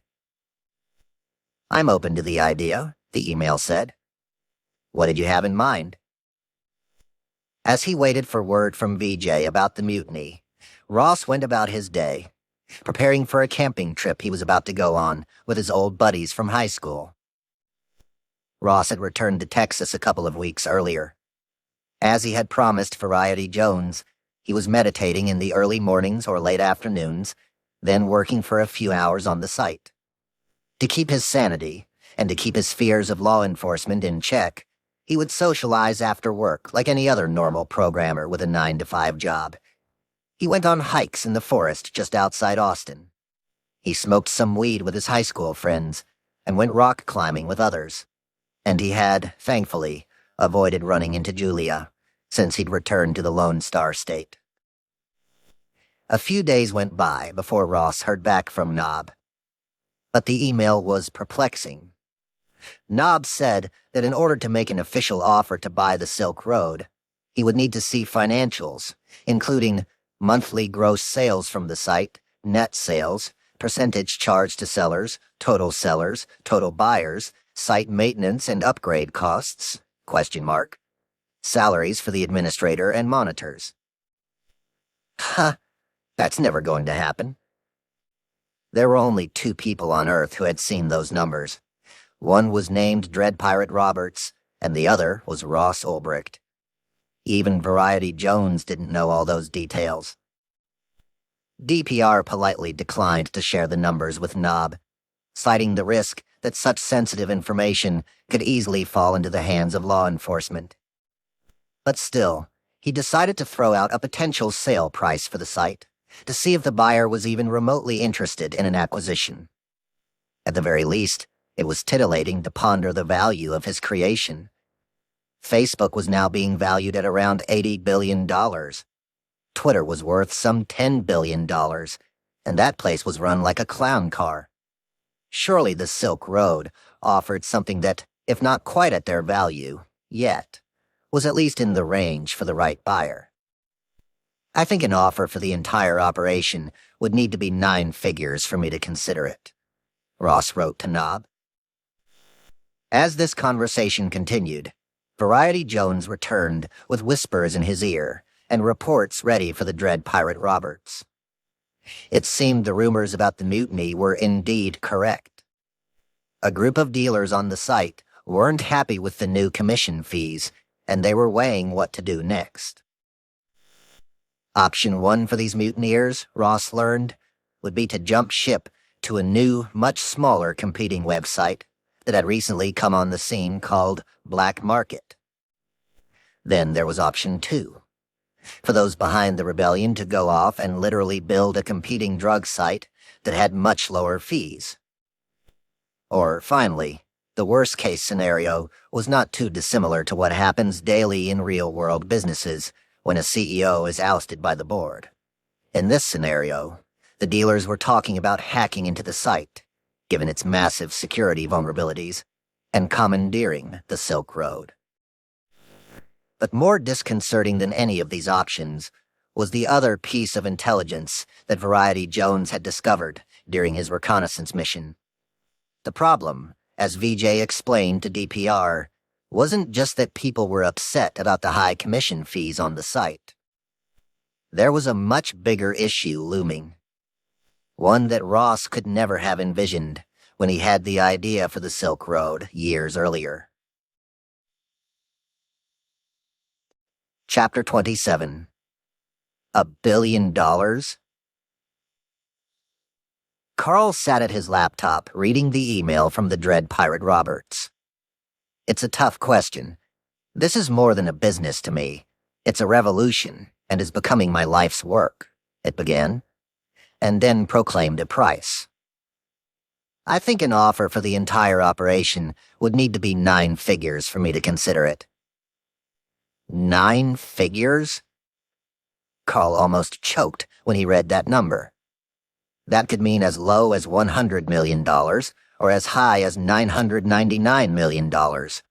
And he knew full well it wasn't going to be on the low end of that spectrum.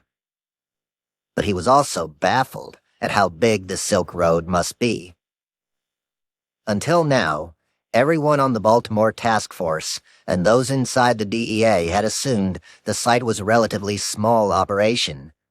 But this valuation seemed extraordinarily high. DEA agents had imagined that the site might be worth a few million. At the highest, maybe, just maybe, Carl believed it was worth $25 million, tops. But 9 figures? Now Carl was gleeful that he had to figure out how to respond to this high number. Carl had become particularly excitable as of late. He was almost erratic in his temperament, constantly flipping between a buzzing enthusiasm and an irritable stress about the case. These feelings were only exacerbated by the time he had to wait for DPR to respond to his emails, which was sometimes days. To relieve this stress, Carl sometimes exercised. Well, sort of exercised. While he occasionally ran on the treadmill in the DEA office gym, he would also relieve stress by wrestling with his coworkers. As if they were in some sort of secret fight club, he would roll on the ground with other grown men as they tried to pin each other to the floor of the Baltimore offices of the DEA. Then, panting and breathless, it was back to his laptop to see if DPR had replied. Technically, by writing back to DPR, Carl was breaking protocol again. He had recently been given a talking to by his boss, Nick, who said that whenever Carl spoke to DPR, he must liaise with the Baltimore team, which had been nicknamed the Marco Polo Task Force, and that he should run any correspondence by the higher-ups. But Special Agent Carl Force had been on the job 14 years, and he hated 2 things. One was authority, and the other was authority from people younger than him, which included everyone on the Marco Polo Task Force. Nope, not going to happen. Carl had 0 interest in chatting with a drug lord by committee. So after mulling over the email from DPR, he decided to go rogue and reply anyway. I could pay 9 figures, but I'm not sure Silk Road is worth that, as of now, Carl wrote, under his pseudonym Knob. And then he offered a proposal that he was sure would help capture the site's leader. I would like to do a spin-off for the major dealers called Masters of the Silk Road, in which big vendors on the site can facilitate drug deals in the hundreds of kilos or even tons, rather than in ounces. Knob assured DPR that he could help with this new Costco for drugs, if you will, because he knew smuggling routes all over the world. Finally, he offered the Dread Pirate Roberts an injection of $2 million for 20% ownership of this new Masters of the Silk Road operation. He hit send, and then bounded into Nick's office to tell him, with rebellious glee, what he had done. Nick, obviously, was incensed, responding to Carl's confession with a fusillade of, "Fuck you," and "fuck this," and "fuck that." Carl didn't give a shit what Nick thought. Sure, he was his boss, but Carl knew no one could fire him for something like this. That was the one benefit of the red tape that came with a government job. Getting fired was often much harder than getting hired. As for those mopes, as Carl called them, over at HSI Baltimore, he could give even less of a shit what they were going to say. As far as he was concerned, Carl was talking directly to the leader of the Silk Road. And if his scheme worked, he'd develop a relationship with DPR. And if that worked, Agent Carl Force would have the Dread Pirate Roberts locked up in a matter of weeks. The founder of the Silk Road would be behind bars, and Agent Force would be lauded as the hero who caught him. Chapter 28. The Aspiring Billionaire in Costa Rica. Everything was so calm. The ocean, the air, the sky. Ross consumed it all in one gasp and felt happy to his core. It was early morning in Costa Rica, and the wind blew softly from the east, across the placid water, where he sat bobbing on his surfboard. The looming mutiny that had been bubbling to the top of the Silk Road for the past few months had finally fizzled out, though some of those behind the insurrection had left for new, much smaller competitors on the dark web.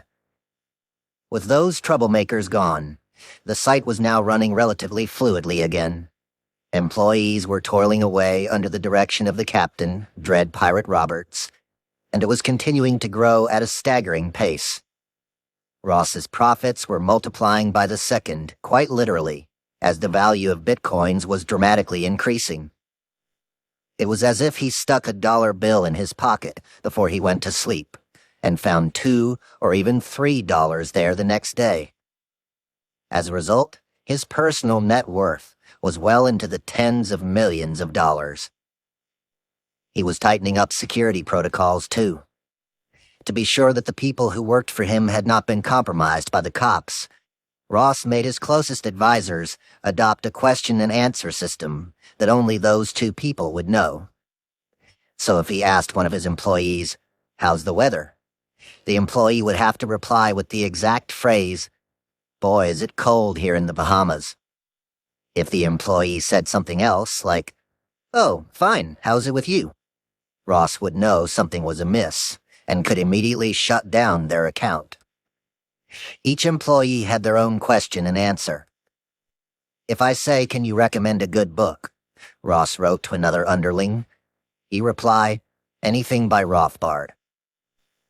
But more important than any of that was that Ross had finally figured out how to put the issue of Julia's knowledge about the Silk Road to rest.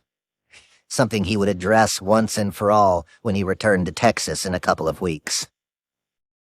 He had flown down to Costa Rica at the end of May to stay at the hidden plot of magic that his family owned there, a 4-acre enclave called Casa Bamboo at the southern tip of the country's peninsula.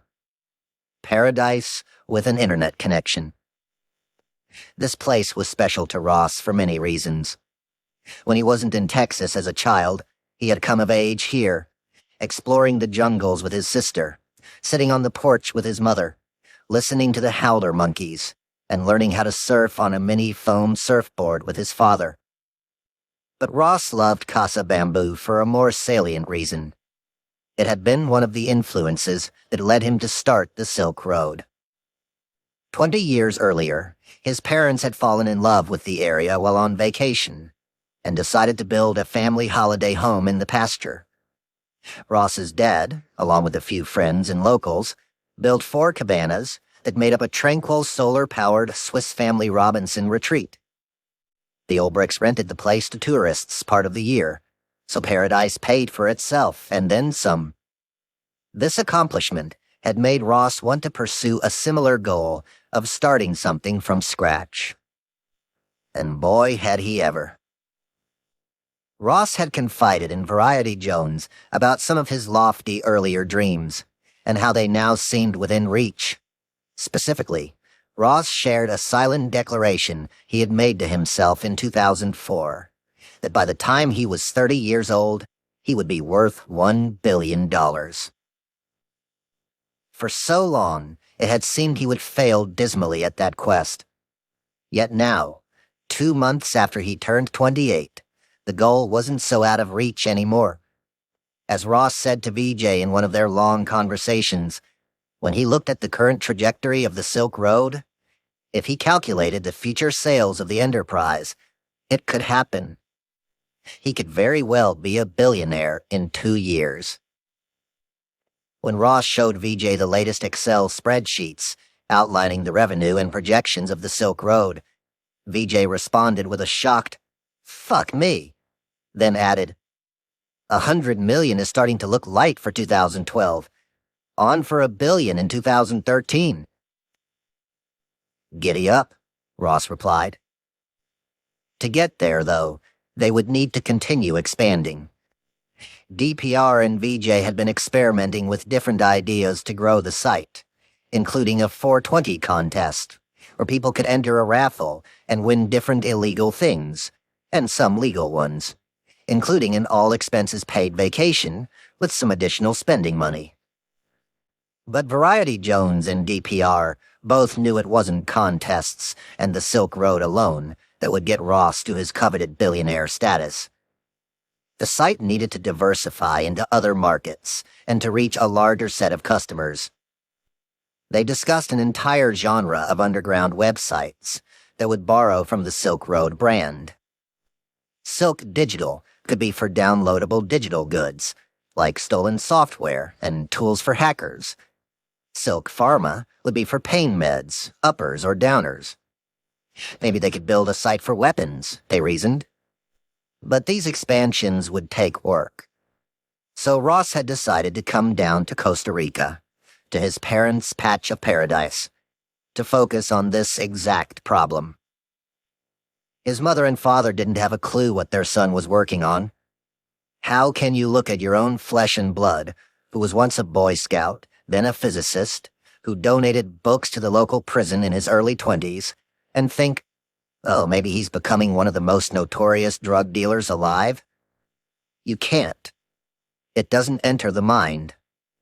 When Lynn and Kirk looked at their son, they saw a brilliant and idealistic 28-year-old who spent so much time on the computer because he was trading stocks.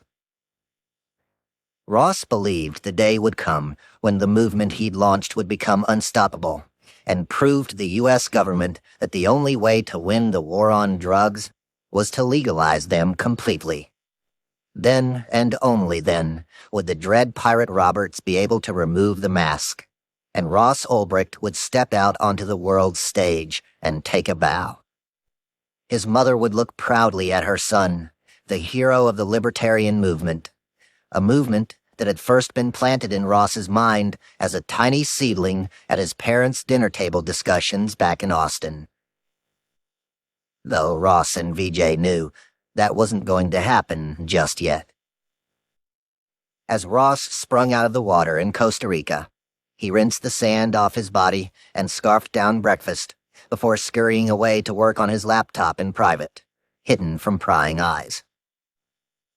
I'm in a magical place right now, to be sure, he told Variety Jones when he logged into their chat window. I'm stoned on oxygen and the sea breeze. But that now familiar specter of something bad was looming again, and VJ had something else to talk about.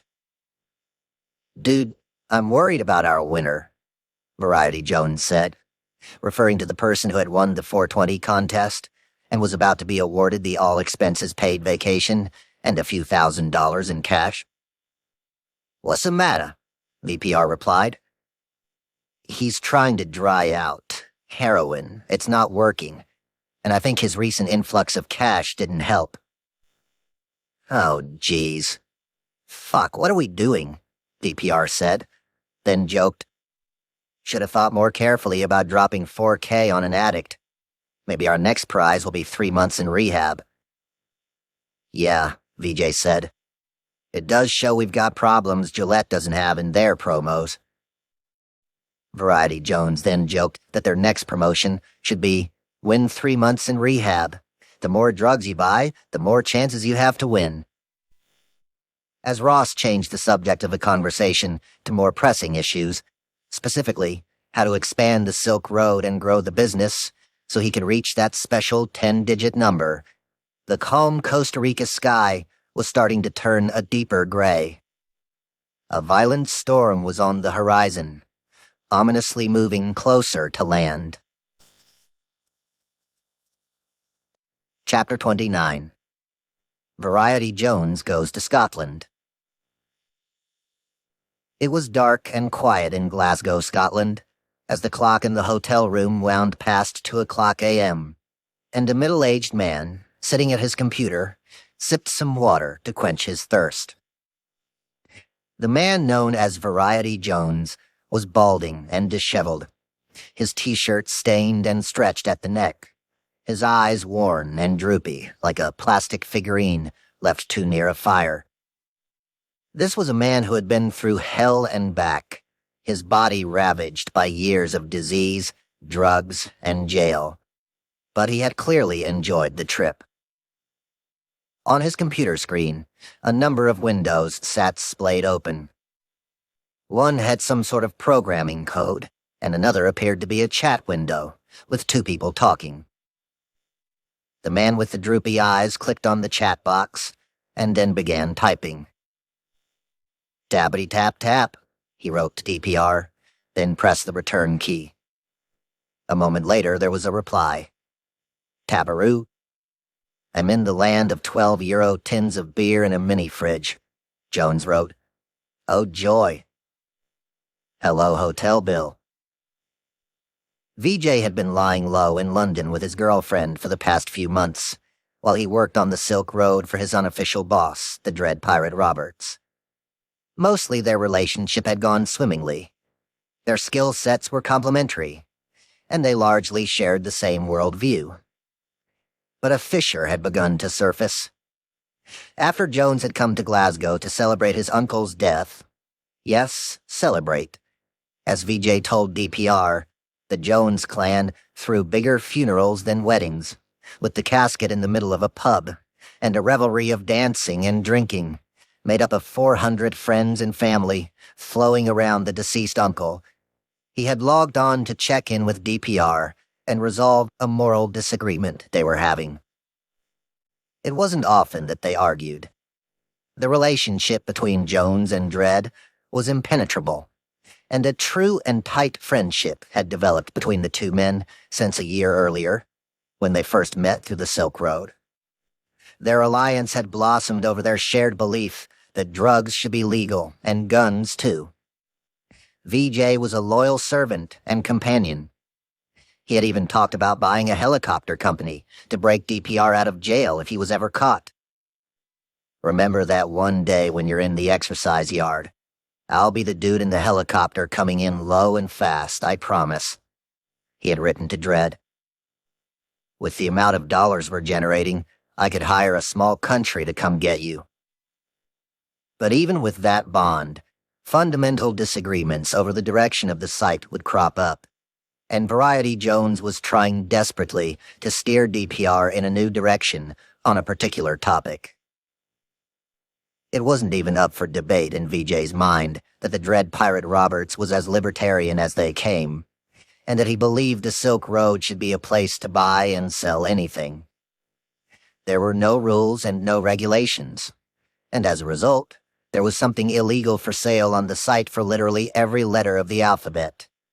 Acid, benzos, coke, DMT, ecstasy, fizzies, GHB. But it was the letter H that had Variety Jones in a very difficult quandary. He was fine with everything before and after that letter, but heroin, he hated it. "I don't even have a problem with coke," VJ wrote to DPR. "But H, man. In prison, I've seen guys. I wish that shit would go away." Variety Jones was open about the time he had spent in jail.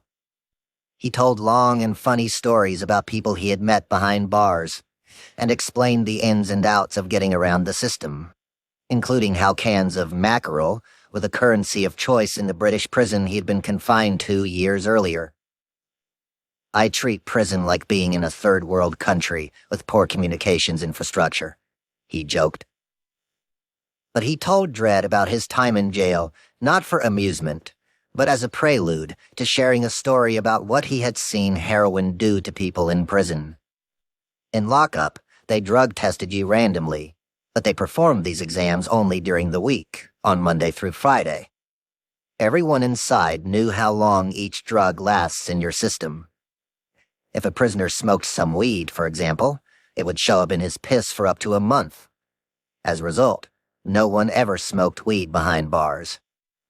But heroin only sticks around in your bloodstream for 2 days, tops. Which meant that if you injected H on a Friday, it was out of your system by Monday morning, just in time for the drug tests to begin. On Fridays, VJ wrote, folks would go wild on H. And in the maximum security wing where he was housed, H days had been nicknamed Hell Days, because that's exactly what they were like. Guys would jam a week's worth of H in 4 hours. The wails from the inmates who were under were followed by moans as they came to, and then a week of vomiting and tweaking as they spun out, unable to sleep, jerking and tugging and twisting in their beds as they waited for the following Friday to arrive, when they could ease the pain from the Friday before, and the cycle would begin anew. It wasn't pretty in there then, BJ said. They just wanted to sleep. Now, long out of jail, and the deputy of the biggest drug site the world had ever seen, VJ found himself in a moral predicament. DPR had been talking to the South American smuggler, Knob, about transporting massive amounts of heroin through the United Kingdom and selling it in bulk on the Masters of the Silk Road site.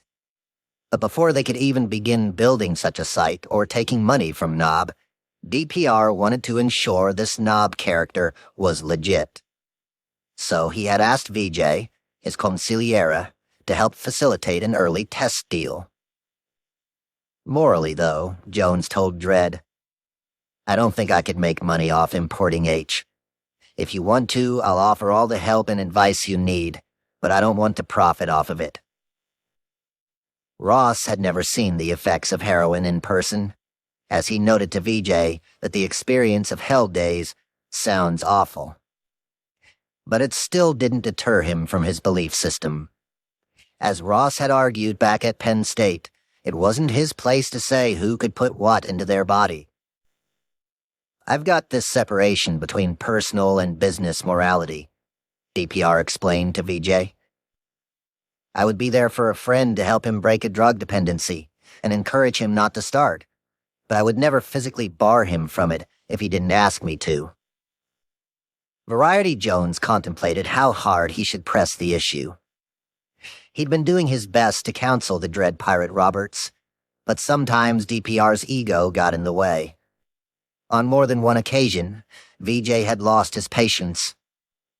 You should be acting like Steve Jobs, not Larry the Cable Guy, he had written to DPR about a previous debate. Leaders lead. They don't throw out things willy-nilly and wait to see who follows what. Often, Dredd would try to defend his ideas, but there was no grappling with Variety Jones. A maestro on the keyboard, he was a master debater, a true contender, who could have stood up to Ross on any topic, and often did. The conversation about H dragged on for a while, but there was no sign that DPR was ever going to relent. So, while sitting in that dark Glasgow hotel room, VJ ultimately decided to let DPR win the discussion about heroin. There were two reasons, though. The first harkened back to the last time he had let a disagreement like this cause a rift between him and a business partner, years earlier, when VJ co-ran a web for him that sold weed seeds online. That dispute had destroyed that enterprise, and, according to Jones, had ended in a shootout in Texas. But more important, Variety Jones decided to let the issue go because he had much bigger plans for his involvement in the Silk Road. While the Dread Pirate Roberts didn't know this yet, VJ didn't want to just be an employee. He wanted to be co-captain of the ship. Chapter 30. The Armory Opens. Ross had anticipated a lot of different scenarios for the Silk Road, but not this. In his mind, years earlier, he had envisioned a free market where anyone could buy or sell anything without being traced by the government. There would be no bureaucrats telling people what they could sniff, swallow, or inject. It would be completely free and open. And that was exactly what the site had become. Yet to some of the buyers and sellers on there, this freedom was a problem. The mellow people who bought and sold weed on the site didn't want to be associated with the speedy people who bought and sold cocaine. Some of the hard drug dealers didn't want to be in the company of the right-wing crazies who hawked guns.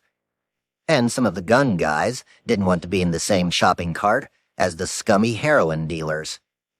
Round and round it went. Even though all these people were dealing in illicit activities, They each had a moral sense that their particular outlawed product was more just than another. Variety Jones was preternaturally aware of these hidden dynamics.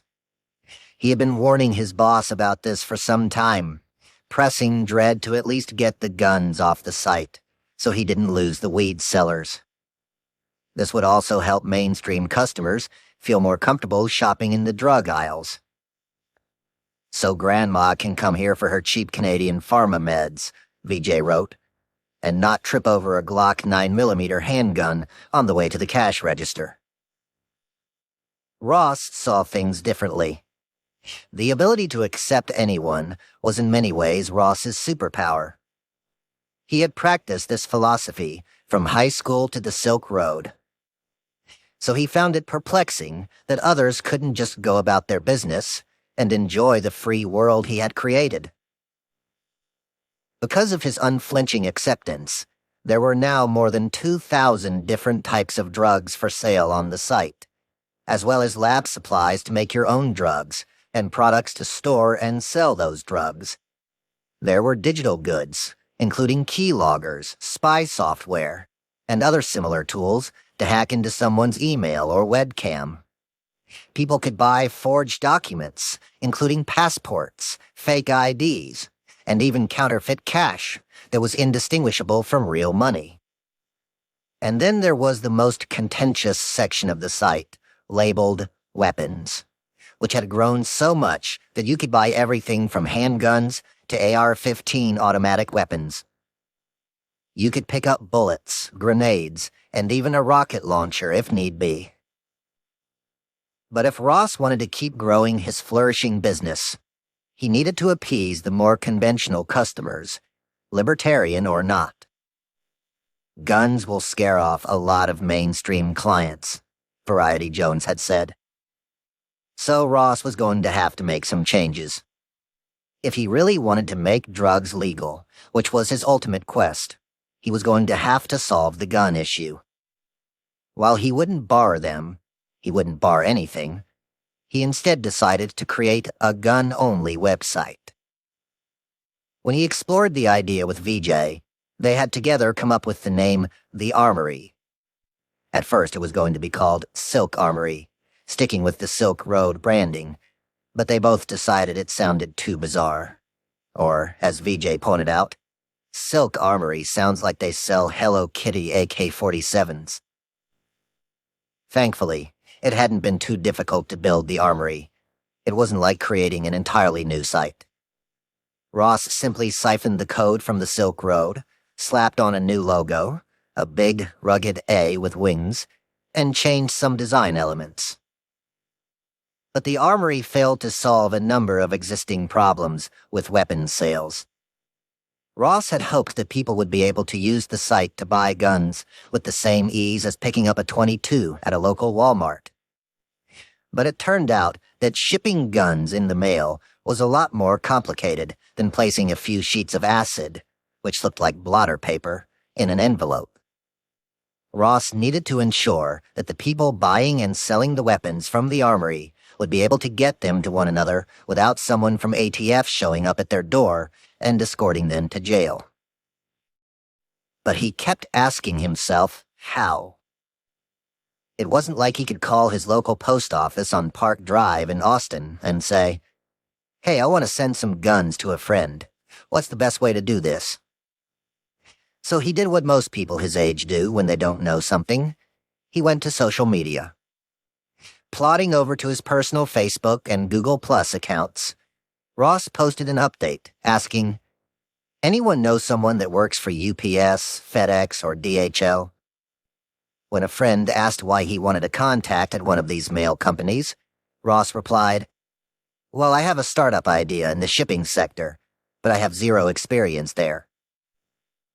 There was another issue that came with the guns website. It meant that more law enforcement would be looking not just for the generals who ran the Silk Road, but also the people behind the armory. Not to mention the bulk drug masters of the Silk Road site, which would bring more global attention and the interest of more governments when it eventually opened for business. The scrutiny the site was now receiving from the press, and the inevitable added attention that would slam upon it with the opening of the armory, made it clear that the stakes were rising. All of these terrifying prospects led Variety Jones, who was now being dubbed the site's security chief, to decide that it was time for him to move further underground. The best place he knew to do that was Thailand, where he had hidden once before and where, he told DPR, he had a few cops on the payroll. But going back to Thailand meant he would have to leave his lady behind in London. "I'm getting her out of the crossfire," BJ wrote to DPR. "I need the world to think we've split. If I end up in Guantanamo, I don't want her in the next cell." "That's tough." "She knows I'm changing the world and that it's dangerous for her," BJ replied. "But I'm not safe to be around." With all of this added attention, Ross knew that he was going to need to move again, too.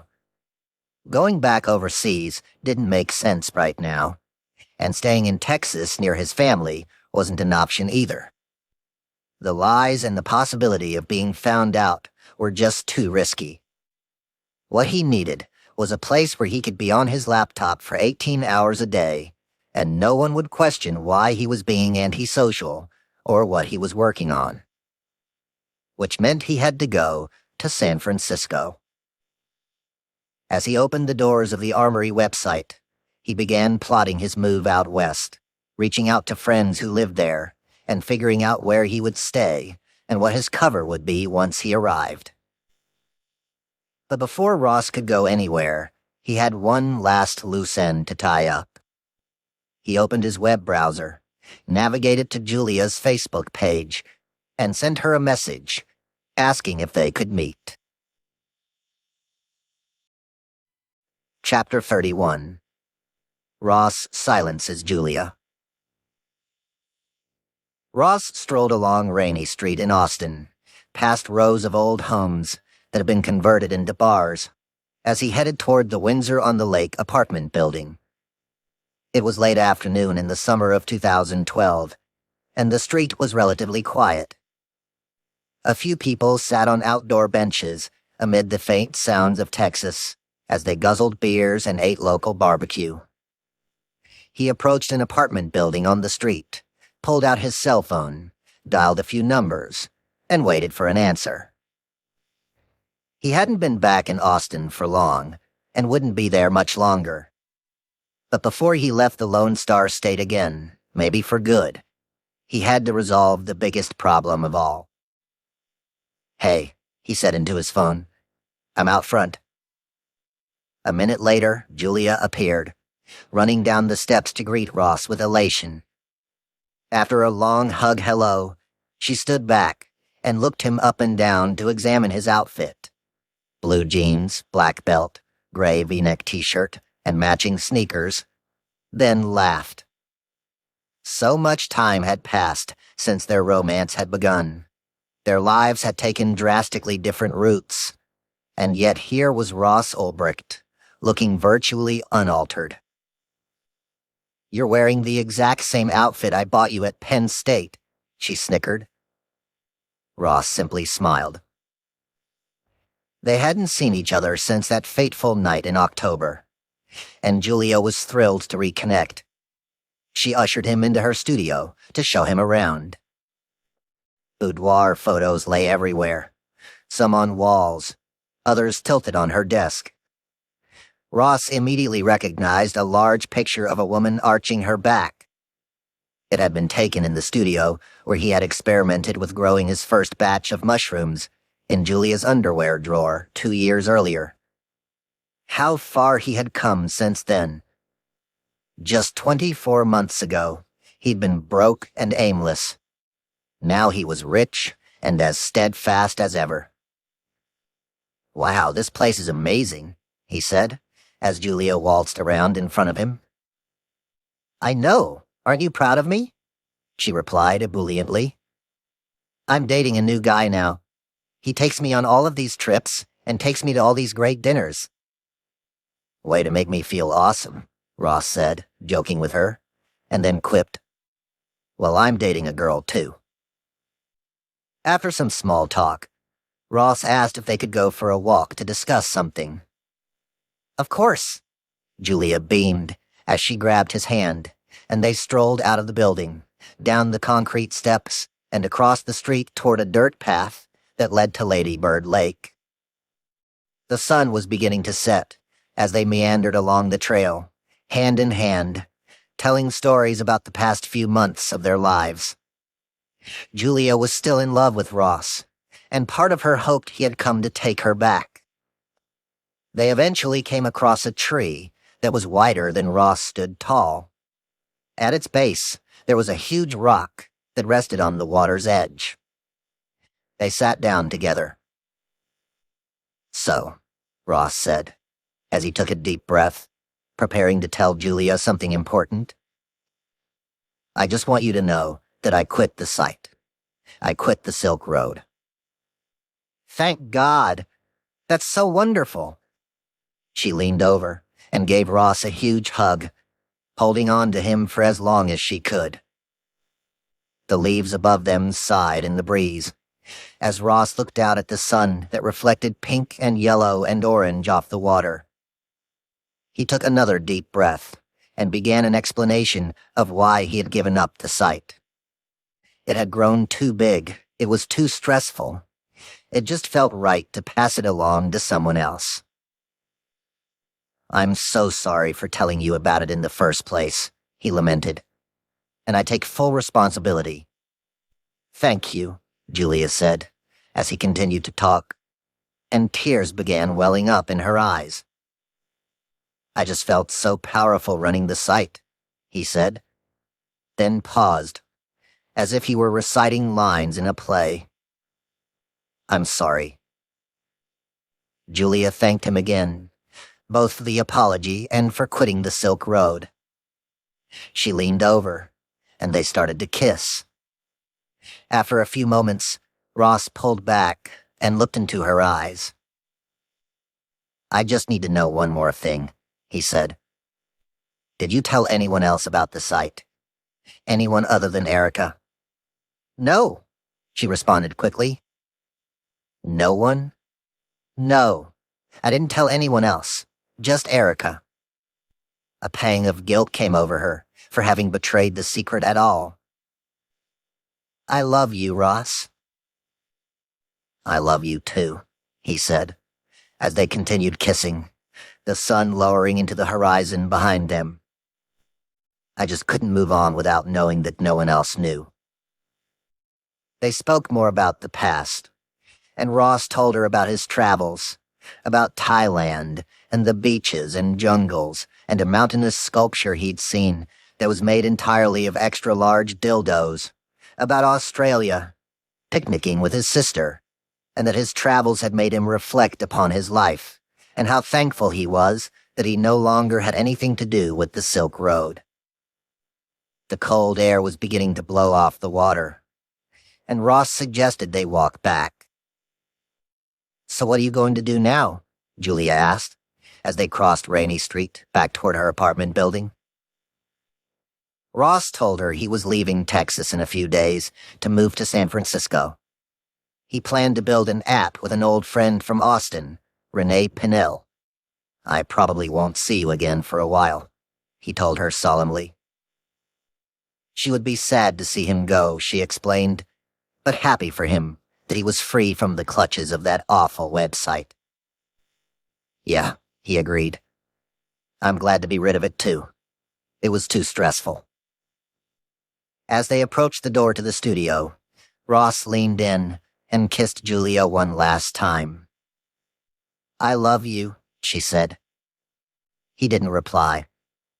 He just held her there for a second, and then turned around and walked away, heading into the darkness, alone. Part 3. Chapter 32. Chris Tarbell, FBI. A question had been plaguing Chris Tarbell all day. In the office, at lunch, and now as he walked through downtown Manhattan with his co-workers. As the group crossed Broadway and turned right onto Center Street, he just couldn't stop himself. He had to ask. "Okay," he said to the men around him. "If you had to—" But before he could finish, they all began wincing, knowing full well what was coming. A would-you-rather joke from Tarbell was usually a distasteful, often comical query that always landed at a moment his colleagues least expected, intentionally catching them completely off guard. These often crass jokes could range from the truly unpalatable to the truly bizarre. Would you rather sleep with your mother or sleep with your father? Would you rather be half your height or double your weight? Would you rather have an erection for a year or hiccups for the rest of your life? "Where do you come up with this shit, Tarbell?" one of his co-workers asked. "Come on, if you had to, like you had no choice," Tarbell continued as they kept walking, his colleagues grimacing as Tarbell harangued them with questions like an older brother tormenting his younger siblings. The badgering briefly stopped when the group came upon the Whiskey Tavern, a local dive bar on Baxter Street, sandwiched between two bail bond storefronts that looked out on the New York Police Department. All the cops and government employees in New York had local watering holes they burrowed into after work. The FDNY went to Social Bar on 8th Avenue. The NYPD had Plug Uglies on 3rd. And the cyber division of the FBI's New York office lived at the Whiskey Tavern. Special Agent Chris Tarbell of the FBI and his team of agents frequented the shithole dive bar at least 5 nights a week. When they arrived, Meg, the freckled bartender, would greet them with a, "Hello, boys," then let them know, "The back room is all yours."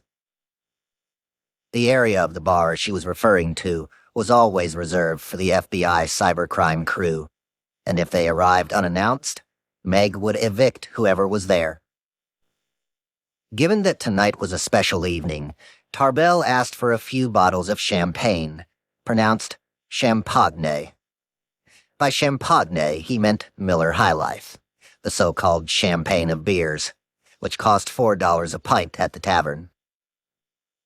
Most of the FBI agents at the bar dressed the same, wearing oversized dark suits and white button-down shirts, and could have easily passed for bankers or lawyers.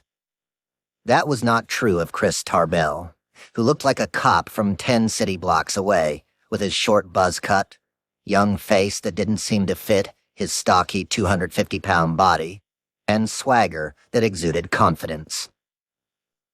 As they settled in for a night of revelry, it was Tarbell who was the star of the show. After all, he was the one responsible for recently taking down an infamous hacker group called LulzSec that the media and security experts had asserted could never be stopped. What made LulzSec so special was that, unlike hackers of the past who would break into an institution for financial gain, this nefarious crew had spent the past year ransacking the internet for the lulz, a neologism that essentially meant a good laugh. Part of their comedic hacking had included knocking the CIA website offline, breaking into Sony Pictures servers, and defacing the websites of the British newspapers The Times and The Sun by posting a fake news story that Rupert Murdoch had died. All just for fun. But after months of undercover work, Chris Tarbell and his FBI team had systematically arrested the people behind LulzSec all across the world. In Chicago, Ireland, and New York City, which is why the gang was celebrating at the Whiskey Tavern. In the back of the bar, Meg reappeared with a dirty black tray crowded with 20 shot glasses, half of them filled with cheap whiskey, the other half with green pickle juice. She dropped the concoction, known as the pickleback, a bar specialty, on the table. "Whose turn is it to drink the tray?" Tarbell bellowed to the group of men around him, all of whom responded with another wince. Years earlier, Tarbell had invented this ritual, known as the drinking of the tray, wherein someone was expected to drink the slushy potion of pickle juice, whiskey, and any other liquid that had been sloshing on the tray before the drinks were served. If no one else had the guts to do it, Tarbell was always up for the sickening challenge. At 31 years old, Tarbell had already made a big name for himself as one of the top cybercrime agents in the FBI, if not the world. Sure, he'd landed the Lulsec case by chance when a tip came in through a hotline, and Tarbell was the lucky one to pick up the phone, but it was what he did with that information that separated him from the other agents. Turning the top hacker of Lulsec, a man who was known as Sabu, and then using him to bring down the entire organization. Because of Tarbell's ability to find people online, the media would soon bestow on him the nickname the Elliot Ness of cyberspace, after the renowned American prohibition agent.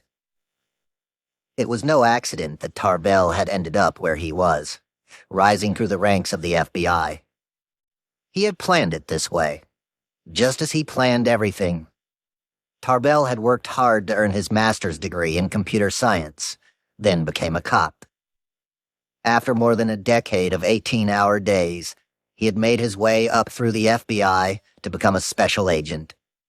And he didn't stop there.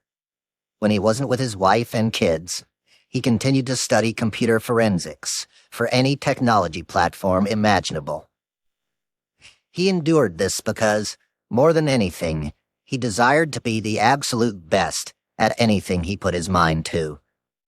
If his gym buddy was able to bench press 400 pounds, Tarbell would spend months of his life lifting weights until he could bench press 450 pounds, which he could actually do. Over time, he learned that the way to have a leg up on everyone else was to anticipate something before it happened, and then have the answer to it. He prepped for everything. The night before he took his SATs in high school, he did a practice drive to the test site to ensure he arrived on time. He did this the day before his physical test for the FBI. During his first few weeks at the Bureau, he created a meticulous map of the entire office, labeling who everyone was and what he needed to know about them. This obsessive planning came home with him. He told his wife, Sabrina, that the couple needed a code word they could use in case anything ever went wrong. Quicksand, he told her. That's the word we use with each other if we're ever in trouble. Quicksand. And when the cybercrime boys went out drinking, Tarbell texted ahead to let freckled Meg know how many people to expect.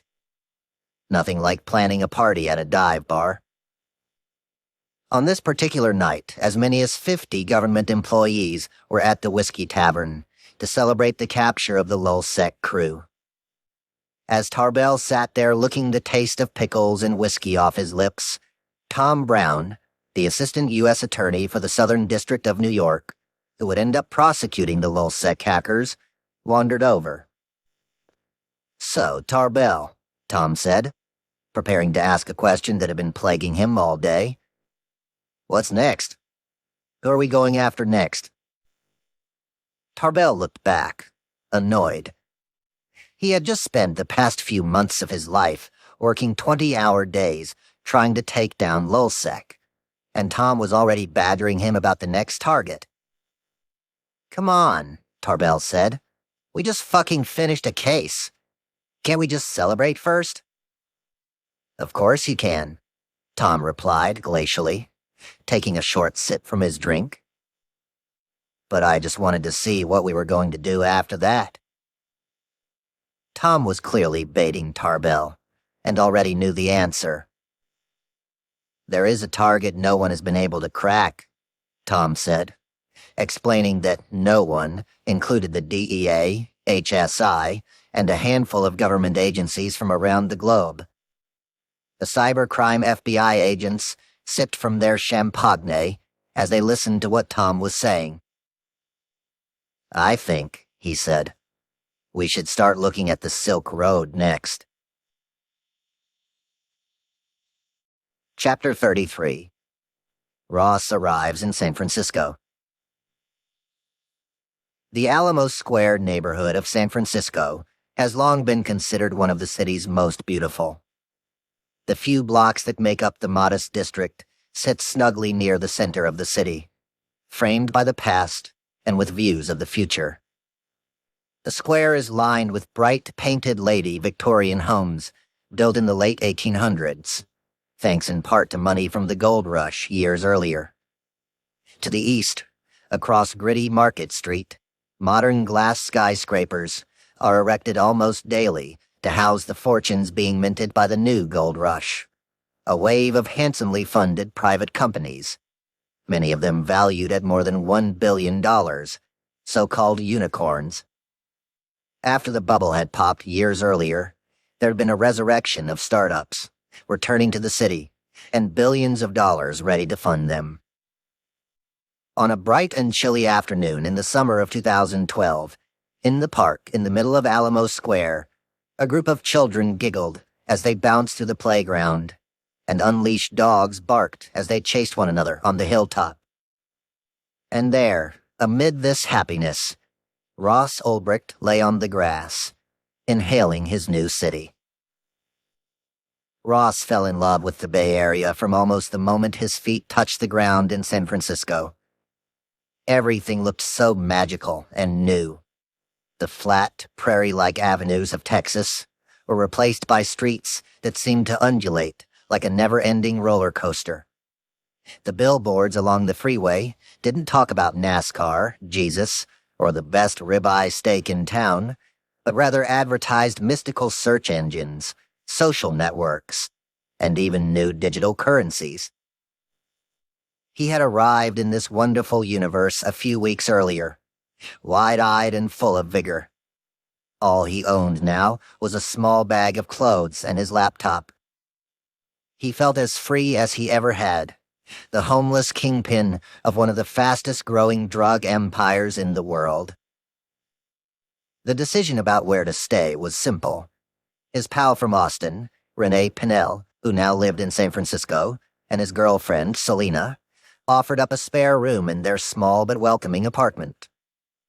Soon after Ross unpacked his few belongings, the three friends settled into a new routine, spending evenings exploring the city, cooking dinner, and talking about the meaning of life. There was, however, one thing Ross didn't talk about: the Silk Road. He was never going to make that mistake again. They played card games together, Twister, Scrabble. Ross often won, and hugged each other goodnight. After breakfast each morning, while Renee and Selena sauntered off to work, their new roommate, Ross, would wave goodbye and wander down the street to a nearby coffee shop to oversee his drug empire. The safest place he had found to work was a small cafe on Laguna Street called Mommy Toby's, which was conveniently located a block from Renee's apartment on Hickory Street. Mommy Toby's resembled a French bistro with small tables and chairs outside. Inside, the Wi-Fi was free, and lots of seating allowed Ross to have his back against the wall so no one could see his computer screen, and subsequently, the Silk Road. As the weeks went on, Ross made new friends in the city, which carried some stress. While he couldn't talk to them about what he did for work, he could discuss what inspired him to do it. After all, in San Francisco, the mentality of using technology to try to disrupt a broken system wasn't a strange way of thinking, but rather the norm. In so many ways, the programmers and entrepreneurs Ross met were just like him. They looked at the world around them and saw that the government was a ball of wasteful red tape, that the taxi industry treated customers like shit, hotels overcharged and overtaxed. Healthcare was a sham, driven by the needs of the insurance agencies, not the sick. Oil-dependent cars had helped to justify an eternal war in the Middle East, and illegal drugs were only illegal because the government wanted to control the people. And all of these issues were a result of the previous generation's mistakes. Their parents had inextricably fucked up the world we lived in, and it was the people in San Francisco, those just like Ross, who were going to use technology to fix it all. You're fucking welcome. He was also invigorated by the manifestation of the libertarian ideals around him that the startups were employing. And here was Ross, doing the exact same thing. But instead of taxis or hotels, healthcare or gas-guzzling cars, he was trying to defeat the U.S. government and its pathetic, destructive war on drugs. The CEOs of these other startups were no different from Ross either. They had all read the same Ayn Rand books. These chief executives shared the same quotes on Facebook as he did. The question isn't who is going to let me, it's who is going to stop me. The leaders of these companies all preach the same verbiage as the Dread Pirate Roberts, too, on their blogs and in their press releases. Let the market decide, not the government. Let the people determine who should win, not the politicians. We are changing the world and making it a better place. Most of all, the new friendships he was making were the perfect antidote to the problems he was now experiencing on the Silk Road. Sadly, his closest confidant was starting to rub him the wrong way. Not only was Variety Jones not okay with selling H, which went against Ross's entire libertarian philosophy behind the Silk Road, but VJ also proclaimed that sure, while he was there to help Dread free people from the clutches of government, they were still, at the end of the day, drug dealers. Ross vehemently disagreed. As long as we don't cross a line in our pursuit, DPR wrote to Variety Jones, then we are only doing good. Ha, dude, we are criminal drug dealers, VJ responded. What line shouldn't we cross? Murder, theft, cheating, lying, hurting people? DPR replied, resentful of the question. That line. We are drawing a new line, I guess you could say. According to that line, we aren't criminals. This discussion echoed another suggestion from VJ, that Ross should put a powerful lawyer on the payroll. You need to pick a top man in his field with top man contacts, Jones wrote. That field is interstate drug smuggling, money laundering, RICO, and drug kingpin legislation. But in Ross's mind, he wasn't going to get caught, so why would he need a top man lawyer? That was already admitting defeat. And then there was the biggest new development between the two friends and associates. It seemed that VJ wanted more ownership, too. Maybe this was why he'd been so nice all along. Maybe when he had come up with the brilliant plan to rename the creator of the site the Dread Pirate Roberts, it was Variety Jones's hope that one day he would become the next pirate to captain the ship. Their recent debates had come to a head when VJ wrote, I think we need to formalize, to create an official partnership between the two men, if only to avoid confrontation in the future. Ross was caught off guard by the question, and another debate ensued. Here's the thing, VJ wrote. I do well two ways. Option 1, 50-50. Option 2, me having it all. What the heck was Variety Jones talking about? Ross wasn't giving up control of his site. Here was the only person Ross could trust in this online world, who had given him endless advice, and was now giving ultimatums. Well, you can't have it all now, can you? DPR wrote. You could compete with me, and maybe you'd win, but... VJ could tell the conversation was getting contentious quickly, so he quelled the argument. No, let's not go down that road. I'm not going to do that, ever, I promise. But I do know what I bring to the table, and it's a shitload. I know you do.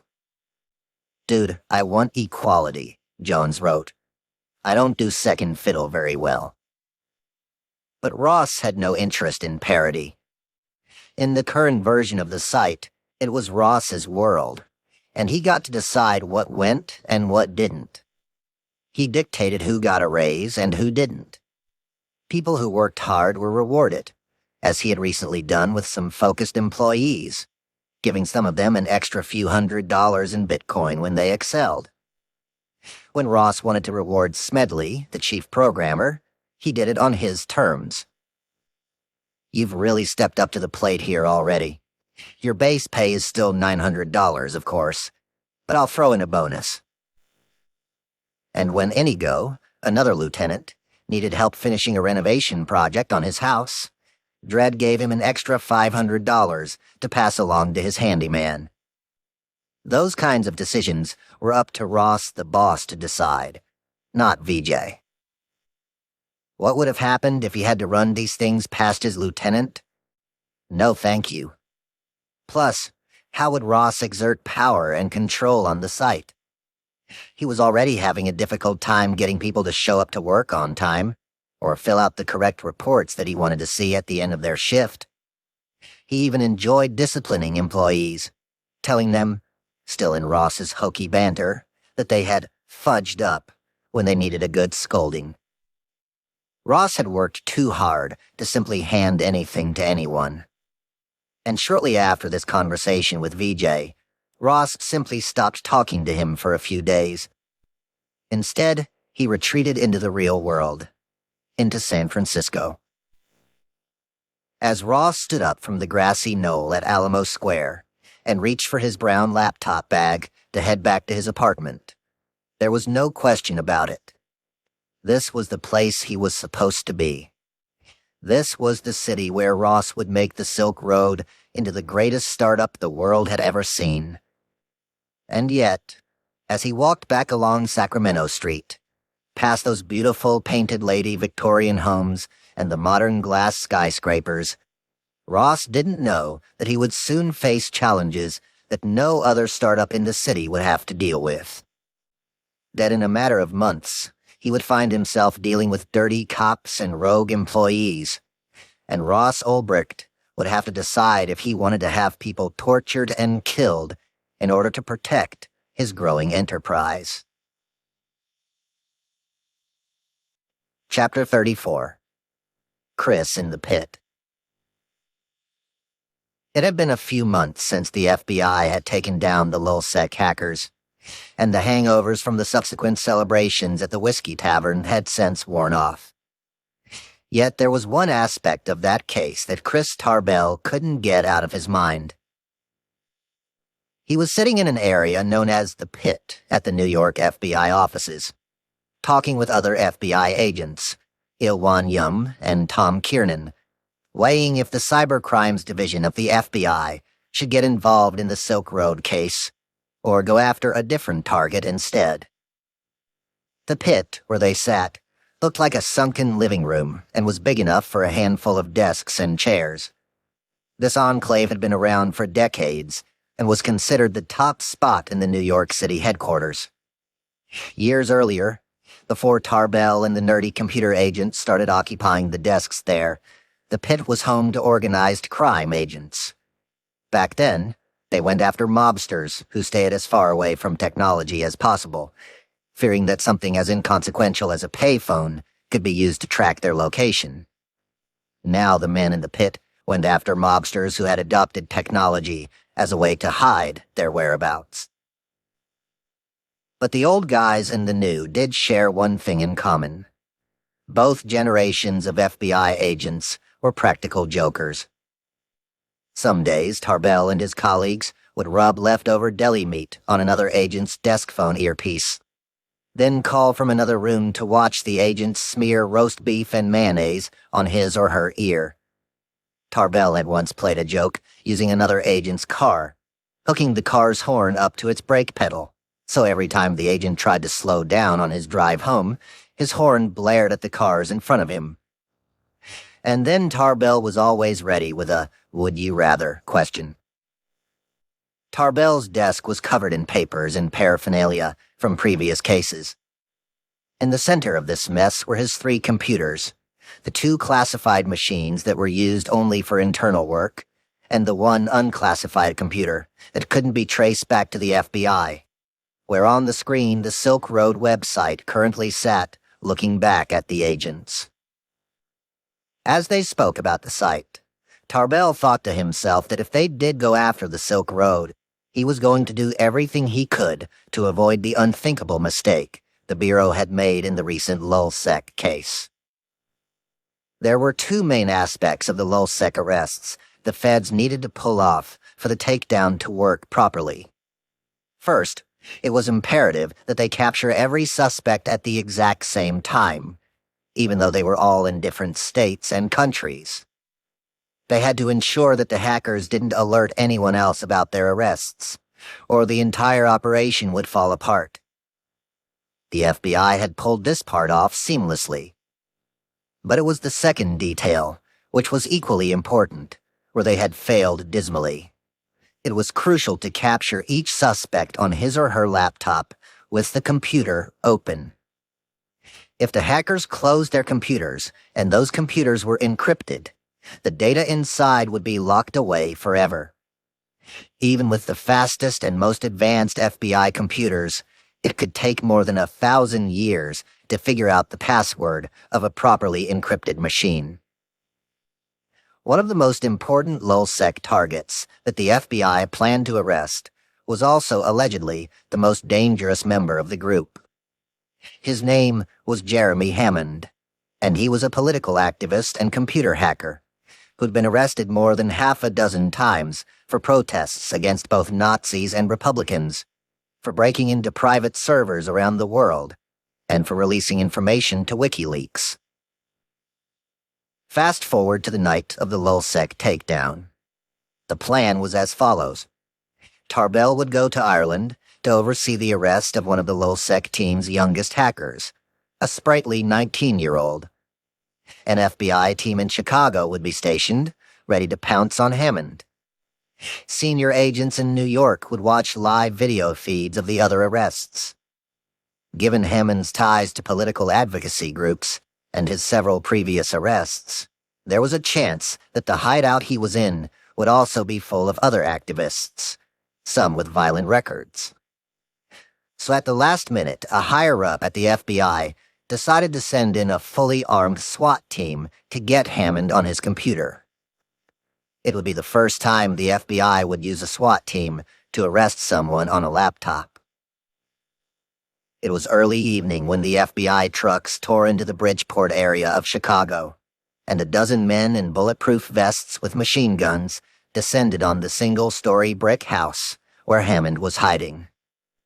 The wooden front door flew off its hinges, and the agents stormed inside, throwing a flashbang grenade into the kitchen on the left, and then scurrying into the other rooms with weapons drawn, screaming, "FBI! FBI! FBI!" But in the few seconds it took the SWAT team to reach the rear of the house, where Hammond sat, the dreadlocked hacker had calmly pushed the lid of his laptop closed.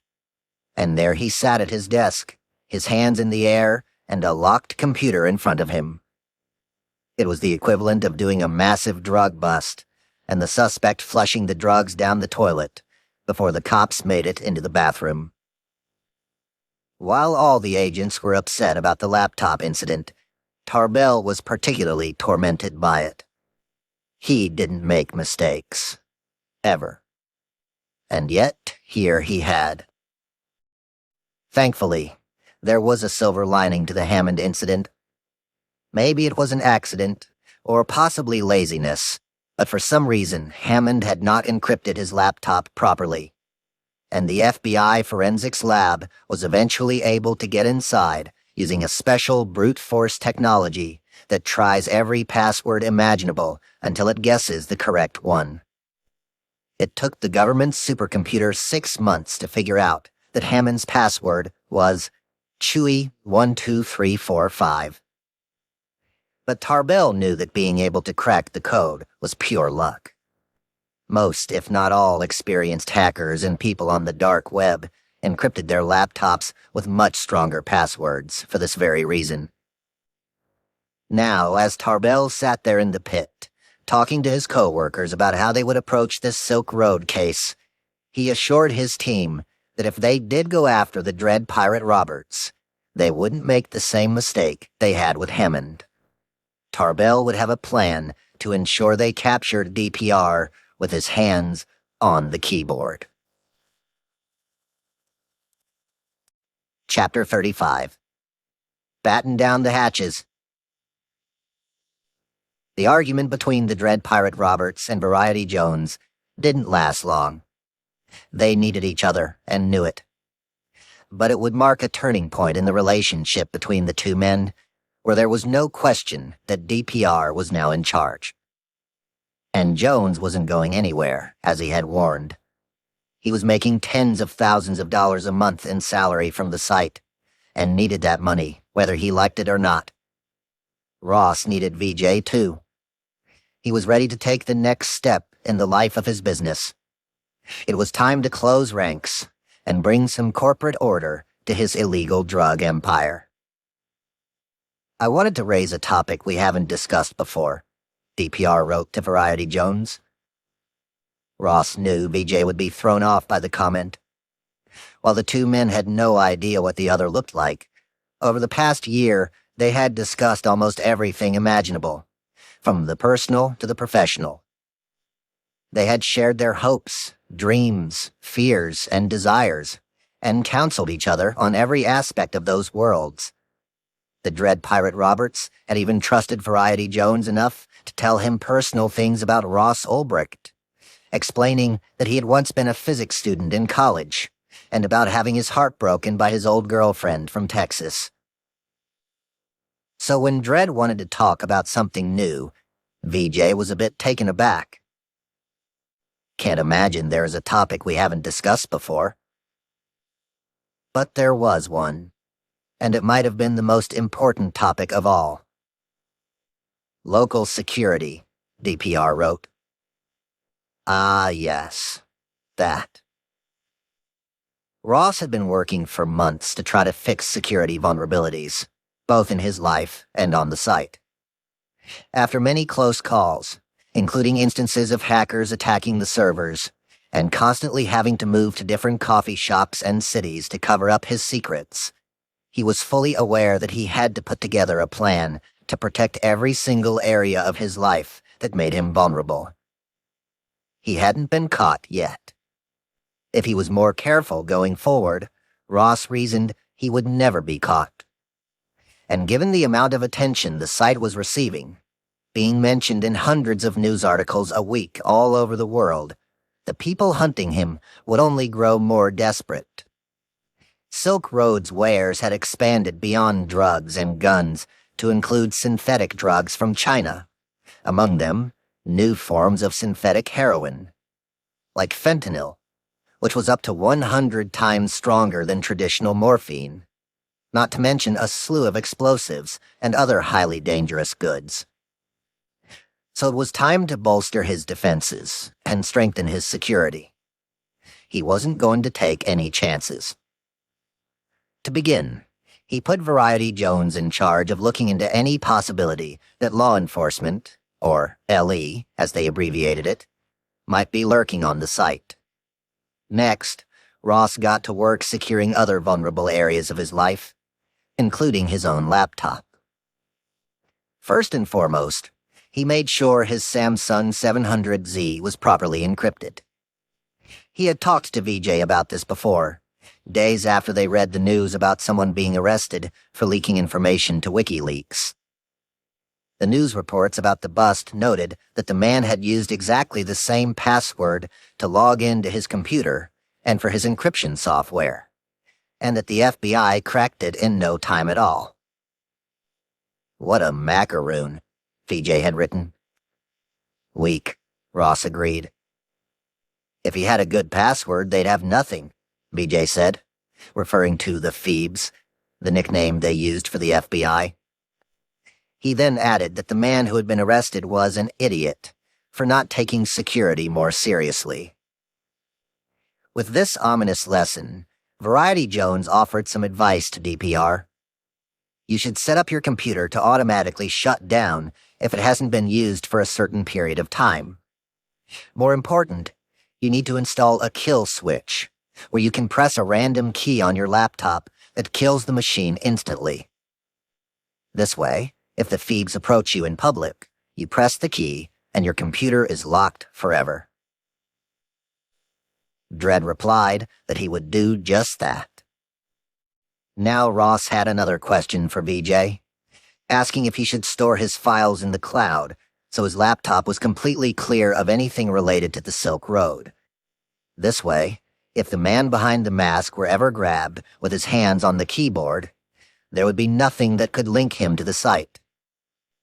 Would be nice, DPR wrote, to think that my laptop has nothing critical or incriminating on it.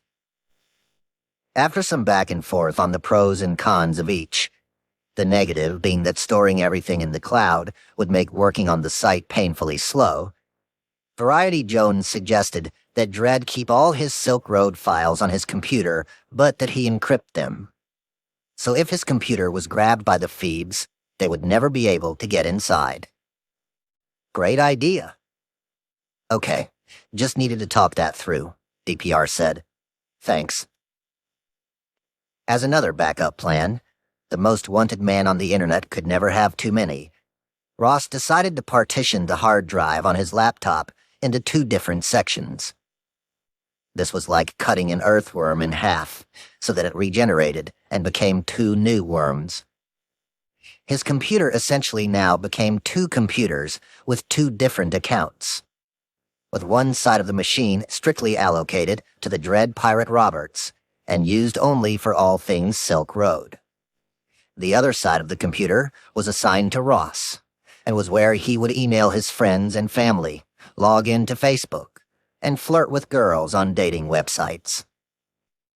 This was when Ross created a very strict rule, perhaps the most important of all his new security enhancements.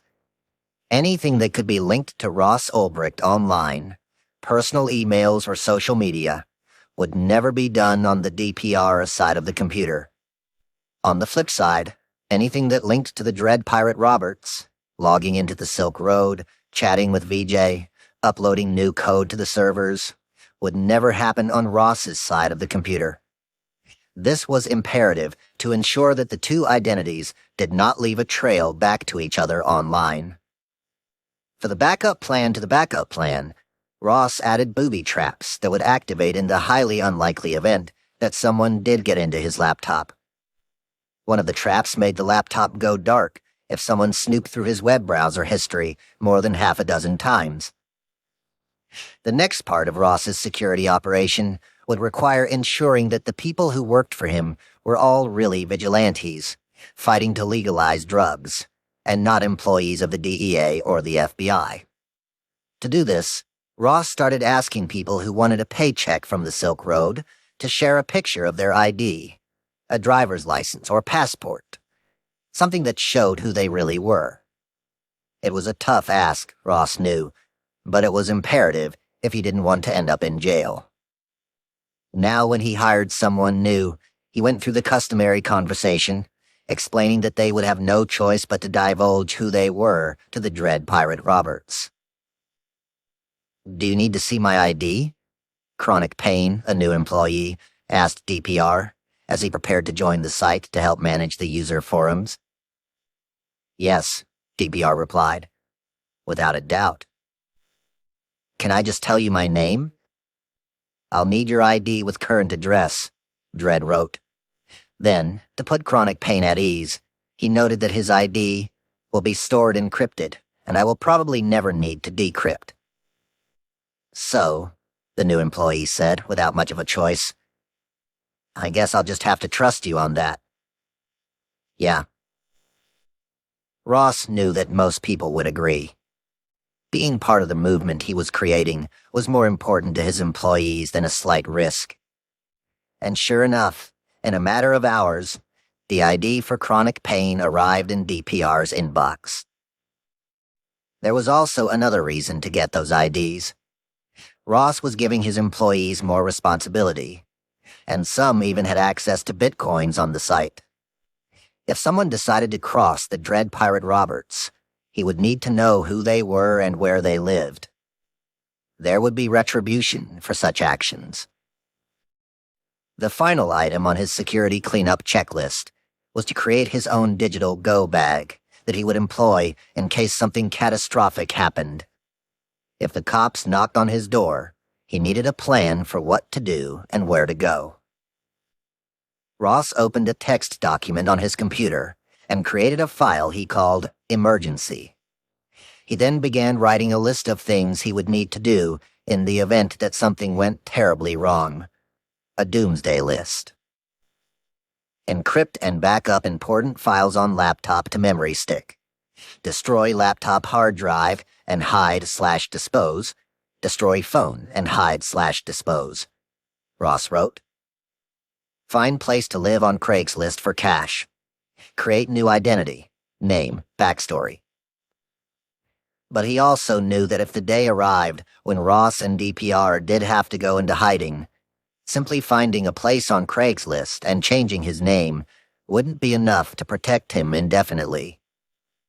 He would have to come up with a safe place to flee to, possibly even another country. A country that embraced pirates and would take in Ross Ulbricht and the Dread Pirate Roberts and their millions of dollars in wealth and keep them both out of reach of the U.S. government. Chapter 36. Jared's Dead Ends. This is so frustrating, Jared thought. He held on to his son Tyrus's hand as he continued walking down the aisles of the Barnes & Noble in Lincolnshire, Illinois. They trudged up one row of books and then down another. Every few feet, Tyrus, who was now 3.5, looked up at his dad as Jared searched intently for something among the stacks. "Hello," a chirpy woman at the information counter said to them finally. "Can I help you find something?" Jared said. "I'm looking for some books on the Mises Institute." He looked around to make sure no one had overheard what he was asking about. The last thing Jared wanted to do was get into a discussion with a random person on this topic. "The Mises Institute?" the woman asked loudly, looking down at her computer. "No, it's Mises, M-I-S-E-S, Jared whispered. "It's a libertarian think tank that focuses on Austrian economics and—" He trailed off, realizing this probably made no sense to the woman in front of him. After all, this made no sense to Jared. But still, he needed these books for the next phase of his investigation, which was starting to stall. Since the beginning of the year, Jared had seized almost 2,000 new shipments of drugs coming into the country, all by figuring out what each package would look like, and in doing so, had disrupted the Silk Road as best he could. Jared had also arrested and detained a few dealers on the site, including one of the busiest, who sold ecstasy and other drugs from the Netherlands. And he had subsequently taken over some dealers' accounts on the Silk Road, gaining a better understanding of the inner workings of the operation. But he was still no closer to unearthing the founder of the site. So after finding himself circling around in too many online cul-de-sacs, Jared decided he would try to get inside the mind of the Dread Pirate Roberts. Which was why he was standing in the Barnes & Noble in Lincolnshire, awkwardly asking about the Mises Institute. In recent weeks, he had sat at his desk, a Rubik's Cube always spinning in his hand, as he read all of the online postings by the Silk Road's creator, looking for similarities in the author's language.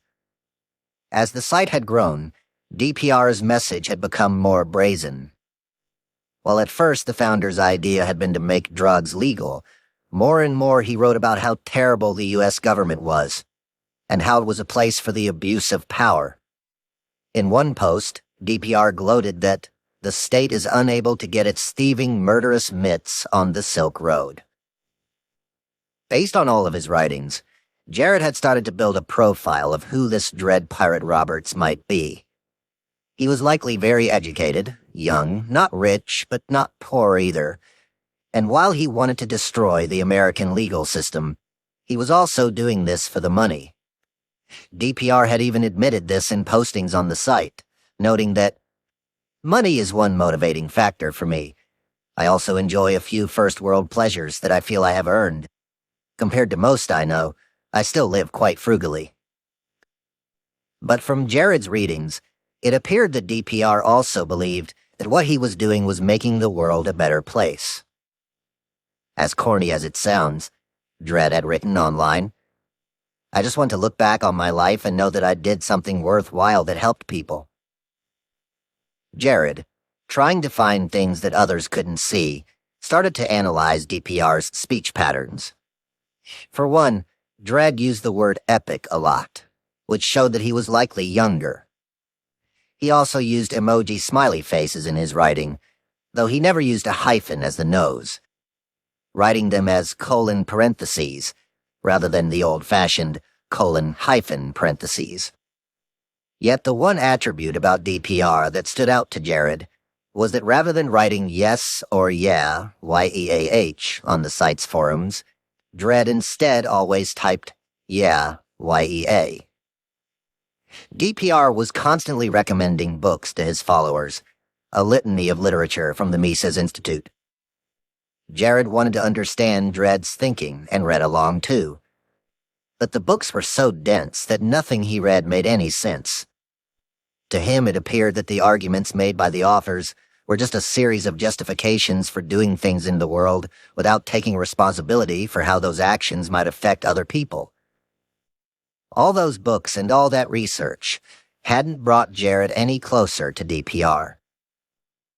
To make matters worse, Jared had heard from his counterparts at the Homeland Security Office in Baltimore that a DEA agent, Carl Force, had managed to get close to the Dread Pirate Roberts, and Carl had been chatting with him undercover. Hearing this, Jared reluctantly asked the HSI Baltimore team to look through some of Carl's chat logs to see if he could find more patterns in DPR's language. When an email arrived containing some of the logs, Jared was shocked at what the DEA agent was writing to DPR. Carl Force appeared to be offering more information than he should to the man he was supposed to be hunting, explaining how drug smuggling routes worked and how to buy and sell heroin in bulk. It was one thing to curry favor with a perp whom you were trying to lure into public, but this felt like it was going several steps too far. As Jared sat at his desk in Chicago, staring at all the mail tubs on the floor, the Mises books on his desk, and the pictures of drugs that covered his walls, he felt so frustrated that he was being caught up in dead end after dead end. Jared needed a break in his case. Something, anything, just a little sign that he was on the right track. Chapter 37. A Pirate in Dominico. Welcome aboard and thanks for flying with us. The voice crackled over the intercom as the plane slowly edged along the tarmac of San Francisco International Airport. Just in case, a life vest is located under your seat. Ah, yes. The ominous what to do in case of an emergency warning. A cautionary tale that served as the perfect allegory for Ross, who sat in the middle of the plane, nervously thinking about the last 2 hours and the next 2 weeks. Ross had expected an easy morning with some last-minute packing for his trip. But instead, DPR had woken up to the discovery that the Silk Road was under attack by hackers, who had brought the servers to a halt. To fend off the attack, Ross had been frantically working with Smedley, his lieutenant programmer, all morning. I think we should install that waffle so we can see the results from ModSec, Smedley wrote, as he tried to figure out what was happening. Everything with a .txt extension can go into /etc/modsecurity/. Let me think, DPR replied, frantic as the clock ticked down to his flight. Disable everything. Okay, we'll need MySQL, yeah? The morning had gone on like this for a couple of hours, and then Ross had no choice but to set off for his trip, leaving Smedley responsible for fending off the hackers. For Ross, that was all irrelevant now. Poor DPR would not be able to log on to the Silk Road for at least 6 hours, until his next layover. He'd just need to trust that Smedley and his team of employees, whom he was paying between $900 and $1,500 a week for their services had it under control. Sleep. That's what he would do. He would need it when he landed. As the plane leveled off at 35,000 feet, Ross leaned back in his seat and closed his eyes. While he could have easily afforded to buy a Learjet or two and fly private, he had instead chosen to lie low and travel commercial. As a result, the travel alone for his trip was going to last almost 2 days and take him more than 4,000 miles away from San Francisco. First, he had to stop in Atlanta, Georgia, then catch a connection to San Juan, Puerto Rico. The following day, groggy and tired, he would take a small prop plane over a dozen tropical islands until he arrived in the Commonwealth of Dominica, smack in the middle of the Caribbean. This wasn't a vacation. It was his trapdoor, his out. The final touch of an escape plan that had been in the works since he'd begun his security overhaul months earlier. A what-to-do in case of an emergency scheme. After months of research and seeking the advice of Variety Jones, it turned out the Commonwealth of Dominica, where citizenship can be picked up for an investment of around $75,000, would serve as the perfect place for Ross to hide the dread pirate Roberts from the thieves. It was also the ideal spot for Ross to stash his millions of tax-free dollars, without Uncle Sam asking where all that money came from. The entire trip to Dominica was an exhausting slog. Ross would deboard a plane and find a private corner in the airport to open his laptop so that DPR could log on to the Silk Road and wage war against attackers before rushing off to the next flight. This went on again and again until Ross finally landed in the tropics. He stepped off the plane to see a tiny airport with a blue roof, surrounded by tentacle-like palm trees. The taxi from the airport took almost an hour to get to the Fort Young Hotel on Victoria Street, where Ross was staying. When he arrived, he checked in, logged onto the site, and was immediately relieved to discover that Smedley had managed to squelch the assault against the Silk Road. Everything was back to normal. For now. Ross closed his laptop, crawled under the soft white sheets on his bed, and slept for 14 long hours. When he woke up, sounds from the Caribbean were waiting outside his window. Birds, seagulls, pelicans, and colorful parrots talked among themselves as the sound of the water washing over the rocks below trickled into the hotel. He walked out onto his balcony and looked off to the right, where the cruise ship dock sat empty.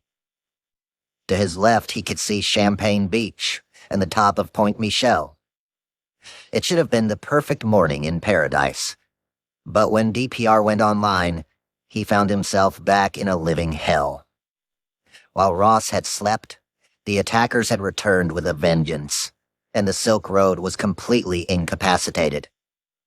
A hacker who went by the moniker J.E. had emailed DPR and demanded a $10,000 Bitcoin bounty to stop the assault. DPR messaged his consigliere, Variety Jones, and asked what to do. Pay, VJ counseled. After all, $10,000 was nothing to DPR these days, considering the Silk Road was now, on average, facilitating $250,000 in sales each day. An hour of the attack was costing DPR more than the hacker's measly ransom fee. The $10,000 fee soon turned into a demand for a $25,000 payoff. Reluctantly, he sent the money. Had to swallow my pride there, DPR wrote to Jones after transferring the bitcoins to the aggressor. But the site was back alive. Again, just for now. Before the pummeling resumed, there was a lot of work to do to plug holes in the ship. VJ said that he would work with Smedley to get everything back in order and prepare for new assaults. Take some time to meditate, Variety Jones told DPR. Get centered and shit. Ross was grateful that the relationship between the two men was now back at its peak, and they had started offering affectionate quips to each other once again especially when they signed off the site at night. "Love ya, smiley face," Dredd would write to VJ, who replied, "Dude, you know I love you too, eh?" At other times, they would end the day with smooches and shit, and a smoochy boochie back. So when Variety Jones told Dredd to go and meditate, that's exactly what Ross did. He closed his laptop and set off through the hotel in search of a jacuzzi. The resort was a stunning 300-year-old inn that sat along the edge of the island. On the roof there was an infinity pool, and next to it a steaming hot tub. Ross slipped into the frothy water, his body feeling lighter under the weight of two worlds sitting on his shoulders. As he peered at the splendid Caribbean Sea, he took a deep breath, and calmness enveloped his mind. These types of chaotic issues, like hackers and ransoms, didn't bother Ross for long. In many respects, he had started to enjoy them. "How lucky are we to get these problems?" he had written to VJ. "I always wanted big problems on my plate. Never knew if I'd get there."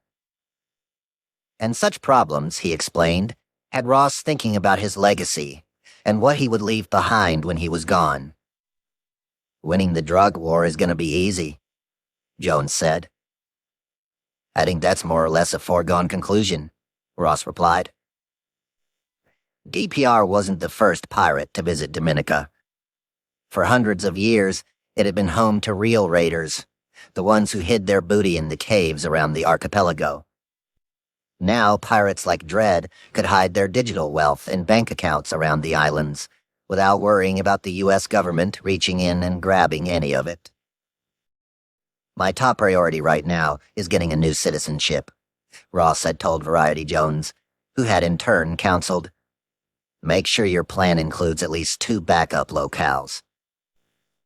While Ross was in Dominica, he had also started exploring other countries, including Italy, Monte Carlo, Andorra, Costa Rica, and even Thailand, as alternate places to live if he went on the lam. But disappearing came with its consequences.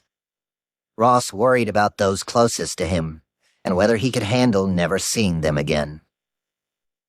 "I grew up here," he said to VJ, about leaving the United States. "My family is here." And more important, he admitted, one day he wanted to start his own family. "The worst part is that I have no one to talk about this stuff with," Ross wrote. "It just bounces around in my head." Jones knew that feeling better than anyone, and he counseled his friend as best and as sternly as he could. "Best advice I can give right now is to plan on a few years without emotional attachments," VJ wrote. "Exes can put you in jail for life." "I'm not complaining about any of this," Dredd wrote back, noting that this was a great fucking problem to have. Over the following 2 weeks, Ross tackled his objective methodically.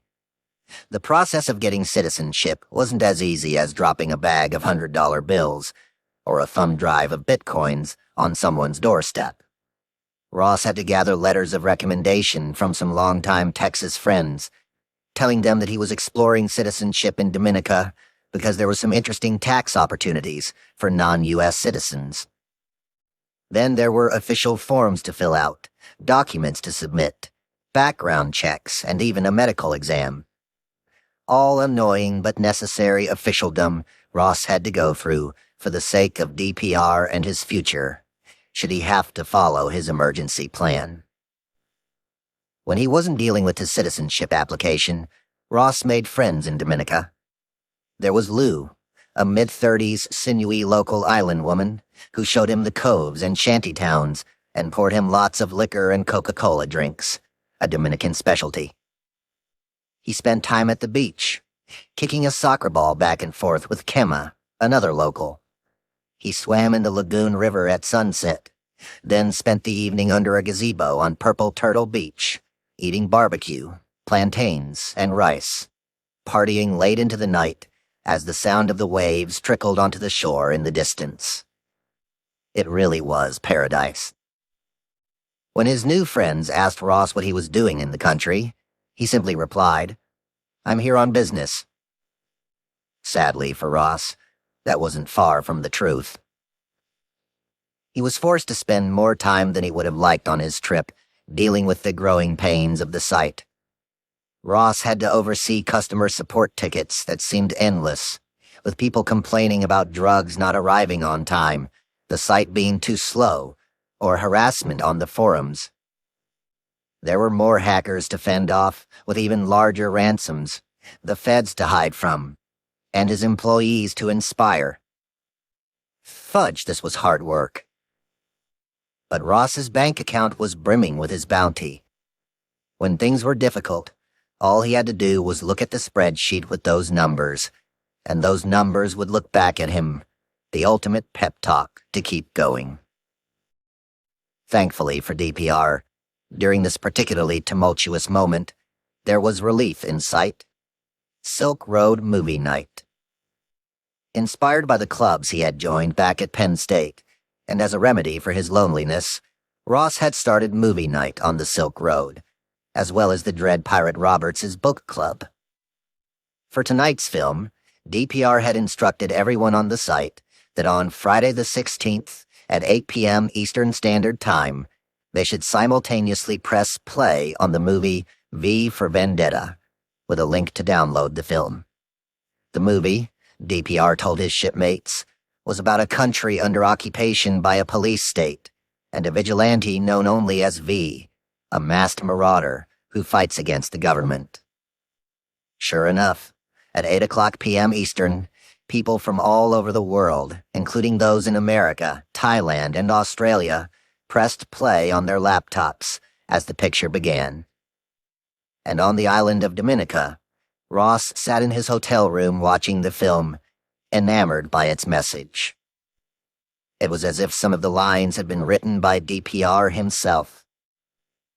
People should not be afraid of their governments, V says in the film. Governments should be afraid of their people.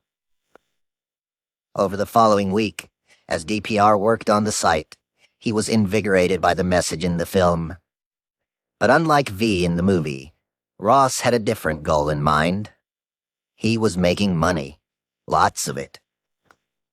If the Silk Road had been valued as a startup in Silicon Valley, it would now easily have been one of those fabled unicorns, worth $1 billion or more.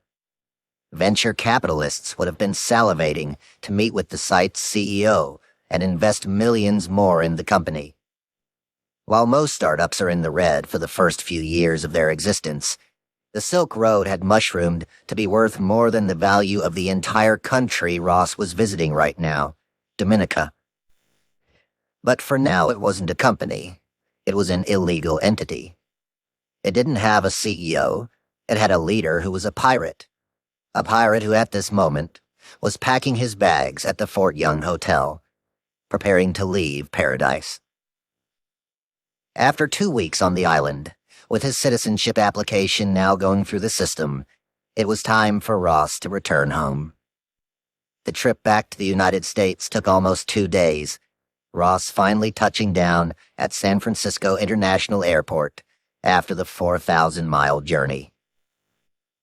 On the surface, it seemed that the trip had gone unnoticed, that the Dread Pirate Roberts had slipped in and out of the United States without detection, which was true. But Ross wouldn't be so lucky. As an American customs official swiped his passport into a digital scanner, Ross William Ulbricht didn't know that his name and where he had just traveled from were now being converted into 1,000,000 ones and zeros, or that this information was now traveling from the customs official's computer across the country, in mere milliseconds, through the same wires that enabled people to buy and sell drugs on the Silk Road, and landing in a database that belonged to the U.S. Department of Homeland Security. Chapter 38. Carl likes DPR. On paper, the Marco Polo Task Force was an all-star team of talent, composed of Carl Force at Baltimore's local DEA and other agents hailing from various local departments of the federal government, including the Postal Service to help with seizures and the Secret Service to trail the money. Carl, of course, was in charge of the drugs. In the months since the task force had been realized, the group had proclaimed that it would be the first in the United States to crack the Silk Road case. Yet almost from the start, the Marco Polo crew was entangled in disorder. First, there were the serious turf wars that emerged. If you were the one who took down the site, you'd be lauded as a hero forever. This case could change a career. As a result, some on the task force were backstabbing more experienced agents to try to gain leadership control of this hot new case, and in many instances were succeeding. The cherry on top of that chaos was Carl Force, who wouldn't take orders from anyone, even his own boss. More often than not, when requests came in from others on the task force, Carl just ignored them altogether. This wasn't the first time in his career that Carl had acted this way. During one of his last real-world undercover operations, years before he started playing the lead role of Nob the drug smuggler on the Silk Road, he had gone rogue on a case and soon found himself in a lot of trouble with the DEA and his wife. Back then, Carl was working undercover among a group of drug dealers when he started to go deeper and deeper into their clandestine world with the hope that they would trust him more, which could lead to a big bust. But Carl was slightly too good at the undercover part of the job. While he was manipulating the people he was trying to arrest, he started to blur the line between cop and friend. At nightclubs, he would get blackout drunk with the people he was monitoring. When women approached him and his new friends, Carl didn't shoo them away to focus on trailing his subjects, but rather embraced these bad girls with open, inebriated arms. Before long, the line between pretend drug dealer and church-going DEA agent dad faded so much that he had to quit the undercover work and go off to rehab, eventually landing, sober, with the desk job in Baltimore. Years later, when Carl decided to become Nob, he reasoned that this was a different kind of undercover job. He was safe from the temptations of the underworld because he was behind a computer. And yet, just as in his old days with the drug cartel, Carl found himself increasingly drawn into the world of the dread pirate Roberts. After a day in the DEA offices, Carl would go home, straight into the spare room of his old colonial house in Baltimore, and onto the computer to converse with the man he was supposed to be hunting.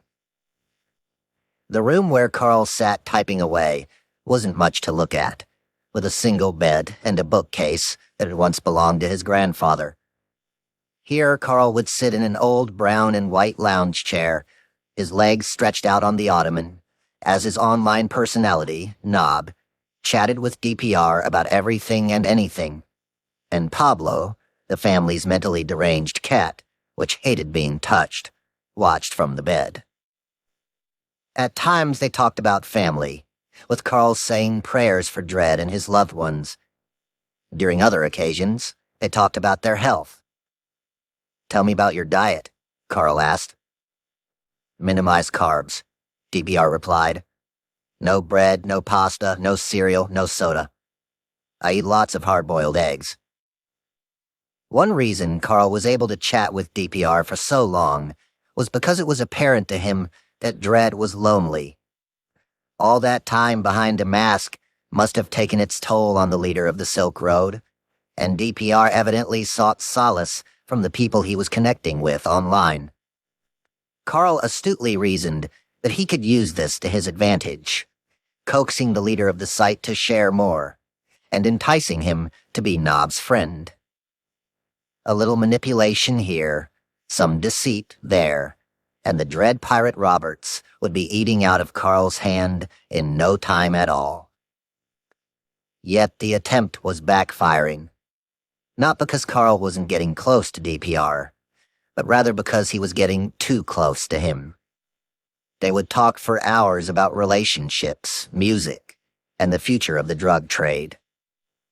For Carl, who'd been fighting the war on drugs for more than a decade and getting nowhere, arresting one dealer only to see another take his or her place, had gnawed at his purpose in the world. Now the arguments the Dread Pirate Roberts was making about the war on drugs were actually starting to make a little sense.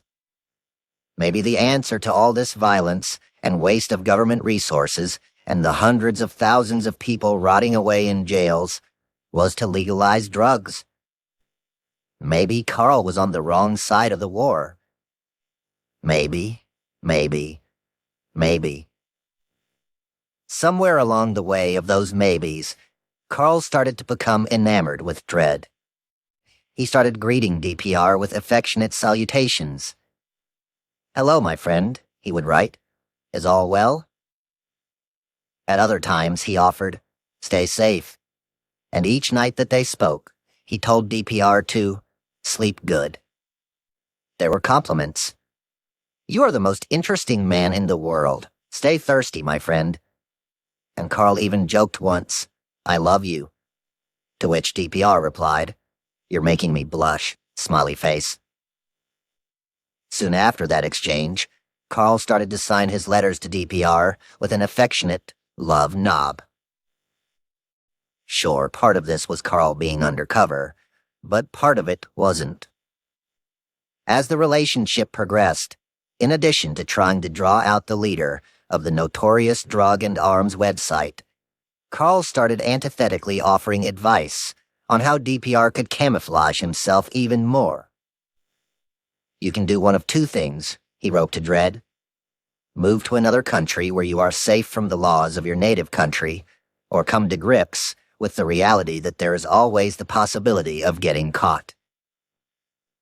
He counseled DPR on looking into alternative passports and possibly finding a backup place to live. Carl also taught him how international drug smuggling routes worked through dead drops, where dealers leave drugs or guns in a location like a storage locker at a train terminal, and then give the buyer the locker combination so they can grab their stuff and leave the money behind, without the two ever meeting in person. The perfect way for the Silk Road to avoid the mail system. Finally, Carl gave DPR advice about getting a lawyer. Carl wasn't always blurring the line of DEA agent and pretend drug dealer. There were times he did things by the book, including helping his co-case agent Mike McFarland from HSI Baltimore order drugs off the site from low-level dealers and then arresting those sellers. Over the summer, they detained a few people and took over their accounts with the goal of trying to corner others. In one instance, they arrested a man in Baltimore who sold meth on the Silk Road. In another, they busted a man in Lincoln, Nebraska who sold phenazepam, bromo blotters, which were similar to LSD, prescription meds including Xanax and Valium, and, for an added bonus, guns. But even during the moments when Carl was doing his job